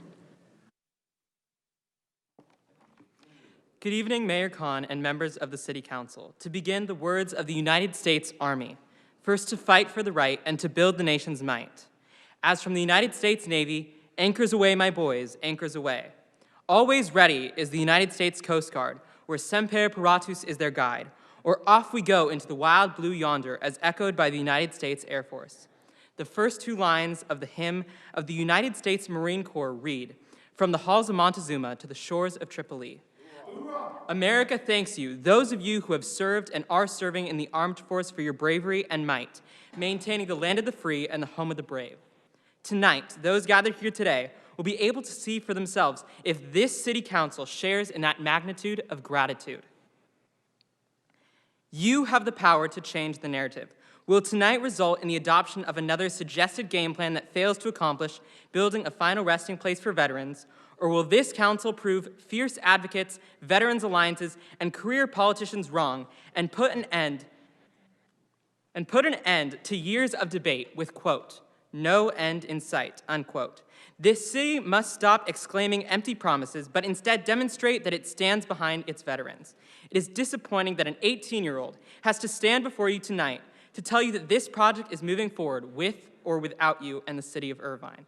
If you claim to support a veteran cemetery in Irvine, not one at the Gypsum Canyon site in Anaheim, but one in Irvine, are agnostic as to where it goes so long as it is on the property of the former Marine Corps Station El Toro, and are wondering why are we still talking about this, know that this is your final opportunity to make it so. Frankly, we are still talking about this because council members refused to compromise and settle amicably for a council member quo substitute motion on June 23rd of 2020. And more recently, a majority of the council was intent on waiting several months for 6 pages that told us nothing that we didn't already know. The cost of either proposal should be of little weight in your consideration tonight. Partners in Sacramento are waiting for your action here tonight, anxious and encouraged, enthusiastic and reinvigorated to fight for immediate funding and progress on the Southern California Veterans Cemetery. To me, it is inspiring to see that some state legislators, including Assemblywoman Quirk Silva, have set aside their differences and preferences in the hope of seeing action and progress made here tonight. With the selection of a team of lobbyists made tonight, securing funding for either cemetery site will be attainable. Selecting a site tonight that the City Council is willing to defend and fight for until the Southern California Veterans Cemetery is brought to fruition is the smallest action that this self-proclaimed big city can take. The development of a veteran cemetery will not significantly change any noise activity in the area for either site. However, this opportunity to rehabilitate and make the artist site adjacent to the Great Park boundaries a point of interest like the Arlington National Cemetery would be powerful and moving, unlike enclosing the cemetery within the outdoor educational and recreational spaces of the Great Park, likely disturbing Thank grieving you. Your families time is as they up. lay their loved ones, heroes of our community and our country, to rest. Thank you. Michelle Johnson, followed by Steve Berger. Madam Mayor and council members, my name is Michelle Johnson, a 34-year resident of Irvine and the daughter of 2 Navy veterans. I am strongly supporting the artist site for the State Veterans Cemetery. The artist site was unanimously approved by the Irvine City Council for a State Veterans Cemetery in 2014. The artist site has been on the Department of Veteran Affairs priorities list for a $10 million grant since 2016, so there is no need for a new application and waiting period. In 2018, the City Council and a developer tried to move the cemetery from the artist site to a freeway site, but a citizens group gathered over 18,000 signatures for a referendum. Despite over $800,000 in special interest money spent for the land swap, over 45,000 Irvine voters went to the polls on Measure B, and the results were overwhelming, with 91% of the precincts and 63% of the voters soundly rejecting the land swap of the cemetery away from the artist site. On May 12, 2020, the City Council adopted the Citizens Initiative for the artist site that was signed by over 19,000 Irvine voters. For a city our size, this represents one of the largest volunteer-driven municipal signature gatherings in California. The artist site is the only site that has set aside 25 acres of buffer and perimeter park area to address the surrounding area. The artist site sits on the former MCAS El Toro, where thousands of military personnel served, and for too many was the last time they were alive on U.S. soil. There is no better site. It is the only site the voters have repeatedly voted for. It is the only site with meaningful historical significance, and it is the only legal site.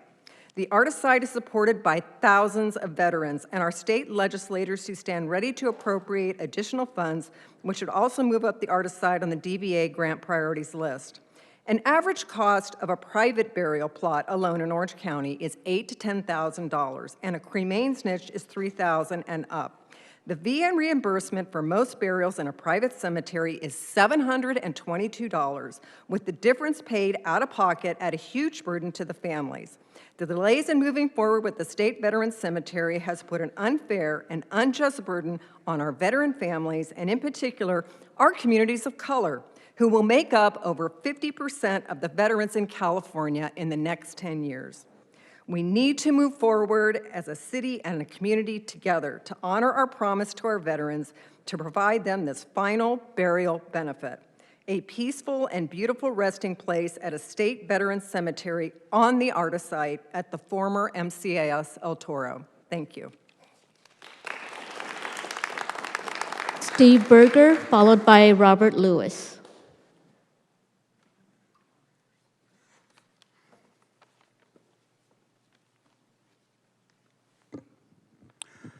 Good evening, Mayor Khan, Vice Mayor Kim, Council Members Agron, Kuo, and Carroll. My name is Steve Berger. I've spoken to the Council several times before, and I am an avowed proponent of the VMPC at the artist site. And by VMPC, I mean Veterans Memorial Park and Cemetery. Memorial Park and Cemetery for the veterans. Anyone and everyone who wants a VMPC in Irvine knows that the artist site is the only site that's available and it's ready to go now, but for the current 4-1 majority of this City Council. But for 2 votes that would support Councilmember Agron's resolution that has been offered since January, we would have the artist site under construction. The people of Irvine have already chosen the artist site. They've spoken clearly and well several times. And this council accepted the initiative on May 12, 2020. Mayor Khan Councilmember Kuo, Councilmember Carroll, if you didn't want to vote for the artist site on May 12, 2020, why did you do it? Your vote counts. It should count for something. You weren't kidding. I hope not in any way. The CalVet study and report is meaningless. Just look at the maps. They studied the wrong site without any legislative authority. It's worthless. You can't go with the golf course site, the golf site, or whatever CalVet has offered us now. It means nothing. Two proponents of the golf course site in Irvine, Nick Berardino and Bill Cook, both of whom spoke tonight, they no longer support a veteran cemetery in Irvine. It's all Gypsum Canyon. Gypsum Canyon. Where's Gypsum Canyon been since 2014? I don't know. I haven't heard of it. I doubt that any of us will be alive to see a veteran cemetery at Gypsum Canyon. The only site that's ready to go now is the artist site. The VMPC at the artist site has been masterfully planned and designed, and every proffered objection has either been answered or can be answered if we all work together reasonably, and we all work together in goodwill, and we all work together in good faith. For example, rifle salutes are a non-issue, and anybody who's looked at that issue, you've heard some of it here, rifle salutes are no problem. Finally, there is no higher or better use for the great park than to honor our brave and valiant veterans with the Veterans Memorial Park and Cemetery. You have the power to vote against the artist site, but you don't have the right to do so because the people of Irvine have spoken. Thank you very much.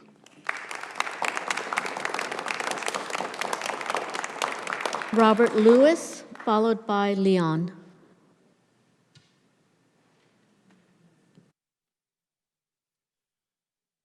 Good evening.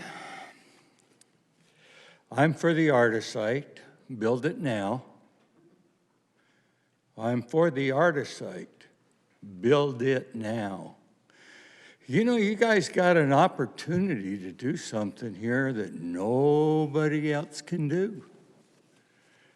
It's an opportunity. It's knocking on your door.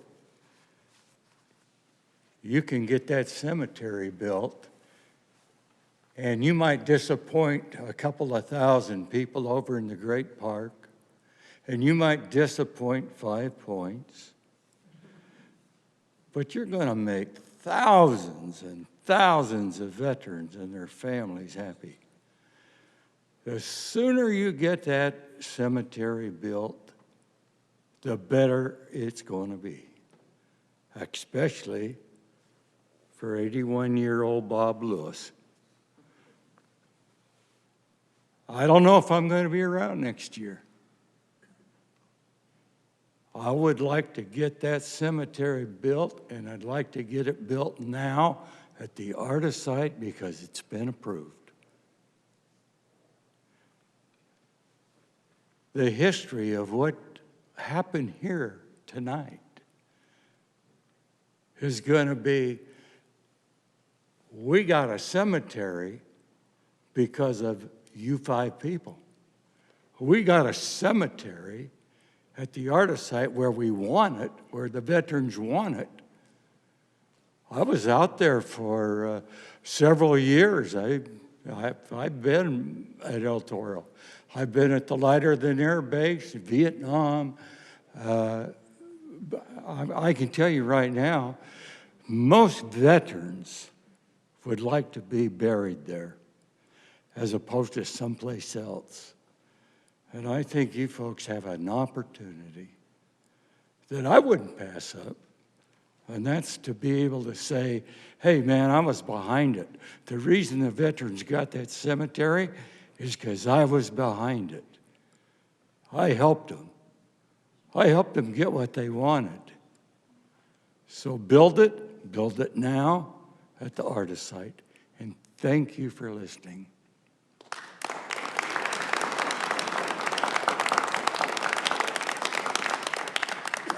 Leon, followed by Joyce Kassouf.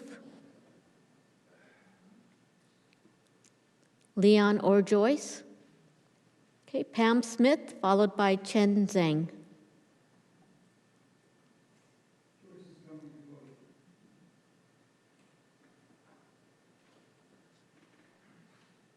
Good evening. My name is Joyce Kassouf. To the people concerned about the volleys during a burial service, first, not all burials qualify for a rifle volley. This is a well-deserved tribute to service members or veterans and should be treated with honor and dignity, not denied because of negative preconceived images of psychological or physical harm to the community or a school.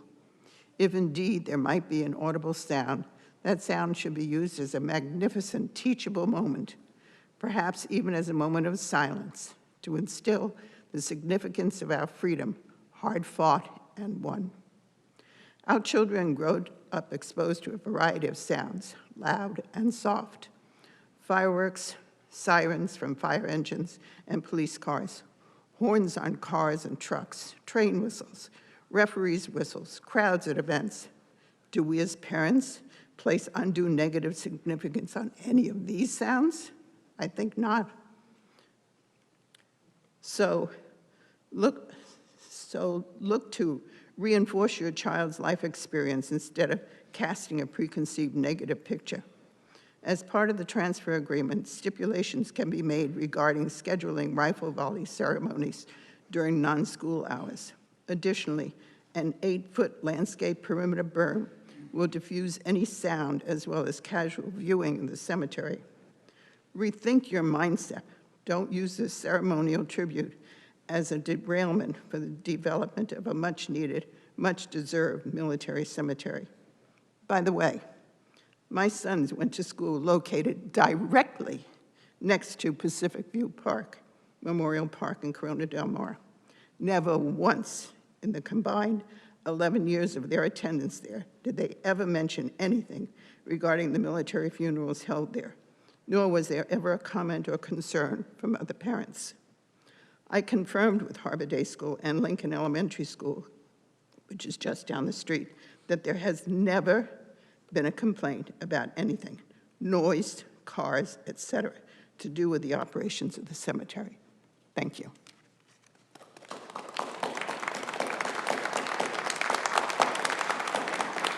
Pam Smith, followed by Chen Zhang. Pam Smith first, and then Chen Zhang. Thank you. My name is Pam Smith. I'm a 36-year resident of Irvine, and I am speaking on behalf of myself and my partner of 22 years, Steve Cullen, who is a fully disabled Vietnam veteran with a Purple Heart. In November of 2020, we and all of our friends in Irvine, at our suggestion, voted for Ms. Khan and Ms. Kim because they both stated that they were for the artist site for the Veterans Memorial Park and Cemetery. I'm going to read their statements given to the Irvine Weekly, published on 10/29/20. Farah Khan, Irvine leadership has failed our veterans. With years of flip-flopping, we have yet to deliver the promised Veterans Cemetery. I fully support the building of a veteran cemetery in Irvine and have worked hard to find solutions to move it forward, including meeting with our state representatives. While I support the Veterans Cemetery, I also respect the cultural requirements of our residents, and there is no reason we can't accomplish both. However, I cannot support building this without state funding. Our city would not be able to financially sustain such a cost. We have the state funding. We have always had it. Tammy Kim, our veterans are an integral part of the history of El Toro, and their sacrifices should be honored. As a Korean American, I feel a personal connection to the project and am grateful for the support American service members provided during the Korean War. The City Council has already adopted keeping the cemetery at Arda into an ordinance. Okay. So what made you change your minds? Perhaps the developer 5 Point?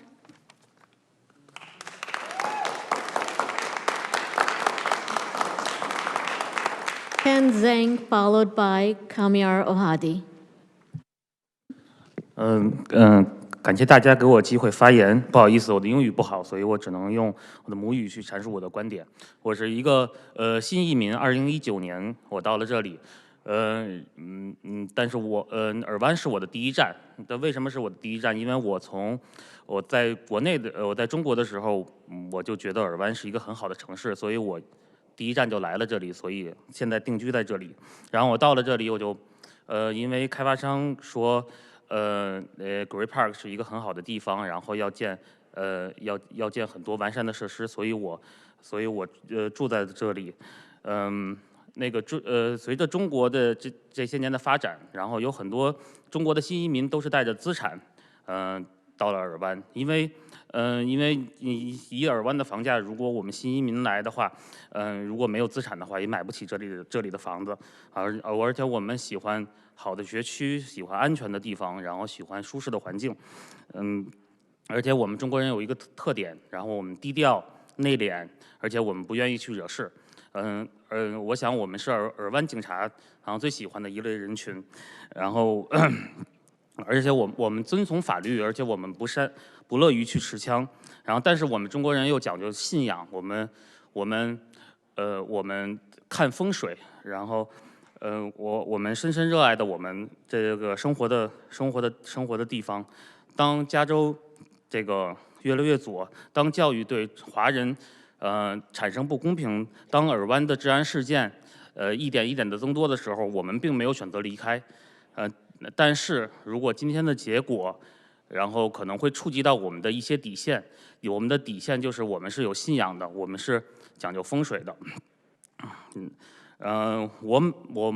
我每年的地产税大概要3万多美金花在这里。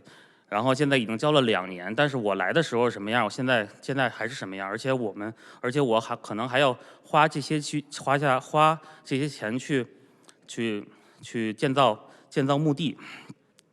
我们中国人作为群体来说，我们不愿意去示威游行，但是我们作为个体，我们可能会选择逐个的离开这里。我的几个大公园的新的移民也是这么想的，而且如果我们离开了这里，如果我们会跟国内的人说，以后不要再来尔湾，不要再来大公园，然后这里有一个很大的墓地，然后，我相信他们也不会愿意来这里。所以我觉得，对于一个城市来说，人口的流入才是城市发展的动力。然后，特别是我们这些勤劳、善良、富有而且有信仰的，不惹是生非、安居乐业的中国人。所以，请重视我们，谢谢。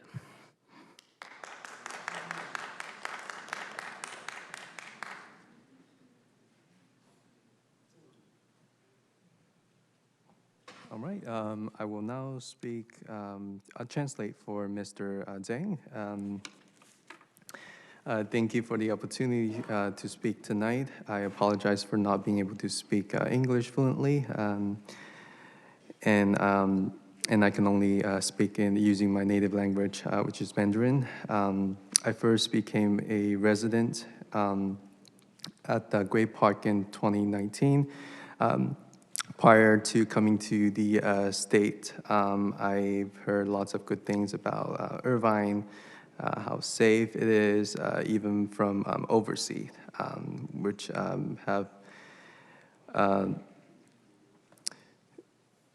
which was the decision that I made to come to the United States and decide to live in Irvine. When I purchased this home, I was promised by the builder that there was going to be a golf course being built. And I myself have spoken to many of the Chinese neighbors, especially in the Chinese community, who all expressed their feelings that it is unsuitable to have a cemetery in the middle of the in the middle of the neighborhood, and most of them, let's see here. Most of them would voted against having a cemetery. And culturally, where I came from, I do not seek for any kinds of conflicts. But when it comes to putting our well-being, especially our families, in the line, on the line, I must speak up. Let's see here.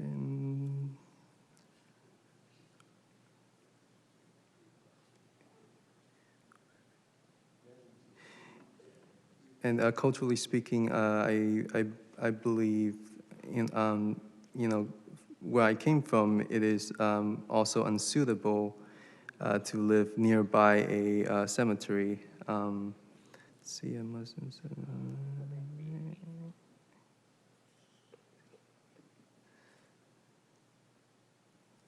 Culture and that was basically it. Thank you for your time. Thank you. Kamiar Ohadi, followed by Donald Geller. Good evening. On the agenda, we have discussion of a Southern California Veterans Cemetery, and I see it differently. I see tonight the discussion about a cemetery and democracy. In my family, my father's a veteran, and my neighbors and friends, they're veterans. They have parents that are veterans, grandparents that are veterans, and when discussing these issues, this issue, it's not about the veterans for us. It's about a cemetery because I do live in the Cadence Park, by the way. I should mention that. And in Cadence Park, it is a cemetery that's being discussed over there. So one more thing I should mention. In my daily work, I serve the veterans, and that's every day, Monday through Friday. So it's not about the veterans. So to be clear, I don't want the cemetery in the Great Park. When I think of the Great Park, I think of a place of family. I think of a place of nature, place of sports, farmers market, activity. Recently we had vaccinations, COVID testing. So then it leads me to democracy. Democracy is about the vote. And I hear the roar of the Great Park neighborhood.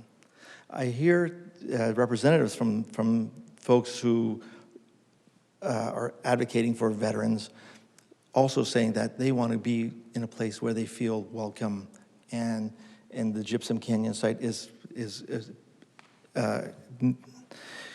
appreciated by many of them. So there's a compromise in there. I don't know how any of you are going to vote and what your positions are. I do know that democracy does prevail. At the end of the day, that's how you guys are going to come to a resolution and so forth. And as the constituents, we get to vote too. So please represent your constituents. We are here. We made our voices heard, and we want you to vote for us for our voices. Hopefully, the other part of civics that we know and that exists in this country is the judicial branch. It was referenced by some of the other speakers. Hopefully, it doesn't come to that. And again, we have a solution that was brought to us by some of the veteran advocates, and the homeowners are happy to have further discussion with that. So consider that. Do not bring the cemetery to the Great Park area. And that's pretty much it. Thank you. Donald Geller, followed by Gail Lewis. I have a slide.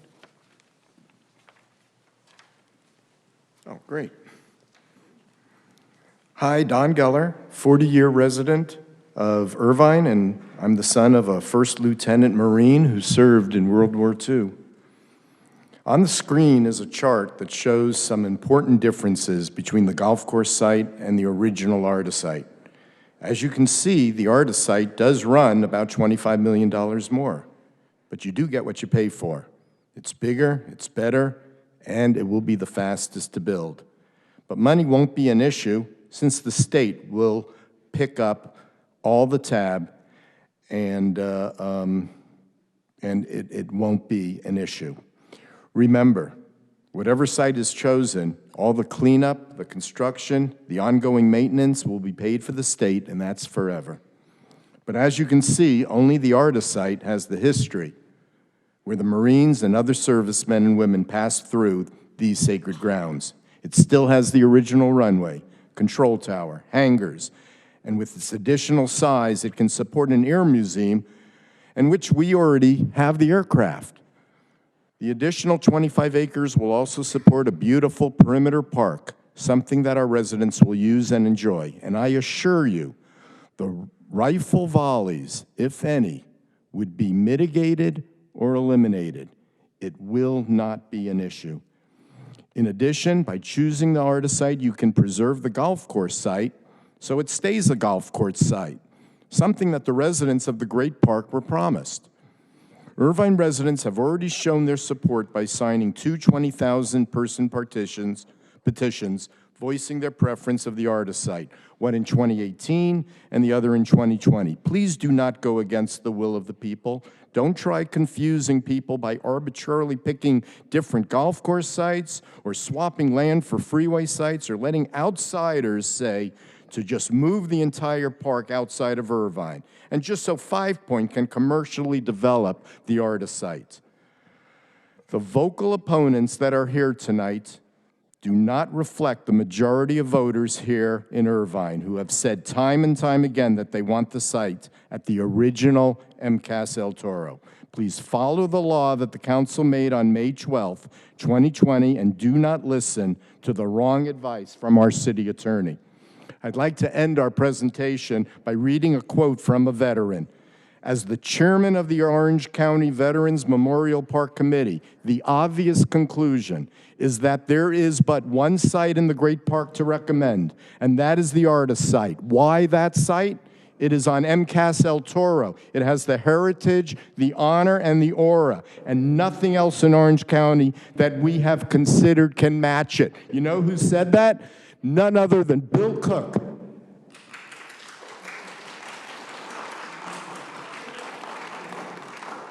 Gail Lewis, followed by Michelle De La Cruz.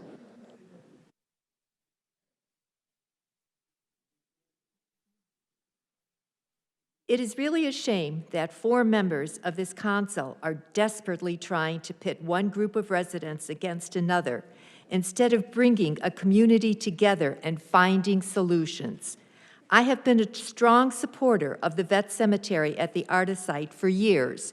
I collected signatures for the initiative, and I have given testimony at this council. I have heard others speak that they do not want the cemetery at the Arda site, mainly because of the rifle salute. I understand the parents' concern, yet this council, hearing both sides, is silent. Where is the leadership? Why haven't you brought both sides of the issue together and discuss solutions? One solution is to pass a law banning rifle salutes. Or have you even studied if, with the beautiful urban forest walkway, if anyone will even hear the muffled rifle salutes? No, you haven't. Instead, you choose to try and divide the community to do the developer 5 Points bidding. I believe everyone in the audience should unite against this do-nothing council that is dividing us rather than finding solutions.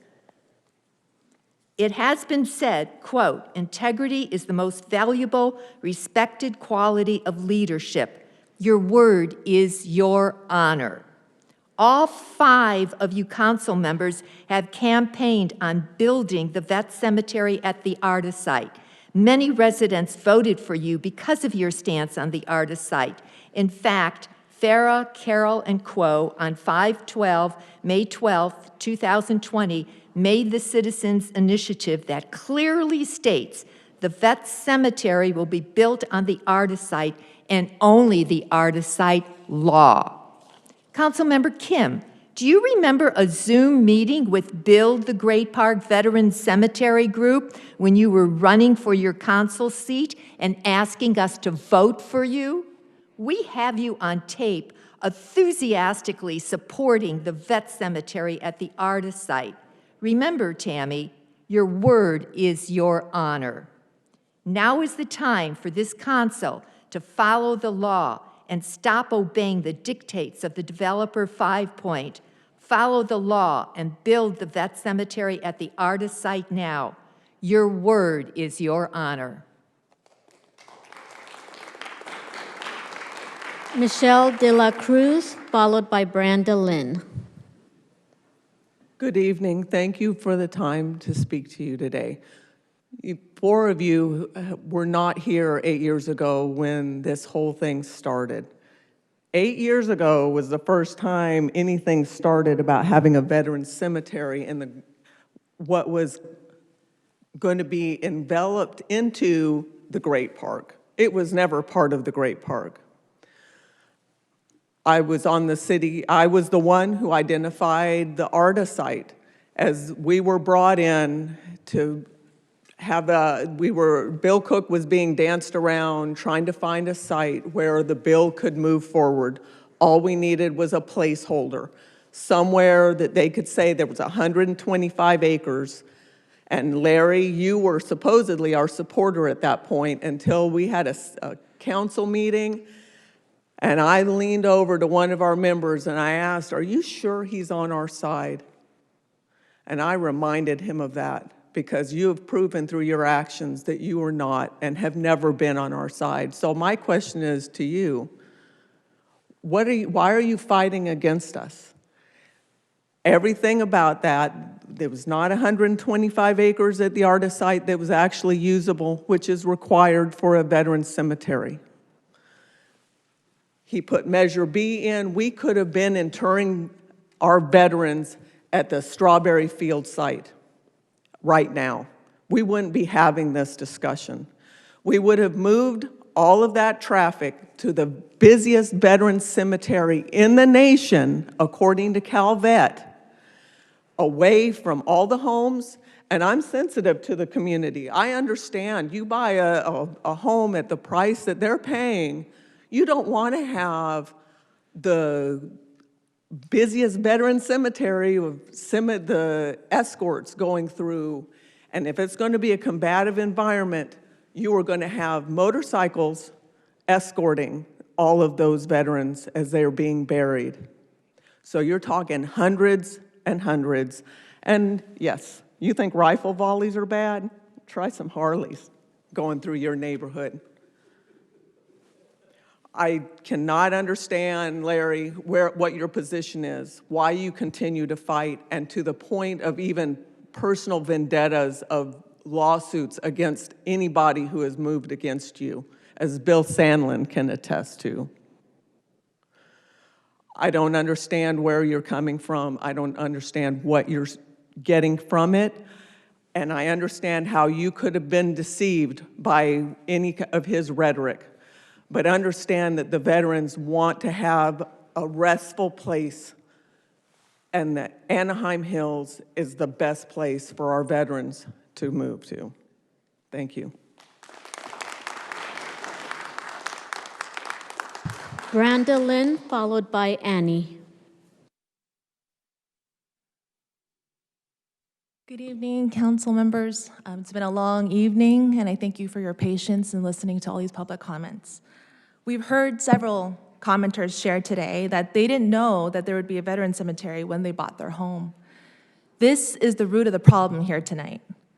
This is from a 2014 Voice of OC article.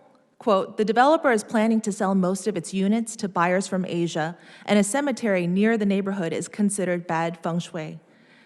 Generally, this is what the 5 Points feng shui expert Angie Ma Wongs told the Orange County Register in 2014. Being in close proximity to a memorial park is not good at all. Yet, 5 Point continued to build homes and schools and sold homes without letting potential homeowners know a veteran cemetery was approved on the land in the Great Park. A public commenter just tonight stated he moved in less than a month ago and wasn't told about a future veteran cemetery. So this information is still not being disclosed when selling the Great Park homes? Who's going to hold them accountable for not disclosing this to home buyers? What I really am upset about is how this is all, and 5 Point has pitted us against each other. The Great Park residents, our city residents, and our veterans should never have been put in this situation. Great Park residents, where are the things you were promised? Your shopping center. You guys pay more taxes than any other neighborhood in Irvine, and there's still no clarity on how your special taxes, which have no sunset date, are being spent. You have zero representation with your special taxation. What is going on? 5 Point is the largest campaign contributor in Irvine politics. That's what's going on, and that was quoted by the Voice of OC. They helped get certain council members sitting up on that dais get elected. Why? To influence these exact types of decisions, decisions on land use, decisions that equate to profits. And since removing the 4 at-large board members in 2012, 5 Point now holds undue influence both over the Irvine City Council and the Great Park Board. Regardless of what happens tonight with the Veterans Cemetery, I encourage all residents, especially Great Park residents, to stay on top of the decisions being made for your community and for the Great Park as a whole, and demand more transparency so others aren't put in this situation anymore. And to our City Council, on behalf of all the residents who didn't know about the Veterans Cemetery when purchasing their homes, those who didn't know about the special tax that's being used for things not originally approved, and for the residents who were told there would be shopping centers only to still be waiting years later, and who have no representation for their taxation, who's going to hold 5 Point accountable? Thank you.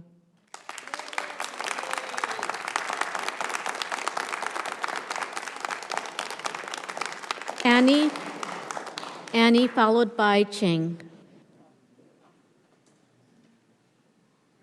Hi, my name's Annie. I live in Great Park for almost 6 years. Now, first of all, I respect our veterans from deep of my heart. I truly don't oppose the construction of the cemetery around in Great Park because my grandpa, he was a veteran before. So of course, I wish him he can be rested in the best place.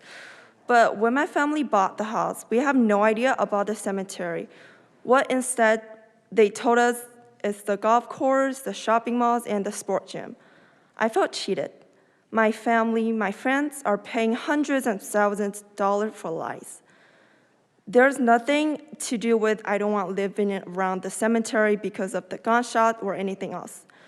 The only thing I'm asking is give us what they wished us. And at the end, I truly thank for all the service they had done, and I wish all the veterans can be rested in the best place. And of course, same for all the residents who live in the Great Park. And if I still have time, I just want to say thank you for everyone. It's really late, and I wish everyone will have a good night after all of this. Thank you.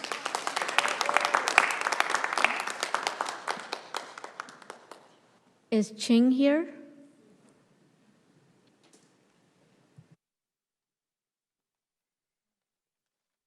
Good evening, Mayor. Good evening, council members. Thank you for making this issue transparent, and thank you for listening to our voice. I'm a resident of Great Park, and I am also a mom of a 2-year-old boy. My husband and I planned to send my son to Kenneth Park School when he grows up. However, if the cemetery built there, we will have to change our plan because we don't want our son to be influenced by the noise and the traffic, also the gunshot. Also, we don't know how to explain why there's a cemetery that is so close to their school. A cemetery is permanent. It will not only influence one generation, it will also influence many generations in the future. We appreciate all the contributions that the veterans have made for this country. I also believe many of them only hope to find an appropriate place to bury their family and friends. But Great Park is not a necessary choice. Hopefully, we can find a more affordable and a more suitable place for the cemetery. Thank you.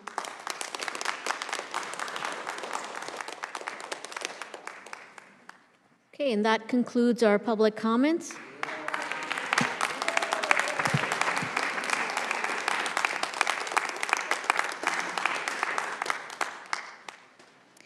I will now turn to my colleagues and ask if they wish to make any additional comments. As a reminder, each council member will have up to 5 minutes. We'll start with Vice Mayor Kim.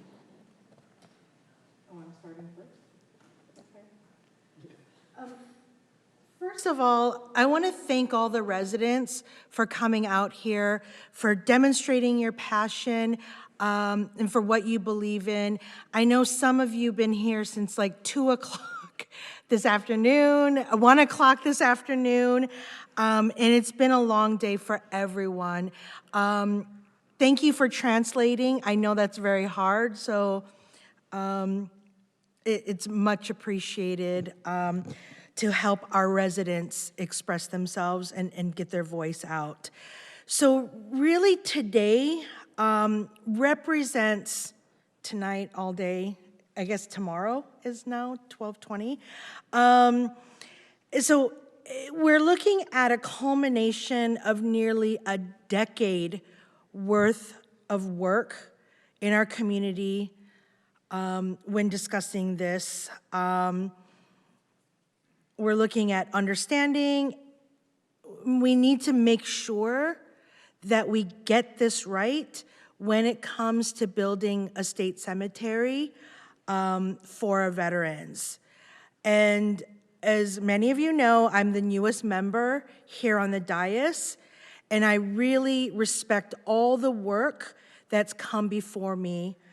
But our sole focus right now, it needs to be, and there were quotes, and I still feel this way, but it needs to be about honoring our veterans who fought bravely for our country.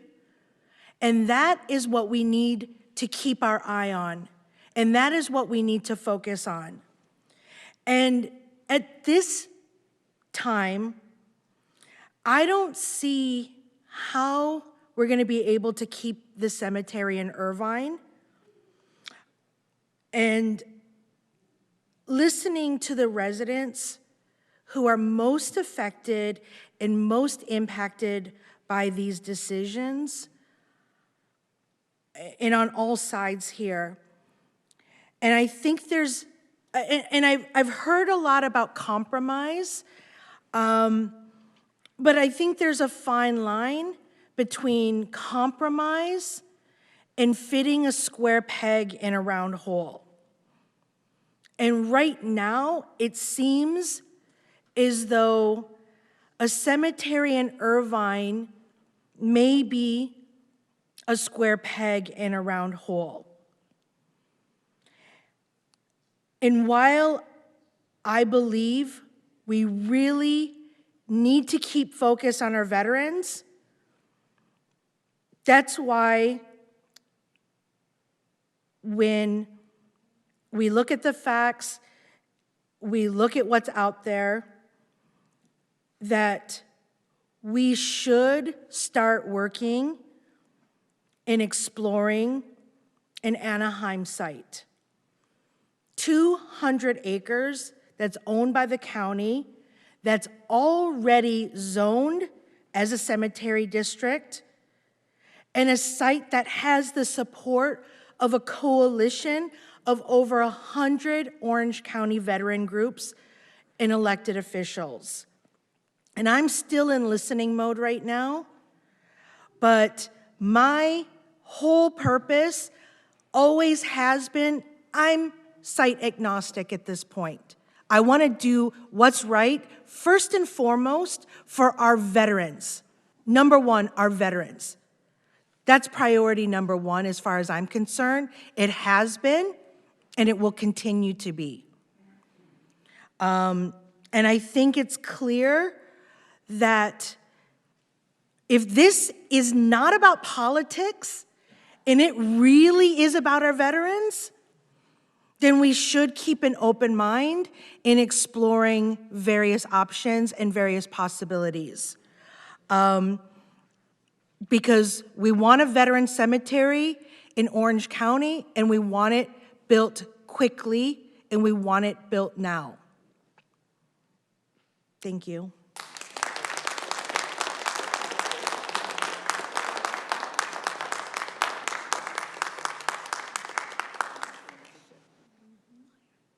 Councilmember Agrin?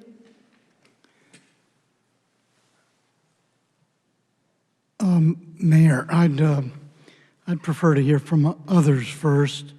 I'd like to be able to respond to the comments of my colleagues. Okay, I will go next then. I want to start my comments by thanking everyone who has worked on this issue for many years, including our veterans and my colleague, Councilmember Agrin. The conversations have certainly shifted over the years, but I did want to thank you for your work to keep this issue alive. I also want to thank all the residents who are here tonight, and many have reached out and stated difficulties with attending the council meeting because of work and family commitments. So for the ones that are here today, thank you. And for our Great Park residents, your voices are important, and please know that I am listening and hear your concerns loud and clear. It is important that we remember what we are here to do, and that it is to provide a proper burial for the men and women who have served this country in Orange County, so families do not have to make the trek to other parts of the state to lay these heroes to rest. In seeing the presentation from staff, reading the report from the state, and hearing from the community, it is clear that whatever decisions we make today will not make everyone happy. But I hope that regardless of what side you are on regarding the location of the state-run Veterans Cemetery, that we all recognize the importance of putting veterans first. That means we're not here to score political points or win a debate. We owe it to the men and women who fought hard for our freedoms to put politics aside and do what is best for them. With that said, I will make a motion. As I proposed 2 years ago, I believe that we must take aspects from both the ARDA site as well as the golf course site. Neither location in its entirety will work to honor veterans and protect the quality of life of the surrounding residents. As we heard in the report, the golf course site will actually allow more veterans to be laid to rest, and I do recognize the importance of the ARDA site. So I move that we work with the state to identify the portions of both sites that will work well together, and finally build a cemetery in Irvine, if that is our goal. With that, I ask my colleagues for a second.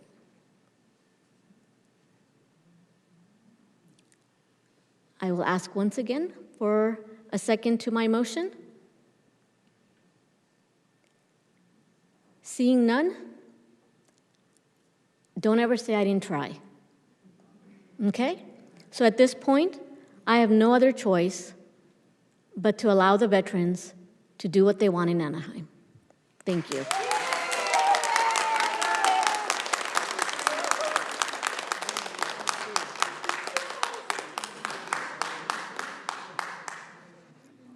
Councilmember Carroll, would you like to speak?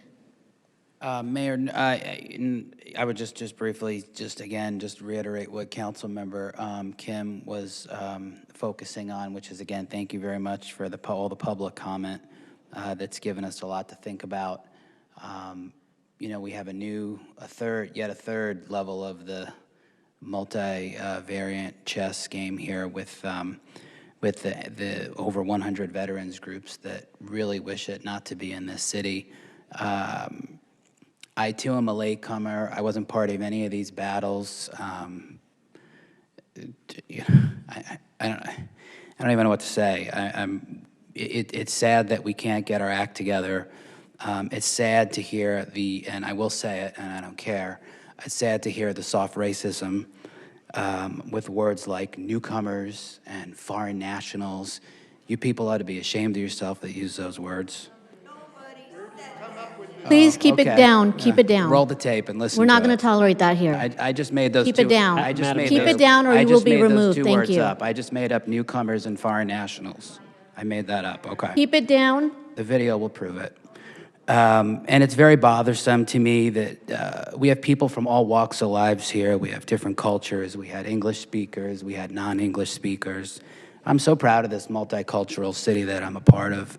I'm proud of the fact that it's the most integrated, diverse community in America, in the United States. I'm proud that I represent and fight for 287,000 people, and 0.03662% of those 287,000 people spoke today. So I thank you for your public comment. It gives me a lot to think about, and that's really my comment. Thank you, Mayor.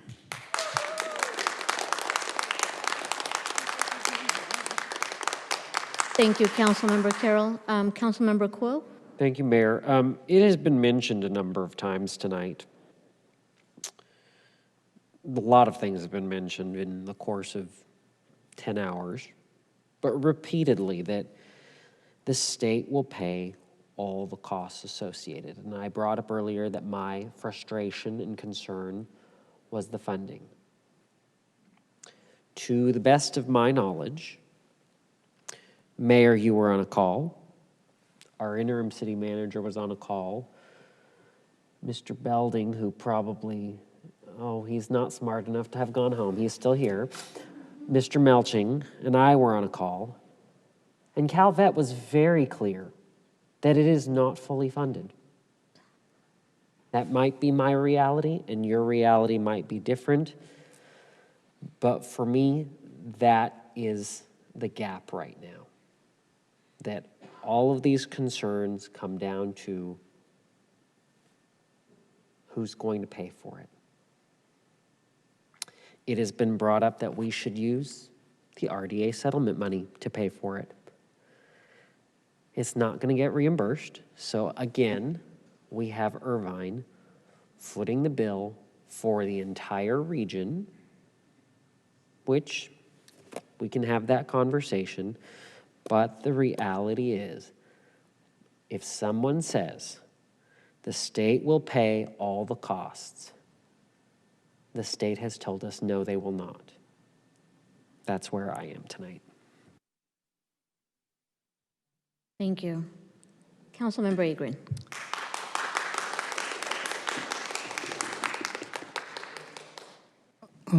I have a number of kind of random thoughts.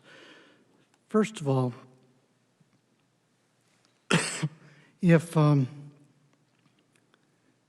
Irvine were to provide land for a veterans memorial park and cemetery, we would be providing some of the most valuable land on the planet. And that's not an overstatement. We would be providing to the state of California some of the most valuable land on the planet. And we would, as a part of that, in my judgment, be remiss, be engaged in malpractice if we didn't negotiate a land transfer deal that got us everything we wanted. Why would we let go of a piece of land without having a land transfer agreement that is conditioned in all kinds of ways, and that, of course, would have running with it the requirement that the state pay for the entire Veterans Memorial Park and Cemetery for its construction, and of course, by law, it's already required that its operation and maintenance in perpetuity will be paid by the state of California. That's the law now. So what does this mean? This means we can, I think, negotiate among ourselves and negotiate with the state in ways, and maybe that's what Mayor Khan was alluding to with her motion. So I might, if I understood it better, I might reconsider whether I would second it, certainly for discussion. The concerns that have been expressed by residents in proximity to the ARDA site and others, all of these can and should be addressed. One of the things, because I didn't want us to get into all kinds of maps and so forth at great length and in great depth tonight, but there are a number of much more helpful schematics than those that were shown tonight.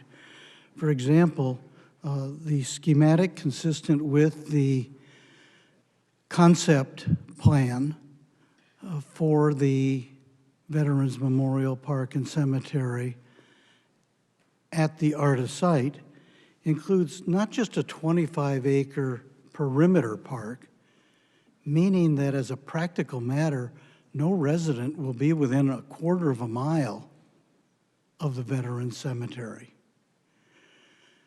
It includes the idea of a 25-acre perimeter park on one side, where residents are near the Cadence Park area, and on the other side, it includes a 35-acre dense forest. Why? Because a veteran cemetery isn't built 100 acres all at once. Initially, in phase one, there will be a 10 to 20 acre area more than a quarter a mile away from the school, from any houses, and that will actually be utilized, those 10 or 20 acres, for the next 10 to 20 years. That's just the pace at which veterans and family members perish and are entitled to their burial rights there. Incidentally, most interments now are not burials. There are cremains that are available, monumentation, and so forth. Right now, the ARTA site is a big eyesore, diminishing property values in that area. Now, I know some people have favored commercial development. What 5 Point was offering was office, industrial, manufacturing, and apartments. Councilmember Agron, your 5 minutes are up. All right, Mayor, let me just, well, I'll just leave it to you if you want to offer a motion or whatever. I think it might be useful, whatever we conclude with tonight, to suggest that there be a continuance to a special meeting, to next week, to tomorrow. It's all right with me. I think this is pretty important, but if you want to lead the way with a motion or whatever, it's up to you. I don't have any additional motions to make. If anything, this would become a receive and file. Then may I make one? You're more than welcome to.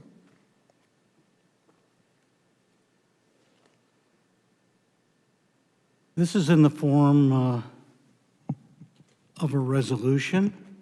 It includes a number of whereases. And I would move that the City Council of the City of Irvine, 1, reaffirms selection of the city-owned 125-acre ARTA site as the only available location in the City of Irvine for the development of the Southern California Veterans Memorial Park and Cemetery. 2, the City Council will actively and aggressively pursue development of the Southern California Veterans Memorial Park and Cemetery at the ARTA site. 3, the City Council will not pursue or permit the development of the Southern California Veterans Memorial Park and Cemetery at any other location within the City of Irvine. And 4, the City Council will not sell, lease, or otherwise convey any property within the City of Irvine other than the ARTA site for development or use as the Southern California Veterans Memorial Park and Cemetery. Section 2. As a first step in expediting the Veterans Memorial Park and Cemetery, the City Council of the City of Irvine does hereby direct the city manager to return to the City Council within 30 days with 1, demolition, cleanup, and site clearance, and a site clearance plan for the ARTA site, including a start date for the on-site demolition to commence on or before September 1st, 2021. And 2, a request for proposals, an RFP, for conceptual plans for the following features of the Veterans Memorial Park. A, the approximately 25-acre perimeter park surrounding the Veterans Cemetery and the entire ARTA site, comprised of large berms, trees, trails, memorial or botanical gardens, and other appropriate memorial installations. B, the restoration and repurposing of the historic on-site aircraft control tower and airplane hangars as an aviation museum. And C, the forestation of approximately 35 acres of the ARTA site bounded by Cadence, Poussin Way, and Irvine Boulevard. Section 3, the city incurred costs to implement the demolition, cleanup, and site clearance plan for the ARTA site, estimated at $5 million, shall be paid from the city's Great Park Development Funds, to be reimbursed by the state and/or federal government as part of the negotiated ARTA site acquisition and transfer agreements that will establish the state-owned, state-funded Southern California Veterans Memorial Park and Cemetery, anticipated to become operational by Veterans Day 2024. And finally, Section 4, within 24 hours after adoption of this resolution, the mayor shall transmit a letter notifying the director of CalVet and other key state officials that the City Council has reaffirmed the city's selection of the ARTA site and is prepared to make the ARTA site available for development of the Southern California Veterans Memorial Park and Cemetery in accordance with appropriate land acquisition and land transfer agreements. That concludes my motion.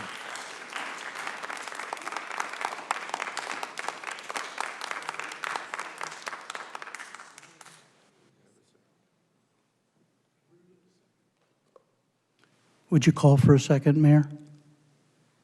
Is there a second?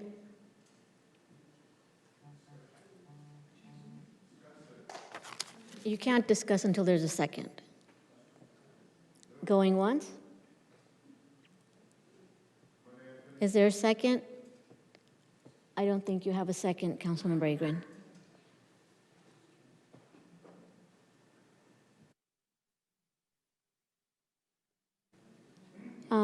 So at this time, I'll ask City Attorney, do we consider this as a receive and file? What are the next steps? Yeah, at this point, if there are no further motions, then the item is concluded without any motion. Okay. All righty. With that, having completed the agenda, is there a motion to adjourn the City Council meeting? Second. A motion first. I'll move adjournment to July 13th. Thank you. Would the City Clerk please provide a roll call vote? Councilmember Agrin? Yes. Councilmember Carroll? Yes. Councilmember Kuo? Yes. Vice Mayor Kim? Yes. And Mayor Khan? Yes. Carries 5-0. Thank you. Meeting is now adjourned. Would have running with it the requirement that the state pay for the entire Veterans Memorial Park and Cemetery for its construction. And of course, by law, it's already required that its operation and maintenance in perpetuity will be paid by the state of California. That's the law now. So what does this mean? This means we can, I think, negotiate among ourselves and negotiate with the state in ways, and maybe that's what Mayor Khan was alluding to with her motion. So I might, if I understood it better, I might reconsider whether I would second it, certainly for discussion. The concerns that have been expressed by residents in proximity to the ARDA site and others, all of these can and should be addressed. One of the things, because I didn't want us to get into all kinds of maps and so forth at great length and in great depth tonight, but there are a number of much more helpful schematics than those that were shown tonight. For example, the schematic consistent with the concept plan for the Veterans Memorial Park and Cemetery at the ARDA site includes not just a 25-acre perimeter park, meaning that as a practical matter, no resident will be within a quarter of a mile of the Veterans Cemetery. It includes the idea of a 25-acre perimeter park on one side where residents are near the Cadence Park area, and on the other side, it includes a 35-acre dense forest. Why? Because a veteran cemetery isn't built 100 acres all at once. Initially, in phase one, there will be a 10 to 20 acre area more than a quarter a mile away from the school, from any houses, and that will actually be utilized, those 10 or 20 acres, for the next 10 to 20 years. That's just the pace at which veterans and family members perish and are entitled to their burial rights there. Incidentally, most interments now are not burials. There are cremains that are available, monumentation, and so forth. Right now, the ARDA site is a big eyesore, diminishing property values in that area. Now, I know some people have favored commercial development. What 5 Point was offering was office, industrial, manufacturing, and apartments. Councilmember Agron, your 5 minutes are up. All right, Mayor, let me just, well, I'll just leave it to you if you want to offer a motion or whatever. I think it might be useful, whatever we conclude with tonight, to suggest that there be a continuance to a special meeting, to next week, to tomorrow. It's all right with me. I think this is pretty important, but if you want to lead the way with a motion or whatever, it's up to you. I don't have any additional motions to make. If anything, this would become a receive and file. Then may I make one? You're more than welcome to.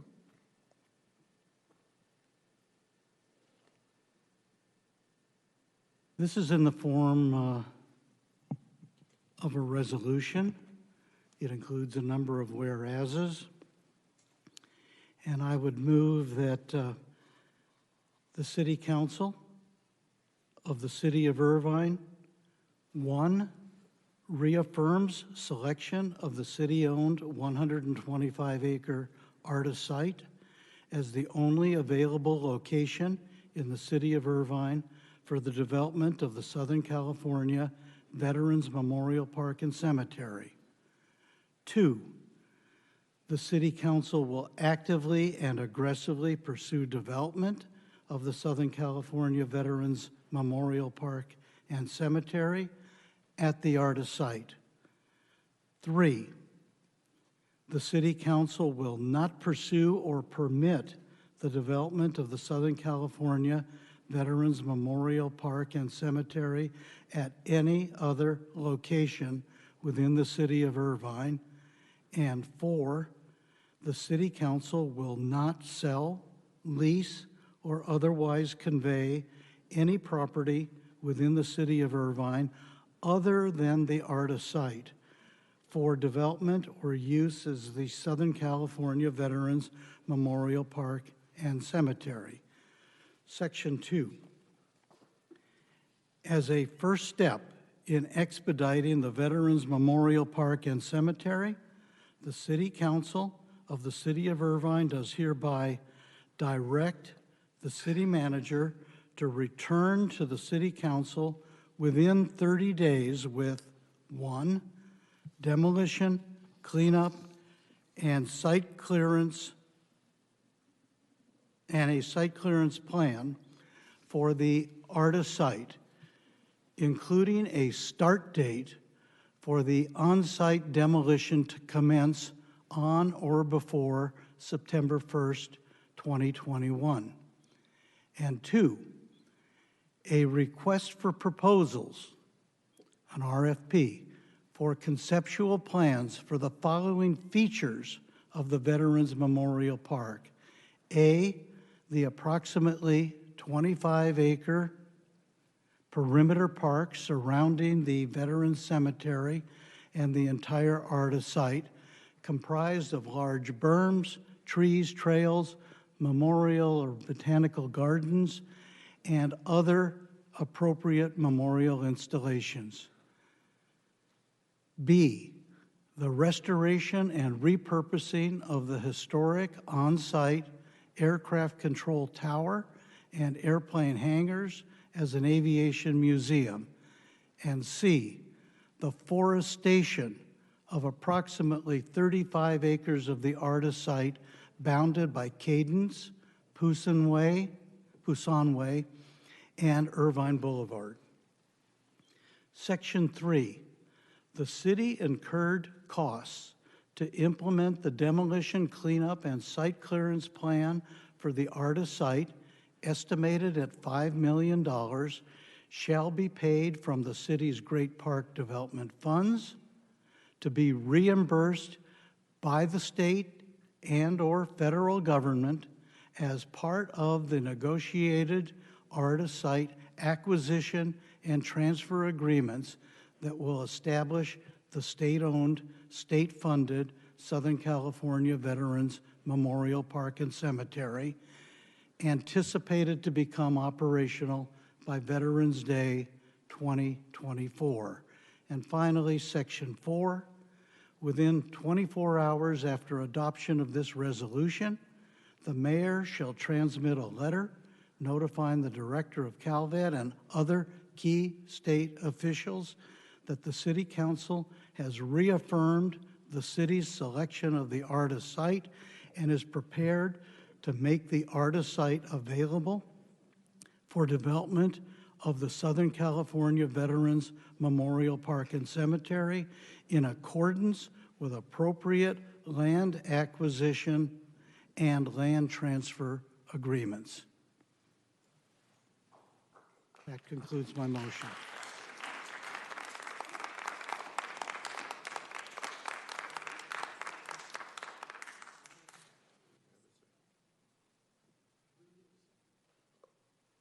Would you call for a second, Mayor? Is there a second?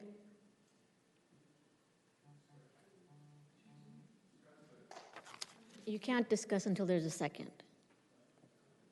Going once? Is there a second? I don't think you have a second, Councilmember Agrin.